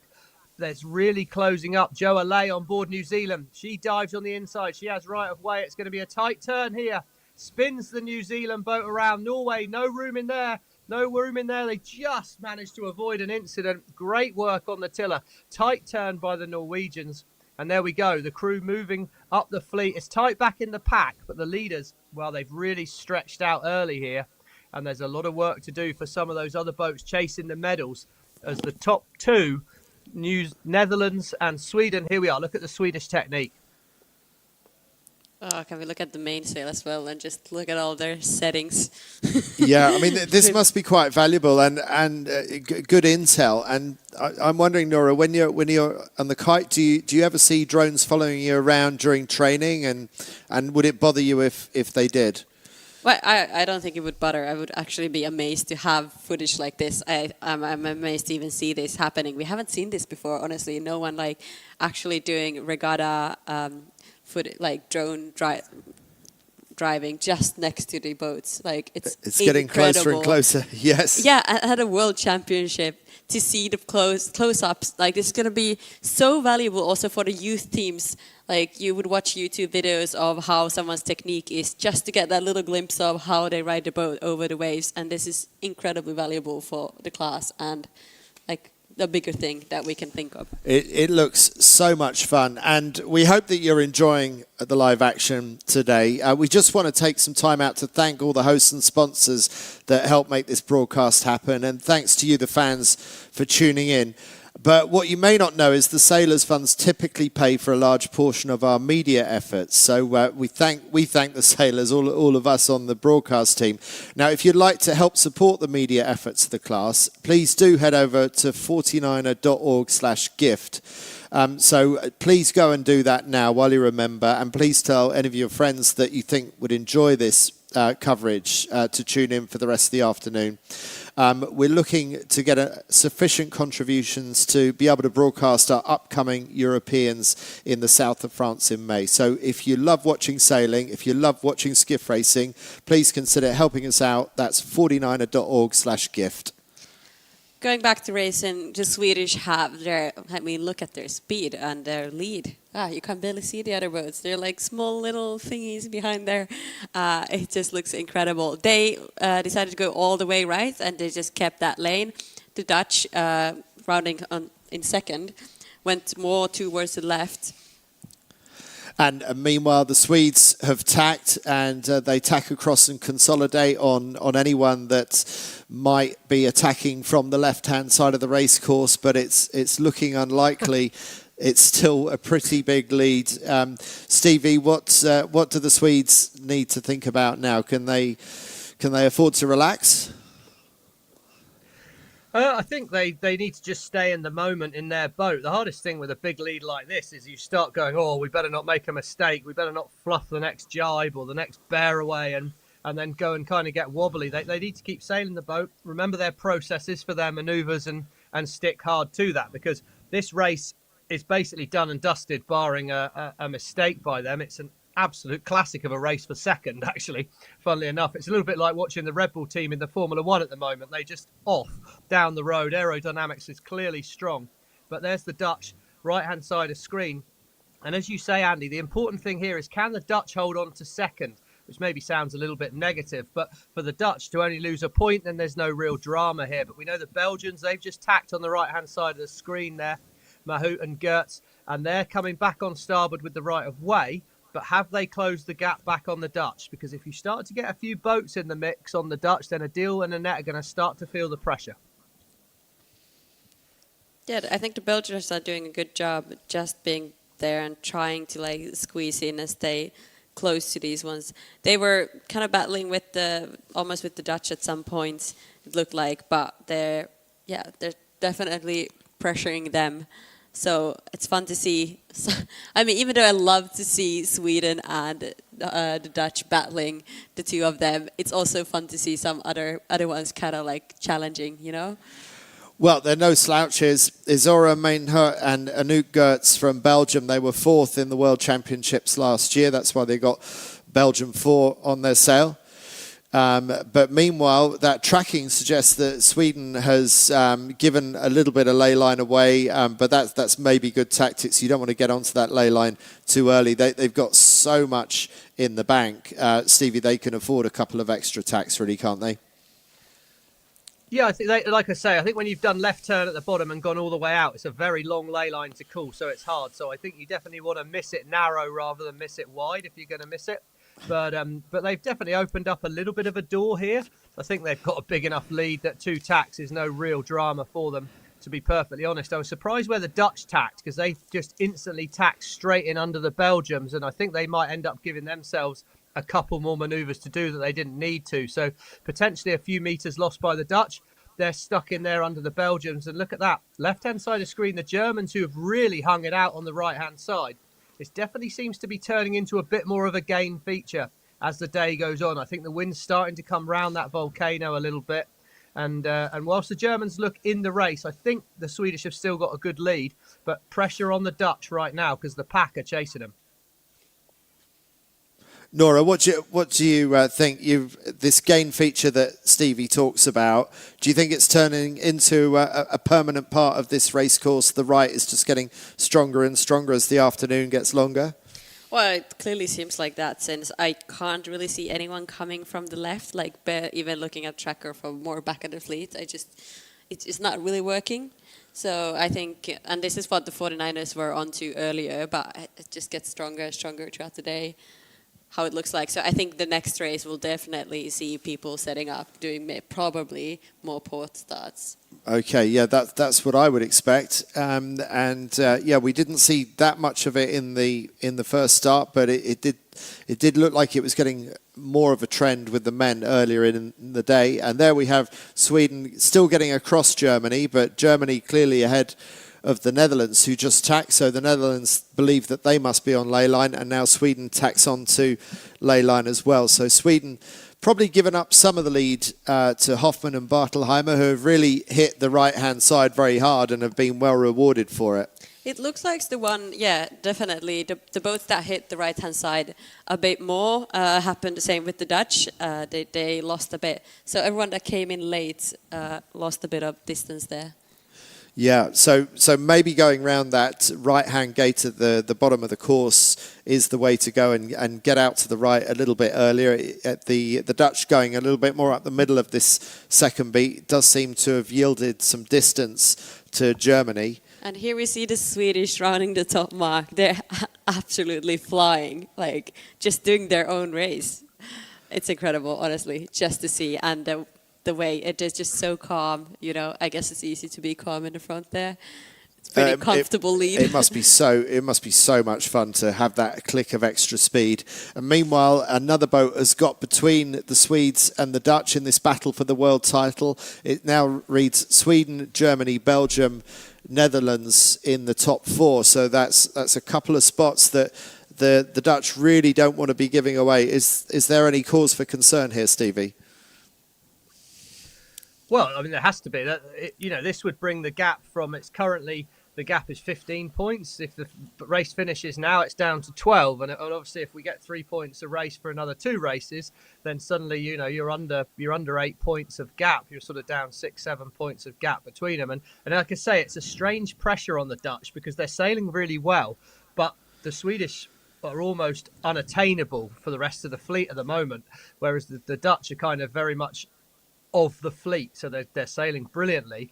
But the Swedish, as I say, they're pretty much in the Red Bull of Formula One in the FX fleet here. They're absolutely flying away, and if they can just keep knocking out that, it puts a real pressure on the Dutch. So no concern yet, because the Dutch are sailing fantastically, and you can only do what you can do, control the controllables. They can't control the fact that the Swedish are this good. They've got to stay on their own game, but they've got to help to. It's going to be hard not to get a bit distracted by thinking, oh my God, the Swedes are going to get 3 first today. We can't afford to make a mistake. Thinking about the upwind tactics, everyone wanted to go more right, but when we look at downwind, there's just doesn't seem like there's any advantage doing a jibe set, or maybe because no one is just exploring that opportunity. I'm surprised, like being a bit further back, like let's say the ones on the, I don't know, 5th, 6th, 7th position, I would expect one of them to do a jibe set, but maybe the angle is just way too good to continue. I agree with you. I think we don't know the potential of the jibe set because we're not seeing anyone have a go at it. A couple of days ago, I was surprised how much the Swedes wanted to do the jibe set, and I spoke to Vilma Bobeck about it at the end of the day, and she said, well, yeah, the jibe set worked 6 out of 8 times. So even when they were lying in third in a race, they went for the jibe set. Looking at the synchronized jibe, that was a really pretty one. Such a nice technique. So smooth, isn't it? Yeah, they were really fast, like both in the same time. The kite just switch sides and then out exactly the same time to push the boat go forward. They won't be taking any of this for granted because they've had their periods of injury. Rebecca Netzler was out of action for a lot of last year and managed to just get back in the boat in time for some training before the Worlds, and then they surprised themselves to win the Worlds by as much as they did. To be winning here a race in Lanzarote in these conditions, it's absolutely in their sweet spot for Sweden. And a bit of a curl of the kite there. Stevie, what's going on there?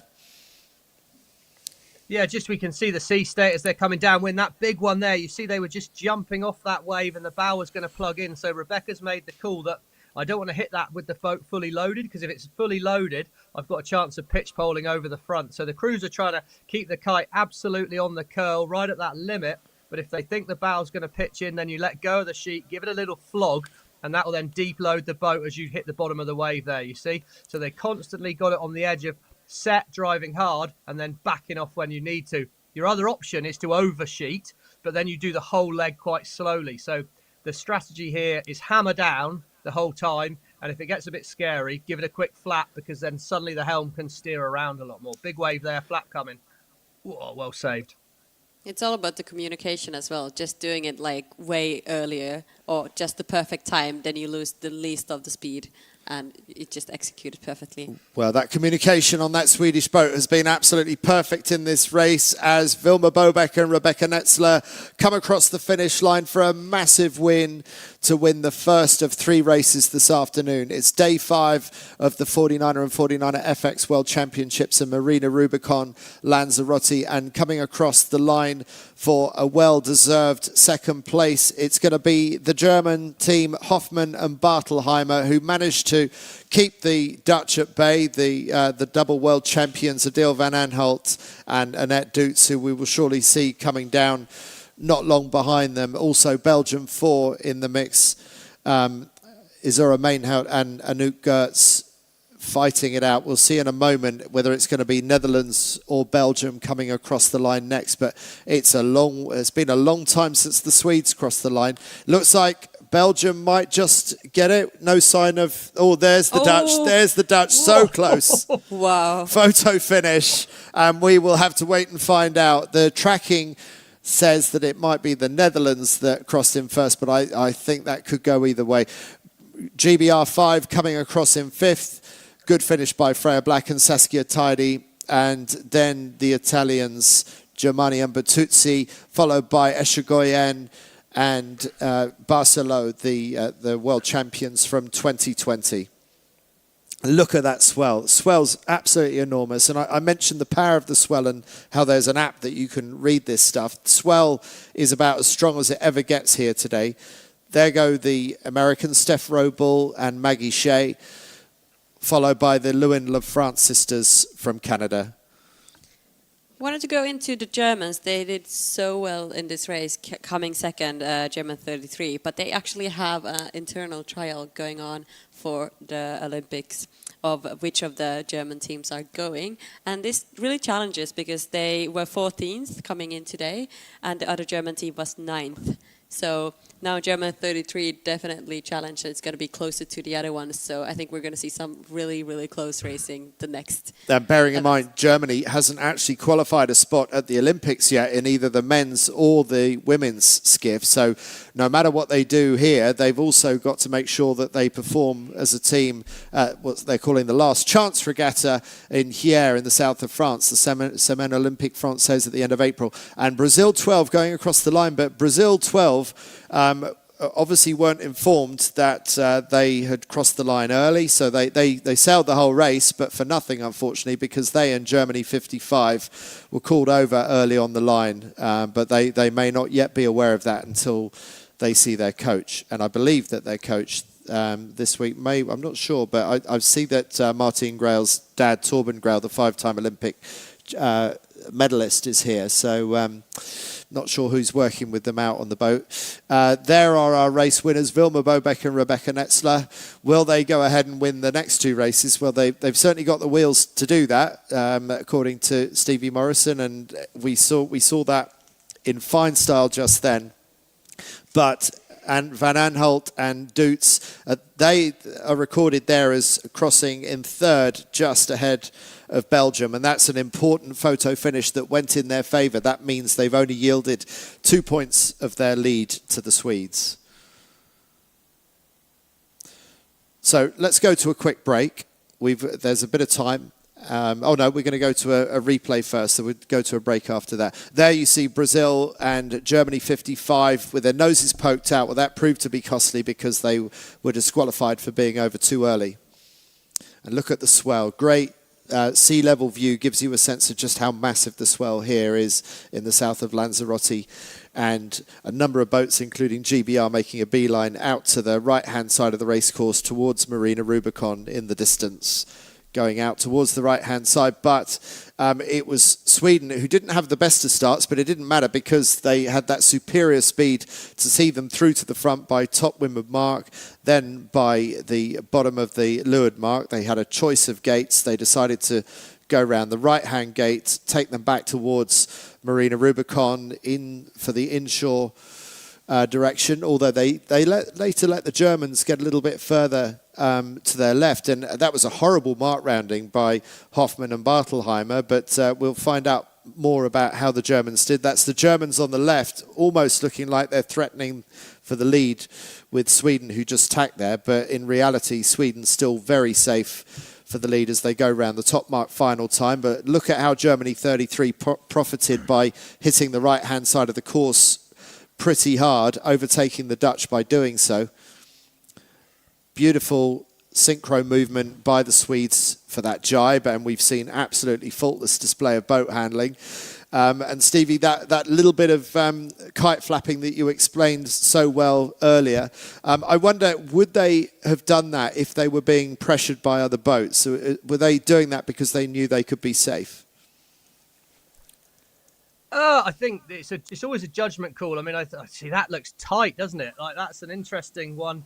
Who got that on the line? Really tight, and every point counts. That's what they say. So for a deal, that's fantastic. But yeah, would they have done that? I mean, you're probably more than happy to take a bit more risk if you need to be. If you're absolutely hammered down, then you're going to take that little bit more risk. So without doubt, they're probably flapping a fraction earlier. But it's always an instinct call from the crew. That it's really a call by the crew, because that wave can change really quickly right in front of you, and that's why the flap is such a better way. If you're going to do the oversheet, you need to have a bit more communication, helm and crew, and you've got to see things a long way out.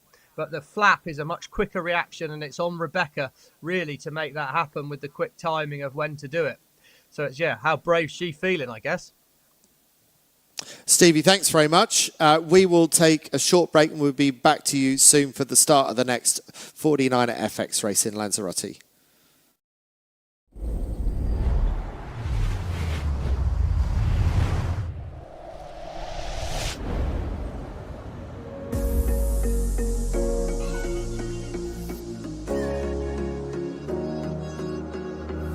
Running through the last of my thoughts, standing on the edge of my time. Everything I know will be gone in a minute, and that's alright, alright, 'cause I'm free, freer than I've ever been before. Yeah, baby, I'm freer than I've ever been before. Alright, 'cause I'm freer than I've ever been before. Yeah.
Welcome back to Lanzarote, and we are sailing out of Marina Rubicón in the Canary Islands. It's day 5 of the 49er and 49er FX World Championships. This is Olympic year, so this makes this the most important World Championship, the most important regatta in this Olympic cycle, apart from the Olympics themselves. So there are some teams that have already qualified to go to the games, and for this regatta, this is also part of their trials.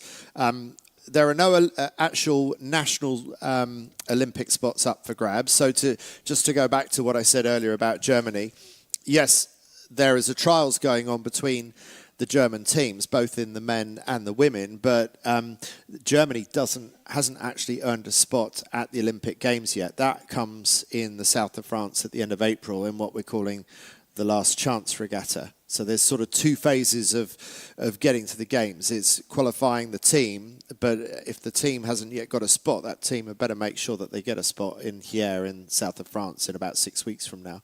Yeah, and it's a bit odd to do it that way around, but then it also makes sense because they have so many talented German sailors here, or teams battling for that spot. So I think many of the countries also, even though yes, Olympics are just one event, and some think, yeah, well, you have to, do well at that one single event, because Olympics, you don't get second chances. When you're there, you're going to do great, or you don't do great, either way. But when they're actually having the trials of who's going to make it and to those Olympics, it's worth to have multiple events, and that's why they want to start the process earlier, I would say.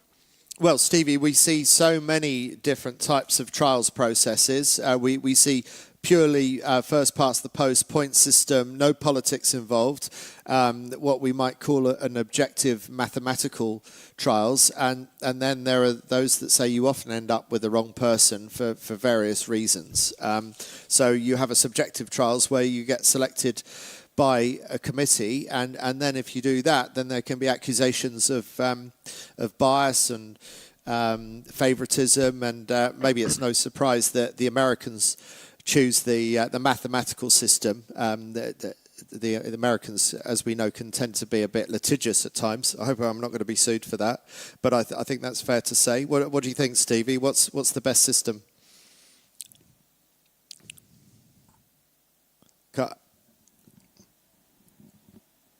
Sorry, Stevie, just got it. I think ultimately it doesn't really matter too much what the system is, as long as it works for you. Personally, I think some results is quite important, that there's a system to it. It's got to be relevant to the Olympic venue. I think that's also a factor. And but the reality is, if you do it at a World Championship or something like that, you're probably going to end up with someone that can deal with the pressure on the biggest stage, and ultimately that's what you're after. So I think for me it needs to be results based, and it needs to be at big events that really matter, because that's when you properly find out if people have got the minerals. Well, interestingly, the US split it 2 different ways for the men's 49er and the women's FX. So there was a men's trials that happened in Miami at the beginning of the year, and that was won by, remind me, Barrows and Henken. So Barrows and Henken know they're going to the games, whereas for the 49er FX, well, that trials is happening partly here. This is their first event of the trials, and currently it's Steph Roble and Maggie Shea ahead of Paris Henken and Anna Tobias. But I spoke to Anna Tobias about this a couple of days ago, and she thinks that having that home trials in the US really puts you under pressure, which is the kind of pressure you want to test for the games, sort of like what you were saying, Stevie. Here are the women's rankings, including the last race. So let's see, Van Aalt and Annette Doets have yielded some points to Vilma Bobeck and Rebecca Netzler, but it's still not looking too bad.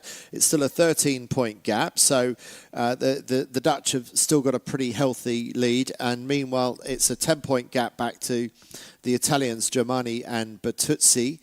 And Laura Harding and Annie Wilmot, we continue to be impressed by them, just knocking on the door of the podium in 4th place. And Martine Grael and Kayana Kun slipped down to 5th after being disqualified for being over early on the line. 40 seconds to go. And Nora, there's quite a lot of line sag at this stage, but that's fair enough. They don't want to use up that space too soon, do they? No, there's plenty of time, and if someone, knows where the line actually is and sees there's a lot of sag, you don't want to show the others too early. So maybe, you know, you want to accelerate a bit later, but you have to make sure you do accelerate later. And there's a tendency, you know, if someone around you accelerates early, then you would follow, because otherwise you're not going to be able to keep that lane. And the most important part is to keep the lane. So 5 seconds to go, left. and still quite a gap down the line. Brazil looking very, very close again at the women end of the line. So undeterred by the disqualification, Brazil go for a really punchy start at the committee boat end. And if they get away with it, that was a great start by Martine Grail and Kayena Kunz. Also, pretty good start by China. 1-2-1 leaders of the regatta in the first couple of days. That's Hu and Shan. But already some boats tacking out, including the Netherlands. You can see Netherlands 2 in the distance, already onto port tack, and Vilma Bobeck and Rebecca Netzler. Not as good a start as the Netherlands, but tracking the Dutch out to the right-hand side. Stevie, looks like a bit of a gust out towards the Lanzarote side of the course as well. Yeah, I think we've seen that right-hand side's been pretty strong. A lot of the boats want to get there. Great start by the Brazilians. But yeah, it was interesting to see that the Swedish had a bad start, as the Dutch were a little bit bowed back, but they were able to tack right in the face of the Swedish. So aggressive move at the start by Adil and Annette there. They blocked themselves. It'd be great when we get over to that side of the course to see how much gauge the Swedish have got. Have the Swedes still got a lane? Because if you want to go right, then you don't want to be having to tack out of there. And the Dutch have made it very hard. But Germany there, the Italians had a great start, and they're going fast. They sailed well in that first race. They're up to third overall. So they're definitely imposing themselves here. And it's a bit of a test of strength for that group heading out to the right, because most of the big players are in that group. As we see bottom of our screen, some of these boats that have had a decent start, but they haven't been able to tack just yet. No lane to the right. Everyone's desperate to get over to that right-hand side. So Adil and Annette, fantastic job. But have they got the pace to hang on to the Swedish boat? Have they managed to get in front of them and take the win from the Swedish or not? Yeah, it looks like it's really congested there on the right side. There's not much space. I see the Spanish just holding on underneath the Brazilians, and it looks tight. I mean, I guess they just see there's a big gust coming or something, because they don't want to tack away. And I guess you try your best to just hold on as long as you can.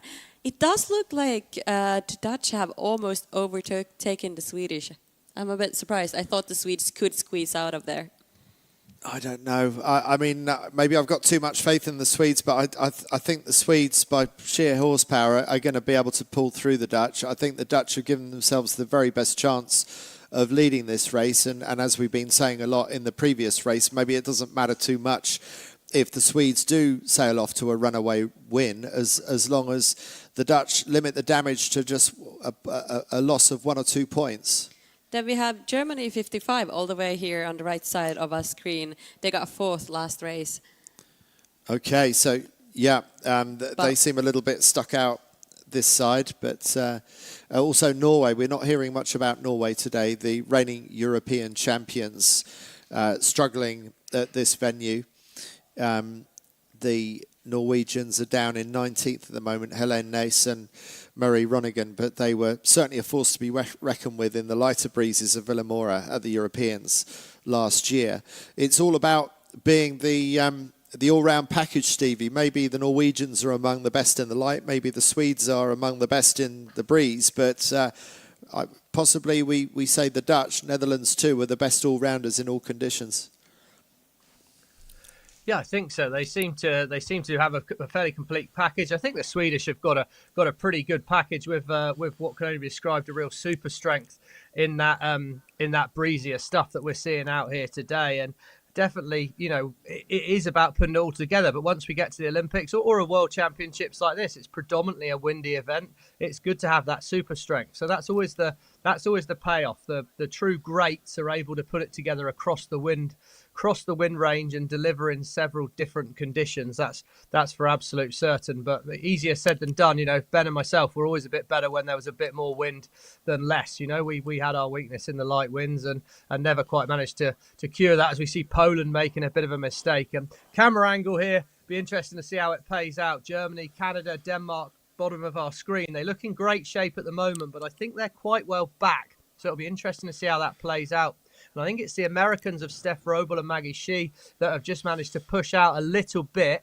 And it'll be interesting over on that side it seems like maybe the wind's rotated left a little bit, and that's why Sweden and Netherlands haven't quite jumped out yet. But frightening for the Dutch, because they had a perfect start, and the Swedish have hung in there the whole way out, and in fact even crept forward on them a little bit looking at the tracking. So Sweden have definitely rolled out the red carpet boat speed wise and really powering over the top, but it's tight in the pack. A left shift means that this one's not done and dusted yet.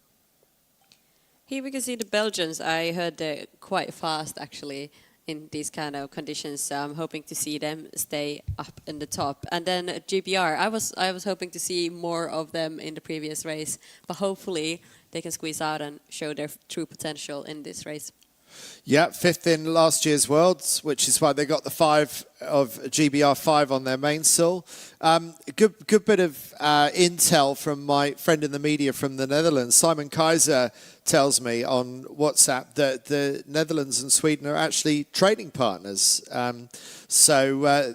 Arguably the 2 best in the world, between those 2 winners of the last 3 World Championships in this Olympic cycle, actually train together. So I guess they don't have many secrets from each other. Yeah, that's always the question. If they're when they're training partners, are they training partners that share everything, or are they the training partners that still, keep their secrets to themselves, but train with each other just to see who's a bit faster? But in the end, you're anyway somehow sharing your secrets when you're training with each other, because you know each other's strengths and weaknesses, and you constantly compare who's a bit faster. Then you're like, no, they're a bit faster. We can adjust something a bit different to see if we're fast enough. Well, if we've got time, maybe we'll ask you about the kind of approach that you take with your kiting, because I know you have those exact issues with the people that you're training with, but also are competing against to get one of those coveted Olympic spots for Paris 2024 in the kite. Yeah. Stevie, update us. How do you think Canada and Norway are doing from this side of the racetrack?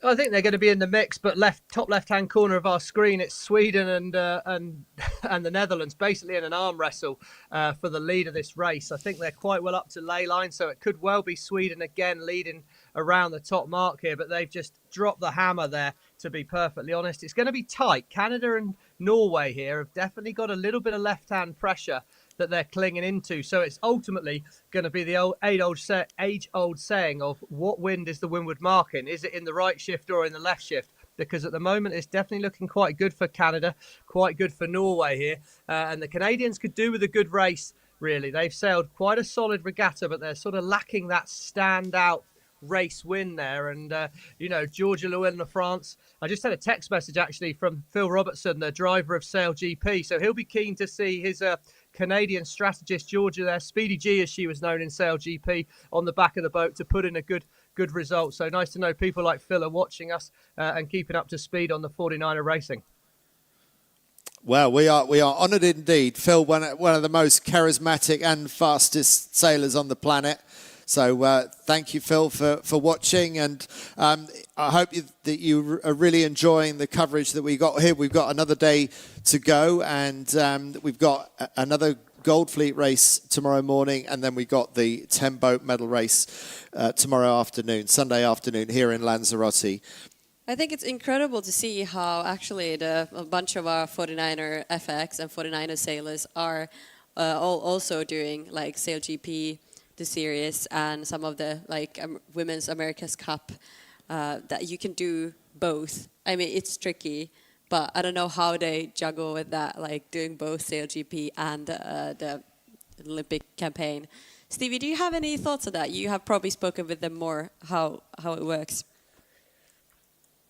I think they're just really quite busy people, and I know most of them are prioritising the Olympics as we come into the last few months here. As we see now, look, it's very tight, right and left. There's not been a lot in it, that is for sure. Canada, Georgia Llewellyn of France, the La France sisters tack into leeward there, so all about the ley line now, really. I think the Canadians look like they're on a pretty good lay, so that means Netherlands and Sweden have sailed a little bit of extra distance, but can the Swedish get the rumble on here? They've got a faster angle in there, can put the bow down and get over the top, but the Canadians look good on the inside here. So really tight at the top of the course, and again, shows the racetrack's been a little bit more open on this upwind leg, although there's nothing wrong with going out to the right-hand side as a safe average. Sweden will get bow forward. They will roll round Canada, but can the Canadians stay in between Sweden and Netherlands? And it's once again a damage limitation job for Adil and Annette. They've done a fantastic job, tied together on a piece of string, but Sweden will lead at Mark 1 as they bear the boat away. Great bear away that we saw there by the Swedes. Rebecca Nexler getting the last of that. Blue Jenica to the top of the mast, followed by Netherlands 2. So it's the top two from last year's World Championship in the top two in this race right now.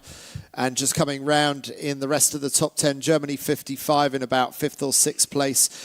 Nathan Ronigan from Norway having a good race as well in about 3rd or 4th place in this race. But already the Swedes stretching away from the rest of the pack.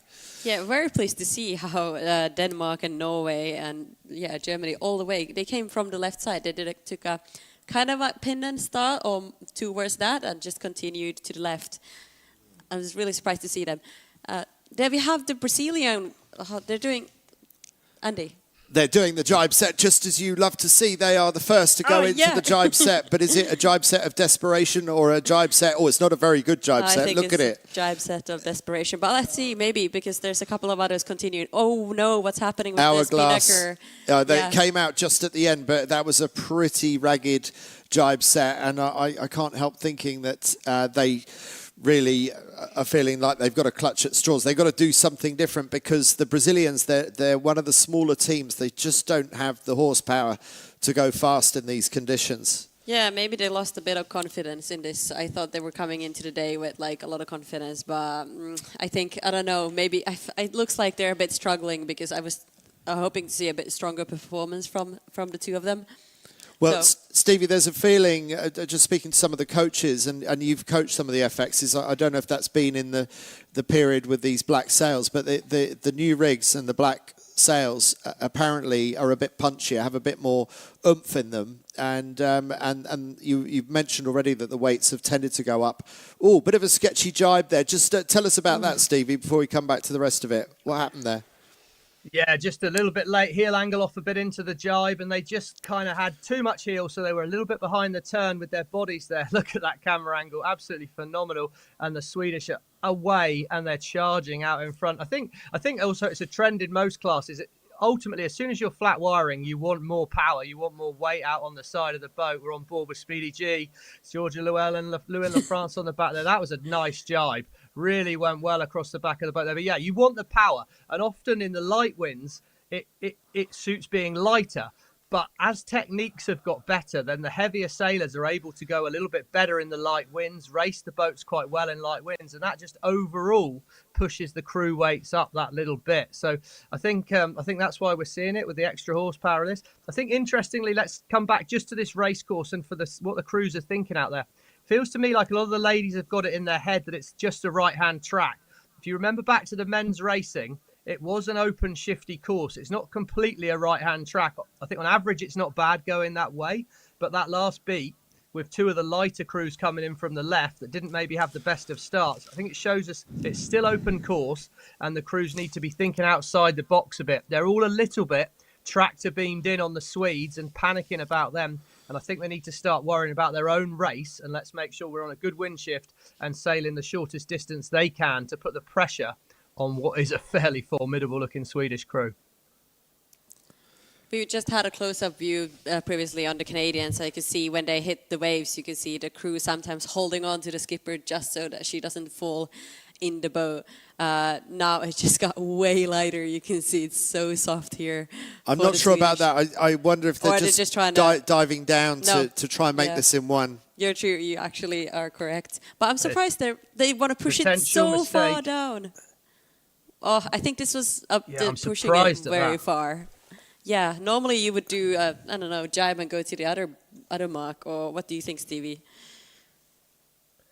I'm stunned they didn't take a jibe out to the other mark. I mean, the right-hand side's paying a bit, but here we go. They're just hemorrhaging meters here. And I think, to me, there's just a hint that the FX ladies are feeling at the top end wind range-wise for handling. They don't want to do extra manoeuvres. They're trying to kind of save manoeuvres to not have that risk of capsize. But I think, again, I'm surprised people aren't attacking the course perhaps as much as they could. I think that's why we're not seeing as many jibe sets. And when we see jibe sets, we're seeing slightly messy ones because it is a bit open, as I say. No doubt that on average heading to the right is not a bad thing, but the Swedish there threw away an awful lot of meters. Nice there. Look at that. The Norwegians, big wave. Oh, take a look at the seaway there. Big jump out of the water there by the Norwegians. Poland diving inside, and it's tight now back in that pack. That's for sure. There's plenty of opportunity for errors. It is windy enough for capsize. As we see right-hand side of the screen there, the French Lauren Granier off the track, coming in on port on board there. The Spanish boat, my lord, that's a marginal move. Have a look at it. Oh, my days. Out of control there. God. The Spanish loose as a goose into the bottom mark. That was some serious action. Fearless move there by the Spanish. They're going to be they're going to have a swim first, but then they got a penalty to do when they get upright from that swim. That was absolute carnage coming into the bottom of the course there. But yeah, I think the crews are they're just a little bit nervous of the boat handling, and so they're trying to save manoeuvres, which for me, it's not quite windy enough. They should be still attacking the course. Yeah, with these waves, I know it's like they look super nervous, and I think the problem is once you get nervous, you kind of slow down. That's even worse because speed is normally your friend when it comes to these waves. You keep the momentum up, that helps you so much in the maneuvers. Look at this Spanish team. Wow, I was just scared looking at them, seeing crossing everyone in front, and then doing. I think they didn't see the Italians, or were they trying to jibe? I guess they realized too late that the Italians had rights, and the only way out of it was to jibe, and it was all too late. Yeah, even though I just said that the speed is your friend, but I didn't mean like speed, go crazy in front of people. But most of the time it's your friend, and I think coming in with speed, but the timing of when to get down that spinnaker is really determines of how you're going to go around that bottom mark. And I wasn't too satisfied. I mean, I'm sitting here on the couch just analyzing everyone's bottom mark roundings, but I wasn't too happy with the performance. Looking at the Dutch were doing it, and it just didn't look too good. You know? We're harsh judges, aren't we? We are. I mean, we already commented that the Swedes looked a bit slow and came in a little bit high on their ley line, and then the Dutch, the Dutch took a very wide rounding and gave away a lot of distance on the upwind. They, instead of going the old wide and tight, which we aim for, they went tight and wide, and but it didn't seem to bother them too much because they had quite a lead on the third place boat and the rest of the pack. But this just really shows how difficult these boats are to handle. The Spanish team is just getting out their boat, but like this is like brutal. They're very, very, very far down in the fleet by now. Such a good job this race. They did take the left bottom mark and now going towards the right, but they're not didn't choose to go all the way to the right. And they had an advantage doing this, or they meant actually a bit more left in the first upwind. And now it's such a pleasure to see how they work this boat over the waves. I think the waves have gotten a bit bigger and choppier throughout the day, how they normally do. So in the first race for the men, it was a bit more like a big swell, and the boat wasn't like going up and down too much. And now it's really it has been changing, but for sure going to the right side, it will be a bit flatter. I suppose it's the combination of the chop on top of the swell, and occasionally you get the perfect, or you could say the worst combination of both. And maybe that's what's causing the problems at the bottom of the run, is if you get a choppy wave on top of a large chunk of swell, you've suddenly got a big surge, and if you've got your kite down early and the boat's going slow, it leaves you quite vulnerable. Yeah, and that's what we love about this sport. It's like it's the nature we're dealing with, and not just racing each other. So some might have a worse, like a harder wave than the other one. So we're just trying to find the solutions to go around it. But I mean, look at these Swedes. They're just doing their own thing again. They went pretty far to the right. They're not the furthest right. The Dutch are actually going further, and the Canadians. So I think now the Swedish are going back to keep their that position as they were going towards towards the middle of the race course, but they noticed it's, as their competitors are going further right, they need to go and keep them behind and, protect that side. Protect that side, exactly. Yeah. Stevie, what did you make of that tack just then? Yeah, I did. It's not easy conditions for tacking the boat. I mean, I thought the footwork was nice. That they caught a big lump of chop in the middle of the wave. So I expect they'll be a little bit frustrated with the timing of the tack relative to the sea state, especially when they didn't have to tack right there and then. They're not under that kind of level of pressure. And I think that's the thing at the leeward mark. I think the thing that makes it all a lot harder is that you've got to do it. It's that doing it here right now and right in that second, like this tack they're coming up for now. A little bit too heeled to leeward into it. Main was a little bit out, and therefore the boat doesn't quite turn as much as they'd like through there. So there's just a lot of subtle nuance to that setup beforehand. And that's fine because they had all the time in the world there and they're not really under any pressure. And let's be honest, they probably don't need to worry about a couple of meters in their tacks when they've got hundreds of meters in their straight line boat speed at the moment. But when you get to the bottom of the course, and certainly when you're in the pack, you've got no choice but to maneuver wherever you are on the wave or the swell or speed or whatever you've got. You've just got to deliver it. And I think that's where you get to that next level. So I think for the whole FX fleet in general, that's a huge opportunity to up that boat handling level a bit. And I certainly know I was very impressed watching the Dutch a couple of years ago with their ability to deliver that kind of handling. They're clearly really well drilled in that boat handling side of things. But, it does get pretty hectic. And sometimes there's things out of your control. I was quite impressed with the Italian ladies who had that Spanish boat come flying at them. And they managed to keep their composure and come away with a good mark rounding. But once again, Sweden are out here. They've tacked directly on top of the Netherlands boat. I mean, they won't be affecting them much for up there, but they'll be desperately hoping that they can do enough to slow them down to get Canada to overtake, maybe even Norway to overtake. So they need to start having a few boats between themselves and the Dutch, because Adil and Annette are doing a fantastic job of keeping the good performances coming. But the Norways, they're positioning themselves in a good place. They have some opportunity there to go in between, and I think they will look for that opportunity, especially around the top mark rounding.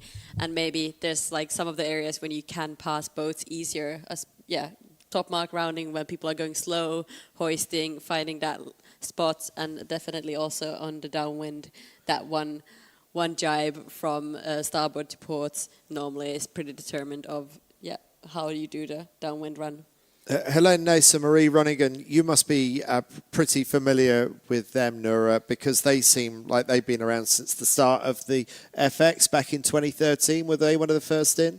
Yeah, I remember they've been around for a long time. I can't remember, was it exactly 2013? But that was the year of the first Worlds, anyway. Yeah. From far back, they've been around, and they have done an incredible job ever since. They used to be, as I said at some point, I just remember they were really good at starting from the pin end, and especially in the light winds. I think they won the Europeans, I think it was in Poland at that one time that they clearly, their training had gone well. They found their little thing, the thing they're good at, and they just after that they've been doing so well and really showed up. But also looking at the other Norwegian team have been showing a lot of potential with the youth, so it's going to be exciting to see the two of them. Well, those Europeans are coming up later on this year in the south of France. They're happening in May, and we hope to be able to bring you live broadcast for the Europeans, just as we're doing here. But we are looking for extra support to do that. So if you would like to help support the media efforts of the class, please do head over to 49er.org/gift. At least go and look at that page. And if you're enjoying this live stream enough and you'd like to see it all over again in the south of France about 2 months from now for the Europeans, then we would be very grateful for a donation. Meanwhile, Stevie, the Swedes continue to dominate this race. It's looking like this is going to be another one in the bag for them. Yeah, they're well ahead now. They just need to focus on themselves. It definitely feels like it's just freshened up a little bit out there now. They're all full power more as the Dutch come across. Look like they've held on to third. I think interesting as well that we think about the battle for the podium. Harding and Wilmot, they've moved from 14th up to 7th in this race. And there's also a real battle for the medal race spots. Top 10, of course. It's really tight back there with New Zealand, Great Britain, USA. They're right in the mix around that 9th, 10th, the Polish team of Meltzaka and Jankowiak. So I definitely didn't pronounce that right. But they are right in the mix for that medal race fight. So it's really tight for the top 10 out there on the water. If the battle out the front is turning into a bit of a match race between just the Dutch and the Swedish. Meanwhile, round go the Canadians, followed by the Norwegians, and then comes the pack chasing hard after that. In amongst them, 2 Polish boats, the New Zealanders, and one of many German boats in the back end of the top 10, with Spain and Brazil and Denmark charging in from the left-hand side of the racecourse. I think it's funny when you say one of the many German boats. It's incredible. The Germans, they have 4 teams in this Gold Fleet racing. It's, I think, the biggest. 20% of no, not quite 20%, but yeah, still good strong fleet. Yes, good chunk of the Gold Fleet, but still yet to qualify the nation for the Olympics. Yeah, bit of a ragged rounding by Australia there. It looked like there was a momentary loss of control there by Australia 47. That's Laura Harding and Annie Wilmot in 4th overall as things stand at the moment. Then I'm surprised at what happens to the Belgians, because they were doing, I remember they were doing better actually at some point, but maybe I just skipped. That was another race. Maybe they had a moment. I'm sure we saw them up here earlier in the race, so I'm not sure what's happened to them.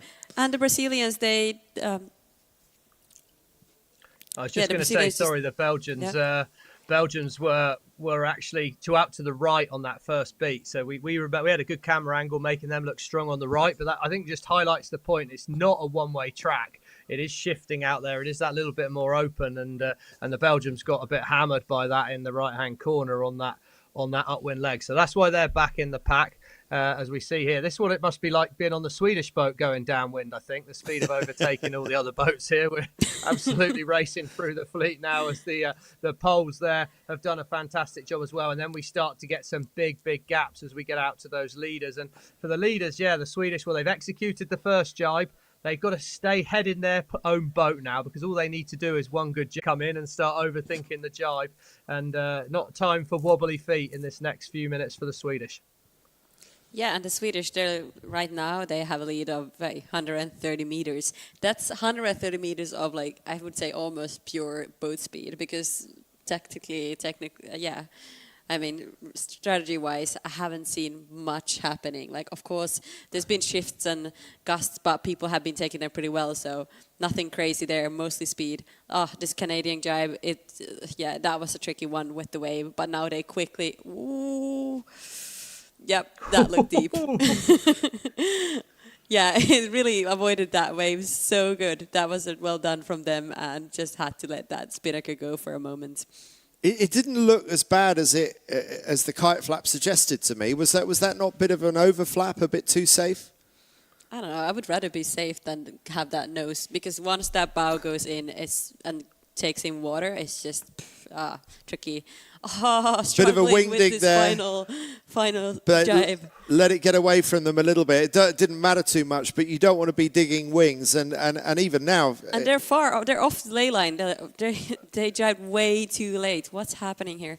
I think, Stevie, you were talking about this jibe, that they only need to do one jibe. Look, they have to flap their sail. Let's follow the Swedes back in, because this is a bit of a sketchy moment for them. They overlaid. And they might get away with it, but they've done the opposite of what we accused them of the previous time round. They were a little bit high on ley line last time round into the bottom gate, and they got across the finish. It's another race win, but that was looking a little bit dodgy for a while there, but the Swedes get away with it for the race win, and the Dutch stem the damage from the Swedes to just 1 point. So the Dutch still in a good position to be able to see out this world title tomorrow on Sunday afternoon. Yeah, you can see the Swedes actually lost a lot with that maneuver. They just overlaid, and especially with these winds, I'd say you don't really want to overlay too much. And then you have the anchor line and the right side of the boat, the finishing line. That's always a little, a little tricky if you end up too close to that one. It's so difficult calling ley lines. All very close photo finish, but I think Norway might have just got it ahead of Canada. But even now, the Canadians have got to make sure they jibe away before there's a post-race collision. And it's going to end up with a capsize for the Lewin-Lafrance sisters. But at least they managed to get a 4th place across the finish line.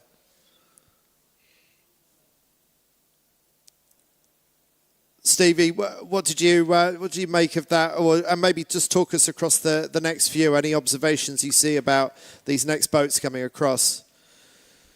Yeah, it's a good result for the for the Australians. They've had another good one there.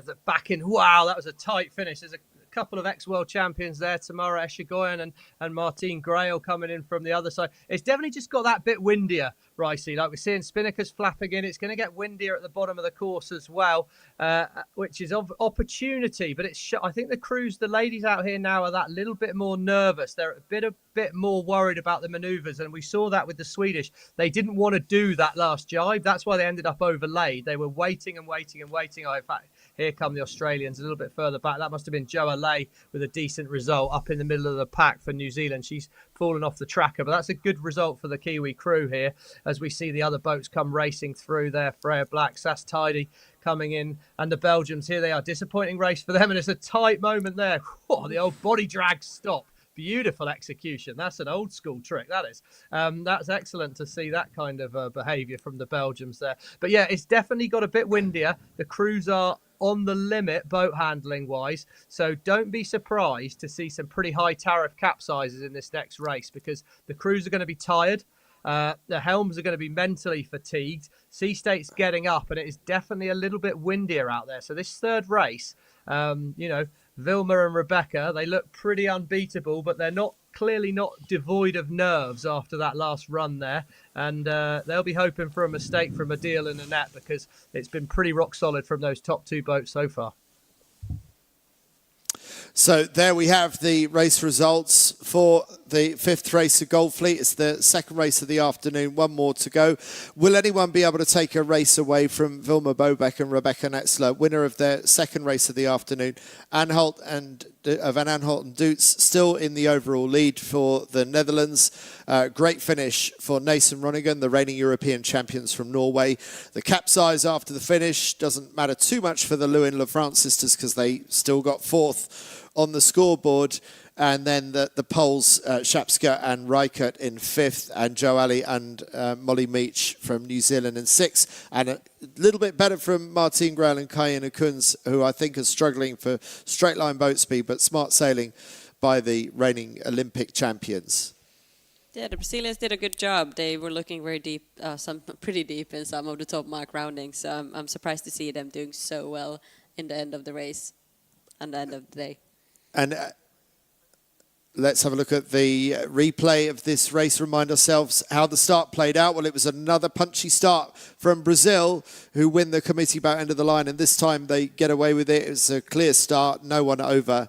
So fantastic start by them. Tidy and Black also doing very well in the early stages, the British team.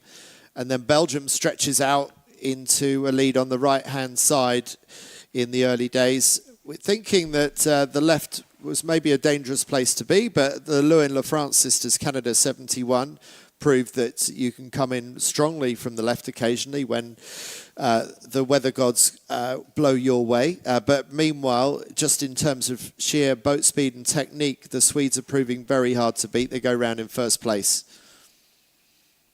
And then just surging down this massive Lanzarote swell here in the Canary Islands, out in the Atlantic, and taking advantage of that swell through every jibe, occasionally flapping the kite, the breeze building throughout the race, surging back through the fleet on the downwind leg, the Canadians looking really solid.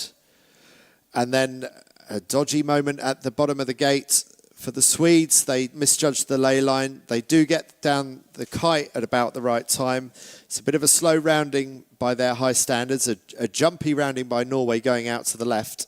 And this is where the carnage ensued at the bottom of the course with a capsize as well. Nice smooth tack. Stevie Morrison says it could be better, something to work on, but not too shabby. And the Swedes just tacking the same time as the Canadians and looking very solid for that race win at this stage of the race. Bit of a flap by the Canadians. Just making sure that we don't see a pitch pole. We haven't seen a full-on pitch pole yet, and the Swedes, despite a poor judgment into the finish, managed to get away with it, cross the finish line in first. Netherlands too, crossed the line in second, still holding on with a reasonable points advantage in the overall series.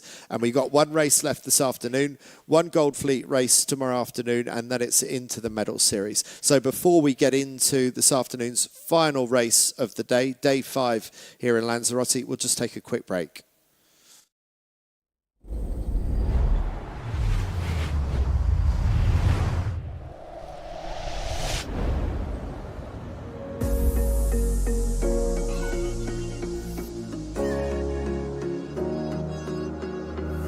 Running through the last of my thoughts, standing on the edge of my time.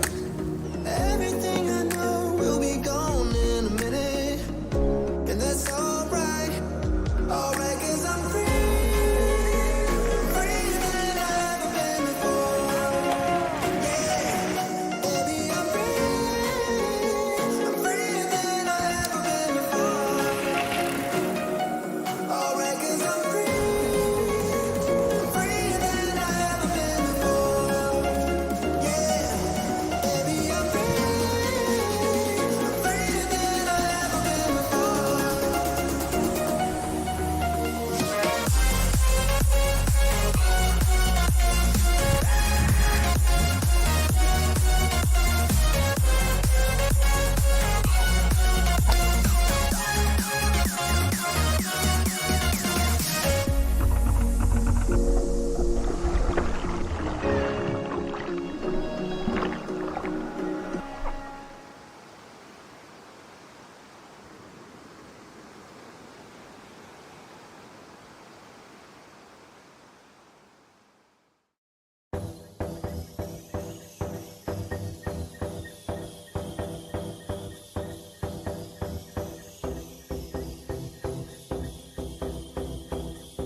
Two races down today for the 49er FX and one more to go. It's going to be the final race of the afternoon here in Lanzarote. My name's Andy Rice. I'm with two Olympians, Nora Ruskala and Stevie Morrison, bringing you all the action from day 5 of these World Championships. And standing up on deck, that's David Campbell-James, the principal race officer. He's been the class race officer for many, many years and a former Olympian himself in the Tornado catamaran. So a very experienced set of eyes looking out across this race course in the south of Lanzarote. 3 minutes to the start. Stevie, I think we know what's likely to happen in this next race, but not too much cause for concern for the Dutch if the Swedes do win another race. Is that fair to say? Not too much cause for concern if the Dutch perform well again. I mean, they've got a discard of a 13th over them at the moment, the Dutch have. So were the Dutch to have a bad race, then things would turn around very quickly. But the Dutch have sailed fantastically so far. They definitely seem to be going quite well. And yeah, it's kind of, I'd like to see some other boats get in the mix, really. I've been staggered as to how big an advantage these two boats have got over the fleet. It's quite surprising to see and worrying for the other crews, because it's a massive difference.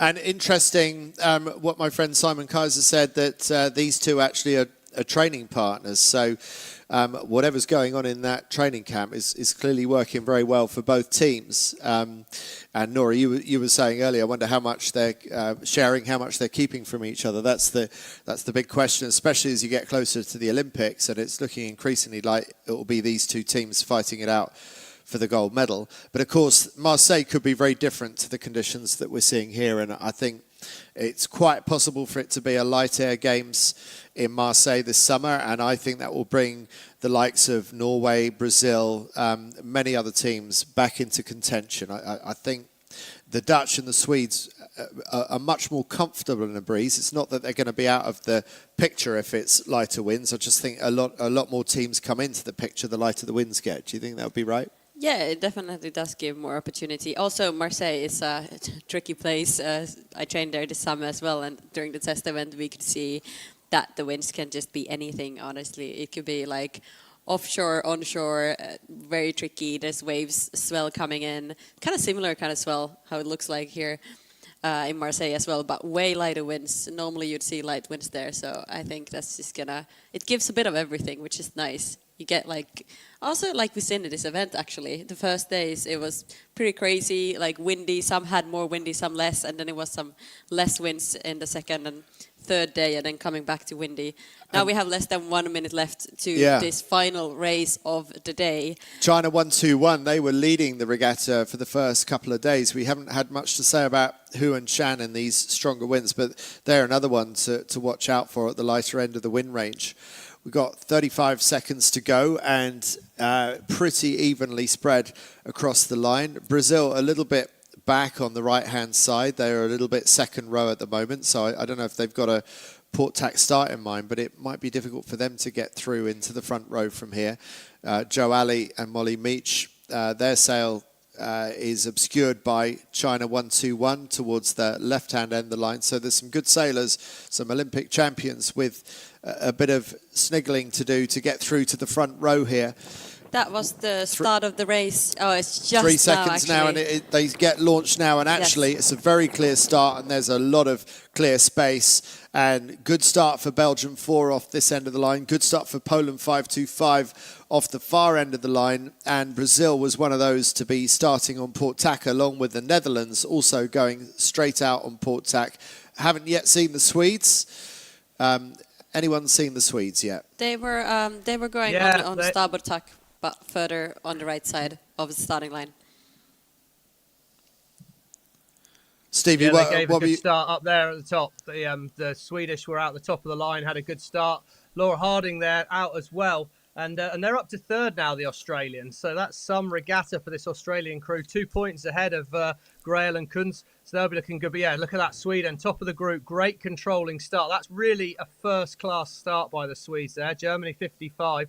Well, they had an OCS in the first race, and they've started like a bullet out of a gun in this one as well. So clearly they've got their starting sharpened up as the day's gone along. But interesting that we've got a split forming here. Holland and Sweden sailing a different way from each other. We're on board with the Belgians there, and it definitely looks breezier out there on the water. Boats are looking a lot breezier. We're on board with the Aussies. They look a little low angle-wise compared to those Dutch girls up above them, but it's been a consistent day so far for the Australians. working their way up to a bronze medal position as things lie at the moment, but I'm not sure quite on the same kind of level of speed as those top contenders of Holland and Sweden. Yeah, looking at results, I'm actually surprised to see them in currently on third, but I'm really looking forward to it. It seems like there's been a lot of jumps in the results, not like, with the Swedes and the Dutch are doing super well so far, so they're just extending the lead, but the rest of the pack is, finding their way around the race course. It's good to see that Canada is actually going for the left side again. They did well in the previous race going to the left, and I guess they kind of surprised the Swedes and the Dutch on the right side. And they're like, hey, showing up to the party again, just being like, we're here existing. And it looks like maybe the Swedes paid attention to that because they are coming more left than we've seen them in previous races. Yeah, they are. And the Dutch are still betting for the right side together with the Brazilians and, the Australians. So I really can't tell. Like, I don't think anyone can tell what's going to happen this upwind, but I think maybe we could have something different happening, especially as we have the two top boats splitting to the different sides. Sides. A really big split developing between, well, let's not get too obsessed, but I'm going to keep on talking about Sweden and the Netherlands.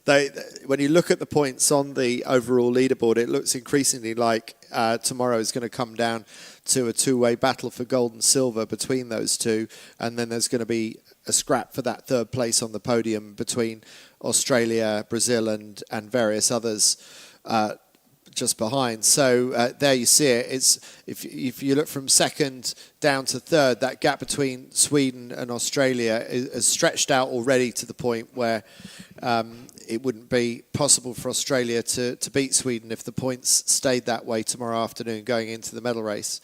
So the Dutch need to make sure they either win this race or stay within contention of the rapid Swedes, or it may be that the Swedes have chosen the wrong side of the course to go for a change, because the Swedes have gone mostly left. They've now tacked over towards the right. So they obviously like what the left was doing for the Canadians and some of the other teams, the Norwegians that went left on the previous race. And I think there's still a bit of guesswork, Stevie, involved in how this racetrack works. Yeah, I'm not sure it's necessarily guesswork. I just think it's not. We often like to sort of pigeonhole a race course, and in some ways, especially when you're getting tired towards the end of the day, you want someone to just tell you, go right, go left. That's the easy thing to do. In some ways, it's harder for someone to say, oh, stay really focused on the compass, keep your head out of the boat, look for the pressure coming down the course, judge yourself relative to the fleet positioning and all the rest of it. It's quite hard work. If someone just says, knock the right-hand corner off its hinges, then that's easily done. And I just think it is shifty out there. I think you can be in phase with the wind or not, and it depends what shift you're on. Now, I'm surprised that the Swedes gave the Dutch that much separation. I felt Sweden had such a good start. They had the opportunity to tack across earlier. But if Sweden was sailing a lifted number and they've waited until their compass has started to show some hint of a mean number or even a hint of a left shift, then that's their opportunity to take it back across. And this should look good for the Swedish. If, however, it was a left shift at the start, then I'm very surprised Sweden didn't go with them. So, I think the Swedes gave themselves every opportunity. The Dutch have dropped the hammer on the other side. They're going very fast themselves. And we'll learn a little bit more about the course. But yeah, I think it's not an easy course because the wind's shifting. You can definitely get yourself in a band of pressure or not. But ultimately, these boats are one design. So it comes down to that skill of the sailor. They're all very accurately measured. Barry Johnson, he's been a measurer in the class since I was in the class. I know he'll be eagerly watching on the shore. But all these boats have been well checked over. So it comes down to the skill of the sailor, really. We can see the Italians, Germani, Bertuzzi here and all the way to the left side of the race course. We haven't seen much of them today. They're actually currently fifth, and I was thinking of a stronger approach today. We barely see them at all, actually, in the whole day. So I hope maybe they could get a little, a chance to show that they're still in the game for this race, because if not, they're gonna fall deep in the results, I can imagine. Yeah, I think the battle for third place downwards is remaining very, very tight. And still the one that surprises me the most, but full compliments to them. Australia 47, Laura Harding and Annie Wilmot lying in third overall ahead of the reigning Olympic champions, Grail and Kunz, and the Italians Germani and Bertuzzi. So much talent behind Harding and Wilmot, but a great performance by them. By Harding and Wilmot, they're currently third also overall, and if they can keep that position and, you know, end this event on third, I think it's going to change so much, because I understood they have the national trials for the Olympics ongoing. I think the previous Europeans played a role, but especially as their competitors are in Silver Fleet and they were the one leading, like, point-wise, the trials. Well, this is Olivia going to play Price a and huge impact in that. Yeah, Olivia Price and Evie Hazeldine were third in last year's World, so it was a stunning slip for them not to be able to get into Gold Fleet, but there were a few casualties like that, as there always are. Meanwhile, Stevie, just update us. Here's the cross between our leading two, Sweden 1 and Netherlands 2. How's it looking? Yeah, big lead for the big lead for the Dutch team actually, and the Swedish are actually looking like being back in the pack. So yeah, real surprise that the Swedish didn't follow the Dutch off the line. Plenty of race left here, but that tussle for 1 and 2, well, it's advantage to the Netherlands at the moment, because Sweden. The other caveat to this is Sweden can't really afford to lose points to the Netherlands crew today. So this could be a huge error by the Swedes to let people back in the pack. We can see there. You've got a 470 gold medalist in Joe Allais, the Kiwi boat, just to leeward of the Brazilian double gold medalist. So, as you said, there's plenty of talent out there on the racetrack. But at the moment, Adil and Annette, well, they've picked this start. They were aggressive, out on port tack, and they've made it really work for them. The breeze is in the right phase there. You can see that. Huge right shift towards them at the moment. They're well lined up for the ley line. And the Swedes, well, they've given them a bit of a lead. Can the Swedish reel them in? I'm sure that this race won't be finished just yet. But for Adil and Annette, fantastic job on the upwind. And yeah, pressure on Sweden now, because they can't afford to come out of today having not gained points on the Netherlands. You can really see the coach boats following these boats. Like, most of them will follow them from the bottom, from the start all the way to the top mark, just to see how they do throughout the race. Some events they're not allowed to go all the way up because of the waves, but it's just funny. You see the little, you know, coach boat crew. The Armada. Yeah. the coach boat Armada going up the side of the racetrack. 49ers and FXs are probably about the fastest boats that you can still hope to have a battle with the coach boat. With the Formula Kite that you do now, I can't imagine the coach boats are trying to trace you around the racetrack. Oh, it's impossible. Also with the foiling boats, it's just the board, NACRA, and also the IQ. It's tricky for the coach boat to follow along. Here we are, the Dutch. They're doing such an incredible job rounding the first at this top mark. This is the final race of today. Big moment as well coming up here, Nora. I think we see that the Dutch are going to go round first, but look, Sweden are on a really tight ley line. They look like they might just lay it and sneak round in fourth place.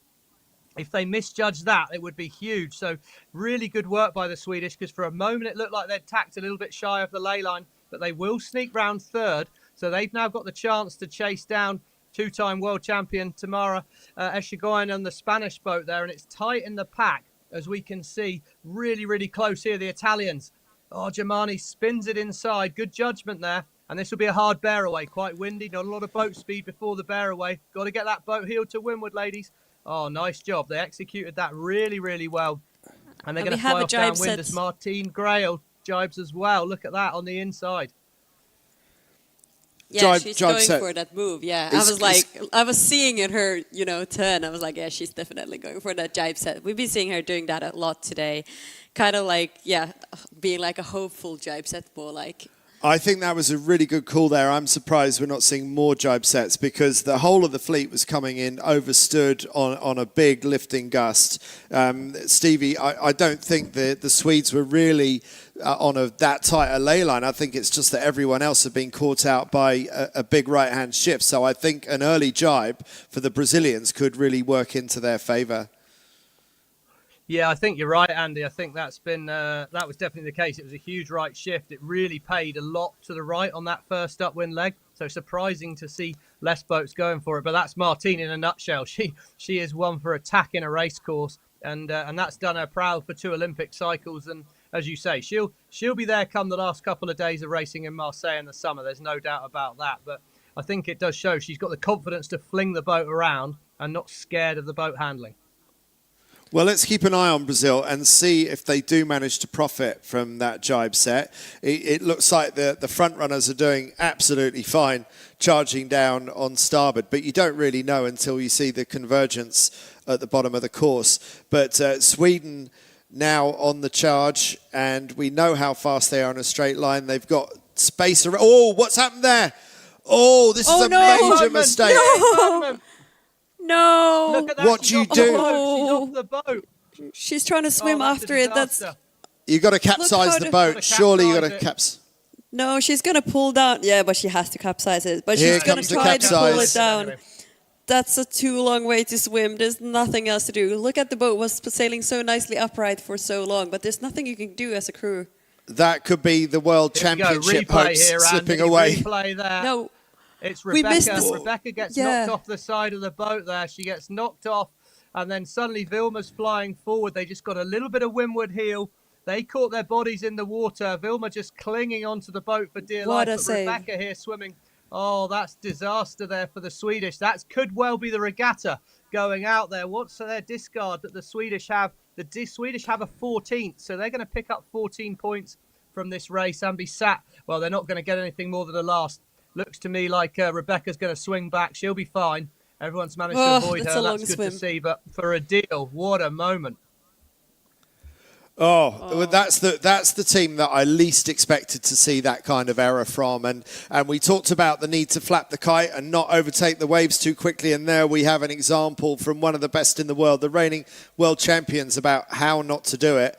Meanwhile, the world champions in waiting, the winners of the 2021 and 2022 title, well, after that Swedish swim, it's looking increasingly likely that the title is going to go back towards these Dutch. They were second last year, runners up behind Sweden, but as Annette Doots gets the kite down and it's a well-judged ley line, it's looking like things are playing into the hands of Adele van Aanholt and Annette Doots.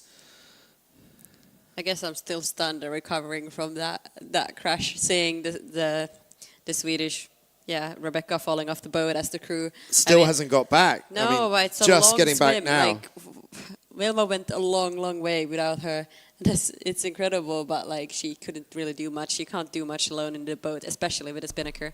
Well, the instinct, your instinct is to keep the boat upright because that's what you're trained to do. But of course, they should have actually capsized the boat as soon as possible. Yeah, they should have. That was just the Spanish rounding the left side of the bottom mark. They chose to split from the Dutch, so this will be interesting to see if they can find some wind on the left side. Now we see actually a bit more congestion. What's happening there with who did we lose on the right side of the screen? Was it a German boat? I think it was Germany 55, just couldn't get the kite down. Germany 33.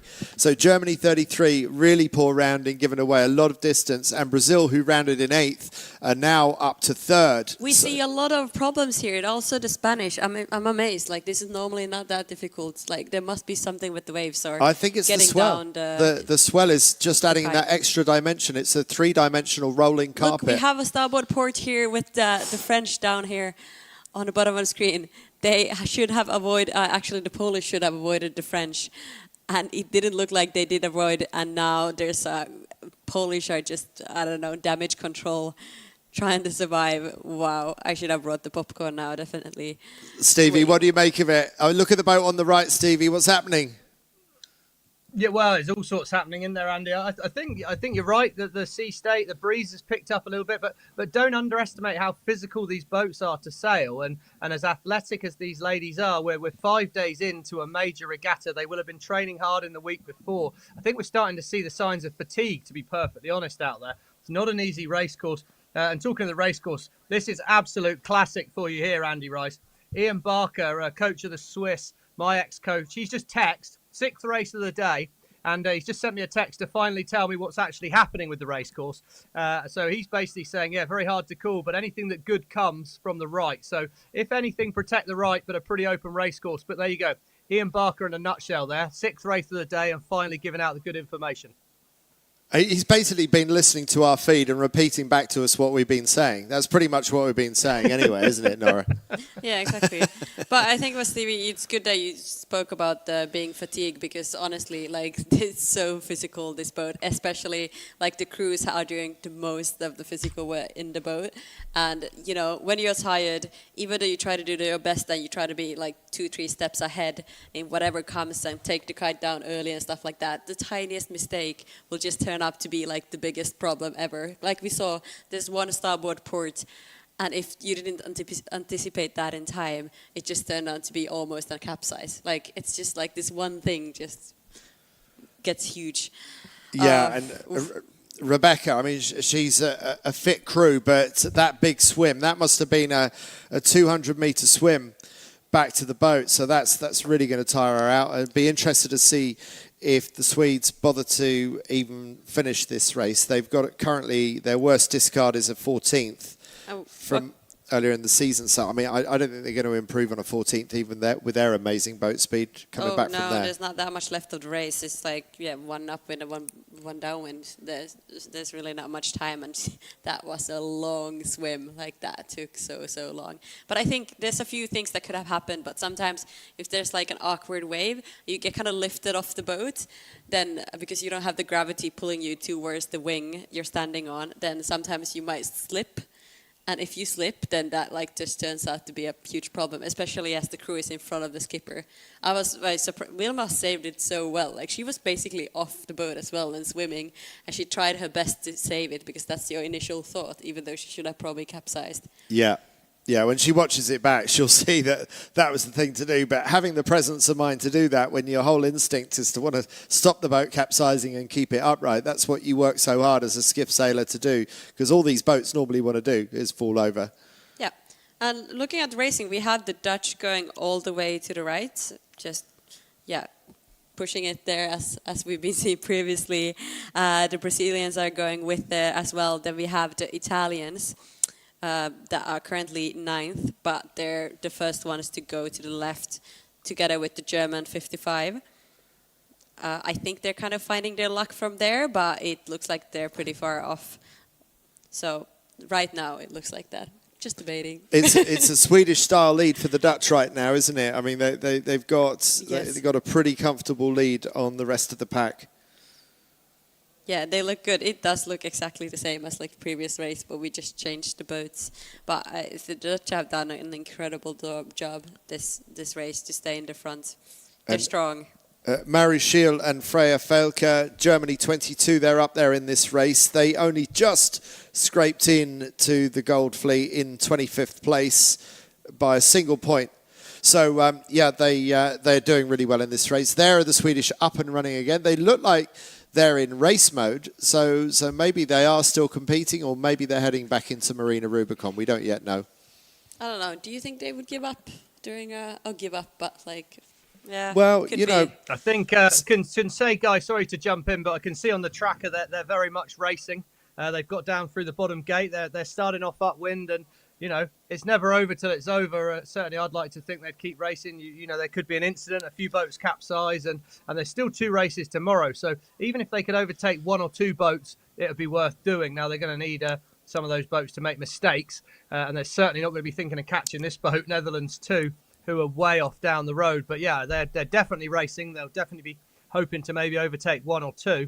And you imagine you might see the full pace of the Swedish boat down here, because they will be on a charge to catch up. But it's certainly interesting in the overall points, because that battle 3rd, 4th, 5th, 6th, 7th overall, Grail, Joa Lay now putting herself in the mix, the New Zealand crew, gold medalist in the 470 class, sailing with Molly Meach, a Rio gold medalist in the 49er FX. They're sat in 8th in this race. They've been right up there at points in this race, but they are right back in it on the overall points. And then Germani and Patuzzi as well doing well. So it's a real tussle for that 3rd place on the podium as we speak. A lot of pressure on the crews out there to perform on this final downwind, where they really are going to have some arm pump.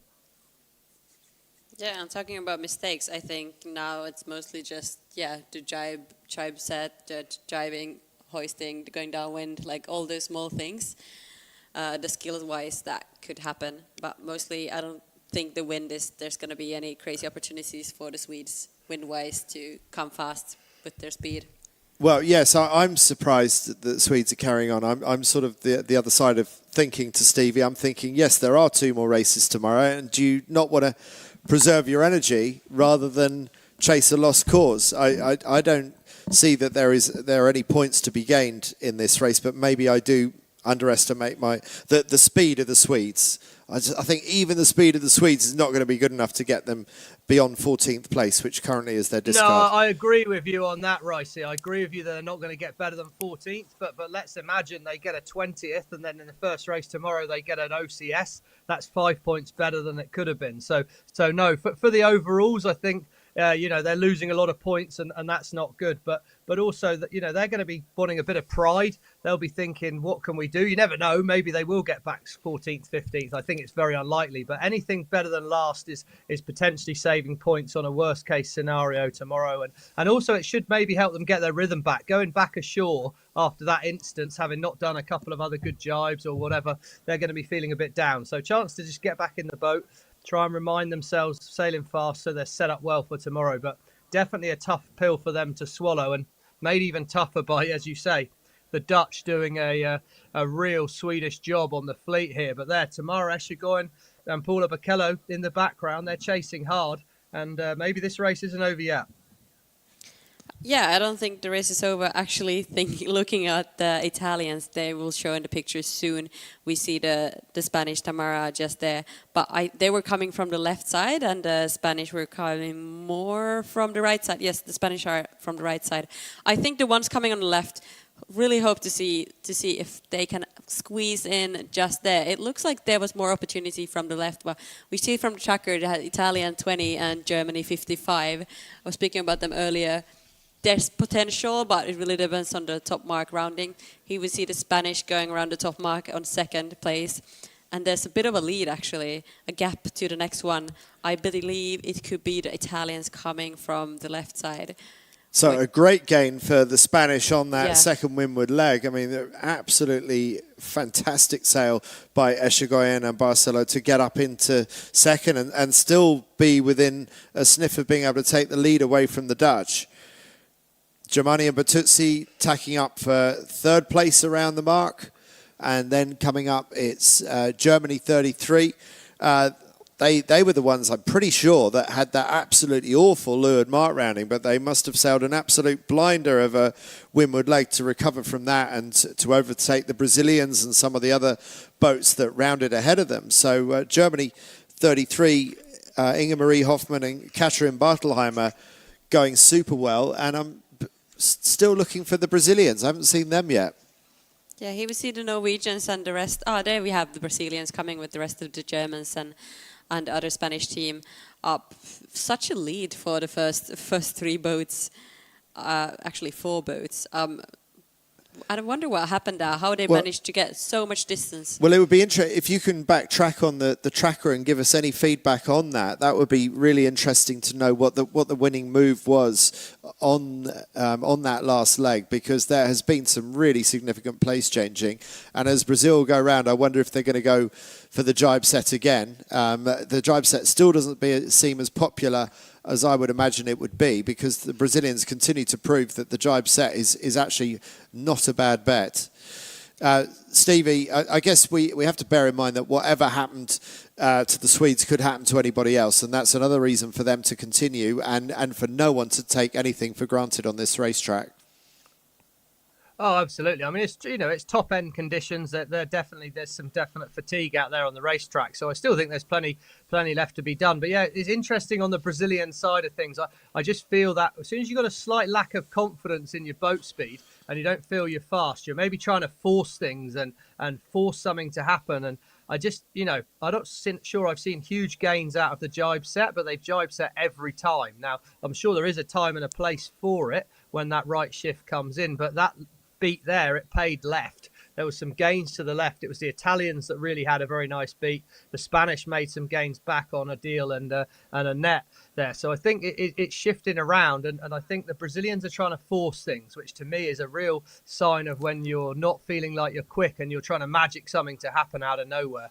I think, the saying is the good guys go where the good guys go. And someone like Torben Grail, Martine's father, a star sailor, you've got to have that boat speed to be able to stay patient and stay doing the right thing. If you deliberately do the wrong thing, trying to make something happen, there's only one real outcome for that. And I think that's what happened on that upwind. I think Martine just tried to force things a little bit too much, and she's ended up losing a few places. But understandable, because she's so used to having that sort of boat speed edge and being dominant in the fleet. Looking at the stats from the upwind, actually we had Brazilians, Norway, Netherlands and Spanish went all to the right, and I think the Brazilians, they barely did anything special. It was just one tack to the right, but the left side came better with the Italian and the Germans. So, and the Spanish were the other big gainers there. We're not far off the bottom of this course now. We're coming into the finish, and there isn't that long to go. But what is the scenario? It looks like Spain may well have overtaken the Dutch. Have the Spanish pulled a blinder? So after having they look such wide an... at the minute, Ricey, don't they? The Dutch are really wide. Look at that boom. It's way out off the side. They've sailed a lot of extra distance on the Dutch boat, but they'll have a faster angle in. The Dutch will make this ley line. I think they're going to get there before the Spanish, but they've... Oh, no, flap of the kite makes it hard. Big wave in front of them there. Oh, can they keep it upright? Yep, they've opened the gap. That will be enough for the Dutch, but they sailed probably 200 or 300 metres more than the Spanish, but it's a race win. It only matters when you cross the finish line. How many metres ahead is irrelevant. If you get there first, that's enough to get the points, and a good result for the Dutch, great result for the Spanish, and huge implications to the world title race. That Stevie, looked like it could have been tight, but in the end it wasn't too bad, but wow. No, very good. Very, very good by the Dutch. They got away with it. They slightly overcooked the ley line, but as you say, Stevie, it was enough. But what a great final lap of the racecourse sailed by the Spanish. A really good upwind leg to get into second and to be challenging the Dutch by the end. For that race win. So well done to Echegoyen and Barcelo finishing off the day super well, and that will do them all power of good for trying to grab that bronze medal, because that's probably the best they can hope for now. And across the line, it's another team, the Italians, that are also hoping to bag that place on the podium. It's Germany and Bertuzzi. So very good score for them. And then Germany 33. They've had a pretty good day, Germany 33.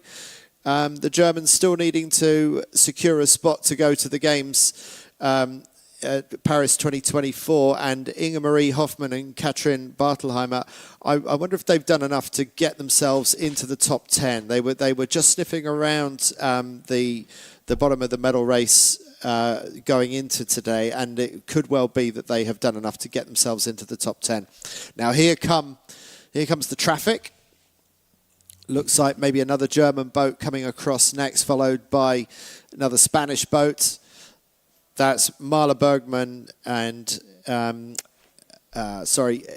Veal, who were in the German boat. The Belgians come across the line, and it's going to be a photo finish. Don't know who took that one. It was between Norway and Canada. Very, very close indeed. And there are the Americans, Steph Roebel and Maggie Shea. And wondering when the Brazilians are going to come across, and if the Swedes have managed to make any kind of inroads as well. Yet more Germans across the finish line. Yeah, Brazilian did the jibe set and the top mark, and it doesn't look like they get advantage from that either. I think the Norwegians had a similar fate, actually. So that was the Brazilians coming across, and as you said, that jibe set didn't work out for them on that occasion, Nora. So there are finishers from race 6 in Goldfleet 49er FX. Van Aanholt and Annette Doets extend their lead. Thanks also to that capsize by the Swedes. We don't know where they managed to get back to, but they kept on racing. Echegoyen and Barcelo pushed hard for the win towards the end, but Spanish end in second, Germany and Bertuzzi in third for Italy. And increasingly good performances by the Germans, and should note that the Norwegians and the Canadians have been on the rebounds today as well. So there we have it. 3 races done. We didn't see that whitewash of Swedish victories. Stevie, that's a bit of a surprise to me, but we saw full well with the drone shot why that was the case, and a rare slip of boat handling by the Swedes, Stevie. Yeah, I mean, it's it was a tight race, wasn't it? And we see here actually, I mean, this was the best start of the day for the Swedish team. They had an excellent start at the top end of the line. We see right hand side there, the Dutch coming out on port, a long way back. When you're starting on port, you're only trying to hit that last boat's transom, so you don't have to start on zero. You have to start on the transom of the last boat, and the Dutch do that quite well, despite being really close with the Brazilians. But I think that just shows the dominance of boat speed the Dutch have got relative to Brazil to get so far forward from a position as close to Brazil as that. But the Swedish found themselves in the pack, and this was a moment in the race here where they let that gauge open up with the Dutch a lot. And I think they found themselves in the pack. They probably found themselves having to do something a little bit special because they knew they couldn't afford to be this far back on the Dutch crew. And I think pressure makes you push harder. We asked on the other downwinds, were they pushing as hard as possible? Maybe they weren't. They went full taps open on the downwind here, and what a camera angle that is. They're right with them. And you just see here, we get a little bit of windward heel, wave sticks up and just smashes into the crew. And it just knocks Rebecca off her feet, out of the foot strap, off the hook of the harness because she's going up. And then Vilma, well, she's got really nothing she can do. I mean, capsize or no capsize, I think kind of irrelevant to the overall result. They're still going to be really struggling, but I think if she could have capsized it sooner, it would have been less of a swim back for Rebecca. But yeah, it just was the pressure put on by the Dutch. The Dutch have hung around all day, not making any mistakes. Maybe not had quite the same, firepower as the Swedish, but they've made no mistakes, and they've just, turned the taps on, put the pressure on them, and they're getting that reward for them, because I'd argue that's now an unassailable lead.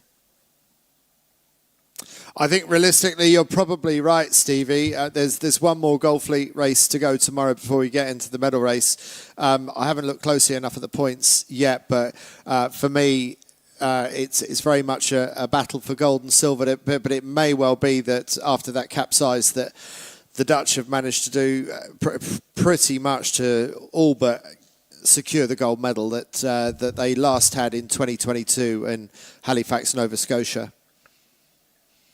There's the Spanish sailing in, and these are some of our favourite shots, Nora. There's the coach boat following them in, and what a great finish to the day for these girls. Yeah, we see some waving there from Paula, and I think the sailors really like to have these shots, even though sometimes can be annoying. But honestly, I think they're all getting used to it by now. We all gotta get used to the new ways of getting these amazing shots of our events, and I think we're just all really happy about that. You can almost see the smiles on their face. Honestly, I think today it was incredible to see so much fun. The wind was just pumping. It was good. It was getting super exciting throughout the day. Now, especially with the women sailing now in the end.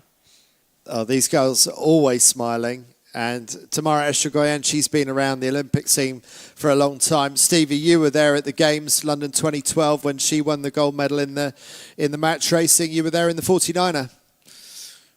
Yeah, nice to remind me of that one, Ricey. Gives me a bit of a nervous twitch, thinking of missed opportunities. But yeah, I mean, Tamara's interesting because she sailed a great race here, but this is nothing short of what I'd expect of her. So I kind of feel a little bit disappointed how they've done the previous 2 days. I expected them to be a little bit more of a force. Whether she's scared of winning the World Championships in the Games year again, as that's not worked out for her at the 2 Olympics in the FX class, I'm not entirely sure. But I think this is really the Spanish team that I expect to see, because she is one of the quality female sailors on the planet. She's done round the world races to a high level. She's won match race Olympic gold medals, 49er FX world titles. I mean, she is pretty much a Swiss Army knife of world sailing, and she's got all the skills in the locker there. And I just think this is what we'd expect from her. So very happy for her in this race. A little bit disappointed about how she's done through some other races today, and it'll be interesting to see if she can make a late charge for the podium here. Yeah, wouldn't they love to do it in home waters here in this most southerly part of Spain? Meanwhile, let's just update you on what happened earlier in the day with 49er men, and look at that 30-point gap for Erwan Fischer and Clément Piquin. They've got one gold medal race to go through before they go into the medal race, but if they manage to maintain more than a 20-point gap going into the medal race, the French can just sail around the track in that medal race knowing that the gold medal is pretty much already hanging around their neck. So it looks like Bart Lambrechts and Floris van der Werken, after 3 successive world titles, are going to have to give away that World Championship title to the French tomorrow. But I'm sort of putting the commentator's curse on it, because anything can happen on the final day of 49er skiff racing. And then up into third place after another good day, Diego Botin and Florian Trittel, but only 0.2 of a point behind them, are one of the fast improving teams of this championship. Great Britain's James Grummett and Ros Hors, winner of the last race today, and looking like they have a real shot at the podium, and followed by those 2 Polish teams fighting it out for that place to represent Poland in the Paris 2024 games later on this season. So there's the Marina Rubicón and the fleet heading back in. Let's just look back at the highlights today and remind ourselves what happened across the 6 races that we've just witnessed.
Shots of Spanish 23, Echegoyen and Barcelona sailing back into Marina Rubicón. That's the host of this event in the south of Lanzarote.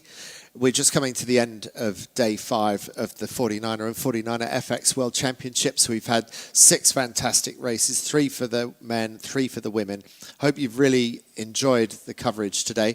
We're going to be doing more tomorrow. We've got one more Gold Fleet race for the men and women, and then the medal race. So here are the standings updated after the 3 races that we've just seen. And so Bobek and Netzler, they won 2 races and then had that disastrous capsize in the 3rd. So look at that points gap. They've not been able to close the gap on the Dutch. So the Dutch, with a 25-point lead going into tomorrow, are looking very, very tidy for re-winning the World Championship that they last took in 2022 in Halifax, Nova Scotia.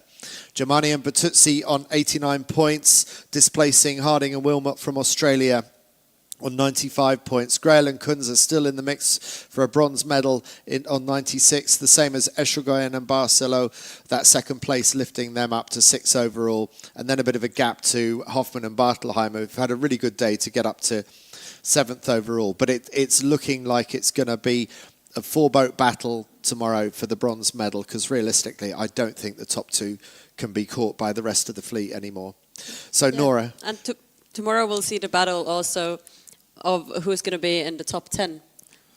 Well, we're going to have one more fleet racing and then the top 10, that potential for a medal, depending on the points though. And who are the big names not quite getting into the top 10? Anyone you want to highlight that isn't quite there?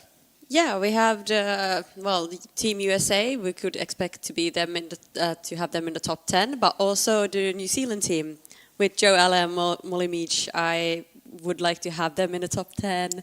Another one is the British girls, Freya Black and Saskia Tairi. I would expect to have them as well. There's many good names I would like to squeeze in there. Yeah, and they've finished in the top 10 before, because we know from their sale numbers. Stevie Morrison, let's just also think about what happened with the men today. I keep on waiting for the French to stumble, because I think psychologically it's not easy to be leading a world championship for your first time, even though they're very experienced 49er sailors. I mean, no wheel wobbles from them. They really seem like they got the bit between their teeth, and they've got the chops to actually go ahead and win this world title. I think what was the not the worrying, but the worrying thing for the fleet as a whole was that last race where they did hint at not being perfect, and they dropped back and they were in the pack, and then they just worked their way through the fleet brilliantly. And I think they've got a good bit of boat speed, but they're sailing with a freedom and a confidence back in themselves. And yeah, I think fair play to them. I think as long as they can keep that looseness about them, not overthink it, then it's pretty much as good as done from their side. Good fight back from the Dutch boys today. They had a disappointing day yesterday and showed a lot of pride out there today. I think they fought very hard, and they'll have some regrets from yesterday, I'm sure, but they're right in the fight and doing themselves proud with the medal. But it's all on for that last podium spot in the men as well. So it's going to be an exciting day's racing tomorrow. And what about you this afternoon? Are you released for wing foil racing, or are you baking a cake for Mother's Day tomorrow? Yeah, I think I'm going pretty much straight into Mother's Day duty. After yesterday's dismal performance on the wing foiling, I don't know if Guy Bridge wants to rescue me again today. So yeah, I better get downstairs and put the tea on and get back ready to lube up the vocal cords to join you tomorrow, Ricey. No paella for me tonight, mate. No, very pleased to hear that. We want you in top form tomorrow, Stevie Morrison and Nora Ruskula. Thank you both. So from those two plus me, Andy Rice, hope you've enjoyed this afternoon's coverage. 6 races done. 1 Gold Fleet race tomorrow, followed by the medal races to see who's going to end up in the podium here in Marina Rubicón in the south of Lanzarote. So for the time being, goodbye and see you tomorrow. See you then.